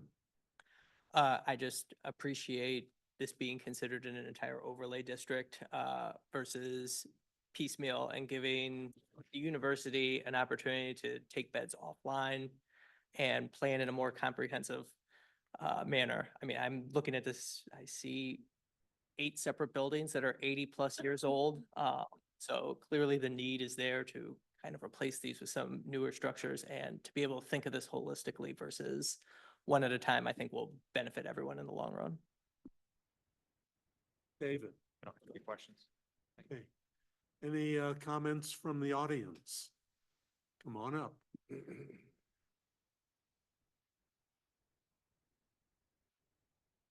The definition of the density, which is the 34 acres? Does that not include the athletic field? Right, so today, this evaluates today. So everything that's in kind of the L shaped that does not include this purple highlight is where we get that 34 acres. Correct. So it's 44 acres total? Right, so they'll, yep, just over 44 acres. Okay, so it was relevant because of what the previous discussion is about. If they suddenly decided they wanted to build on the other 10 acres, then how would that affect the numbers? They would then be able to have 3,300 plus whatever that ends up being. So right now, the total number of beds is regulated. Every conditional use permit that governs a new dormitory that they would build some of those would have total numbers of beds associated with it. And then other CUPs would also attach a total number of beds for the site overall. And so that's where it's been kind of regulated in 2 different ways. So if they were to, under the process today, to replace the athletic fields, then they would need a conditional use permit for the new dorms they were building. But if they were going to not remove other beds in order to be able to actually occupy more than the 3,300 beds, then we would also have to amend that count, because it is mentioned in a different different conditional use permit for a different dorm. So if they radically decided to put beds on the athletic 10 acres, then what's the review process for density and the effect of that on the overall neighborhood? Are you speaking about the proposed Big Bend area? No, I'm talking about the athletic 10 acres. Oh, so this right now is just highlighted for the purposes of showing how we completed the calculation. So under the proposed overlay district, we would have a cap of 94 beds per acre that we would track. And then they would have to go through site plan review and architectural review with the new dorm that they would build and show how the number of beds on the site was less than 94 beds per acre. Okay, but if they decided to do the full amount, 3,300, and then they decide to put some more beds where the athletics is now, because we're talking about a long period of time, then the safety of that density, the emergency services, et cetera, would it not be better to have that athletic also strictly athletic rather than leaving a loophole for, well, we're going to make that beds? That athletic is part of why they've requested they want to remove that. That's part of this whole process, is moving those two fields to the proposed Big Bend overlay district, with the goal of making this campus primarily housing focused. So that's part of what the request in the changes, which triggered the overlay district instead of the, instead of the conditional use permit. I thought that was the other set of fields. Yes, no, the other ones that are north, this is Forsyth Boulevard, so Francis Field, their football field, and the fields that are north of that, the track and field, that stuff is not being moved. That's gonna be staying on Danforth campus. Okay. Yep. I still urge you to consider traffic and noise. There are residents, they may not be our residents, but there are residents across. I would like to know in the future how that setback from the dorms that are there now compares to what the setbacks are going to be for the Big Bend overlay. Looking at it, I was just trying to eyeball it. It seems like they're pretty far set back too. I've heard Yeah. that the students in those dorms, it's not their first choice of dorm because of those fields. I'd just like to say that. I don't care if it's a rumor or a fact. I have heard that. Those lights are on all the time. That's another thing. So I understand that that has nothing to do with your issue about the overlay district, but the big picture is what I think the conclusion was from the earlier meeting, that we would really prefer to know what all the plans are. Thank you. Any other comments from the audience? Do we have any hands up? No. Okay. Well, we do have a recommendation. I move that we approve the staff recommendation to approve the proposed tax amendments for the South 40 overlay. Second. All in favor? Aye. Aye. Opposed? Okay. Let's move on to item 7, which is the rezoning for 6500 Forsyth. So this is the same as the Big Bend overlay, so the rezoning would maintain an R2 base zoning for this and then put the overlay district on top of that. Any comment? No? Any comment from the audience? No? I think this is pretty simple, and I would recommend a motion. I move that we approve the staff recommendation for the South 40 overlay to be placed on top of the R2 zoning. Second. All in favor? Aye. Aye. Opposed? Okay. Well, thank you, everyone who stuck with us tonight. And we've come to the end of the meeting. Jim, any further comments? No further comments. Amy? No further comments, except for thank you, Anna. All this was a great meeting. All your information was perfect. Thank you. Ellen? Nothing to add. Bridget? Nothing further. Thank you. I just want to thank our staff one more time. You guys were really troopers tonight. David? Nothing more tonight. And I follow up what Bob said. We expect professionalism and we exceed it every time, and we thank you for it. Yeah, I'll just thank you guys. You asked some good questions, and also with the audience. It's a hard concept to try and necessarily explain or understand when you're not in this world, but asking a lot of questions is what will help continue this discussion with the Board of Aldermen layer now. Thank you, everyone. Thank you. We're adjourned.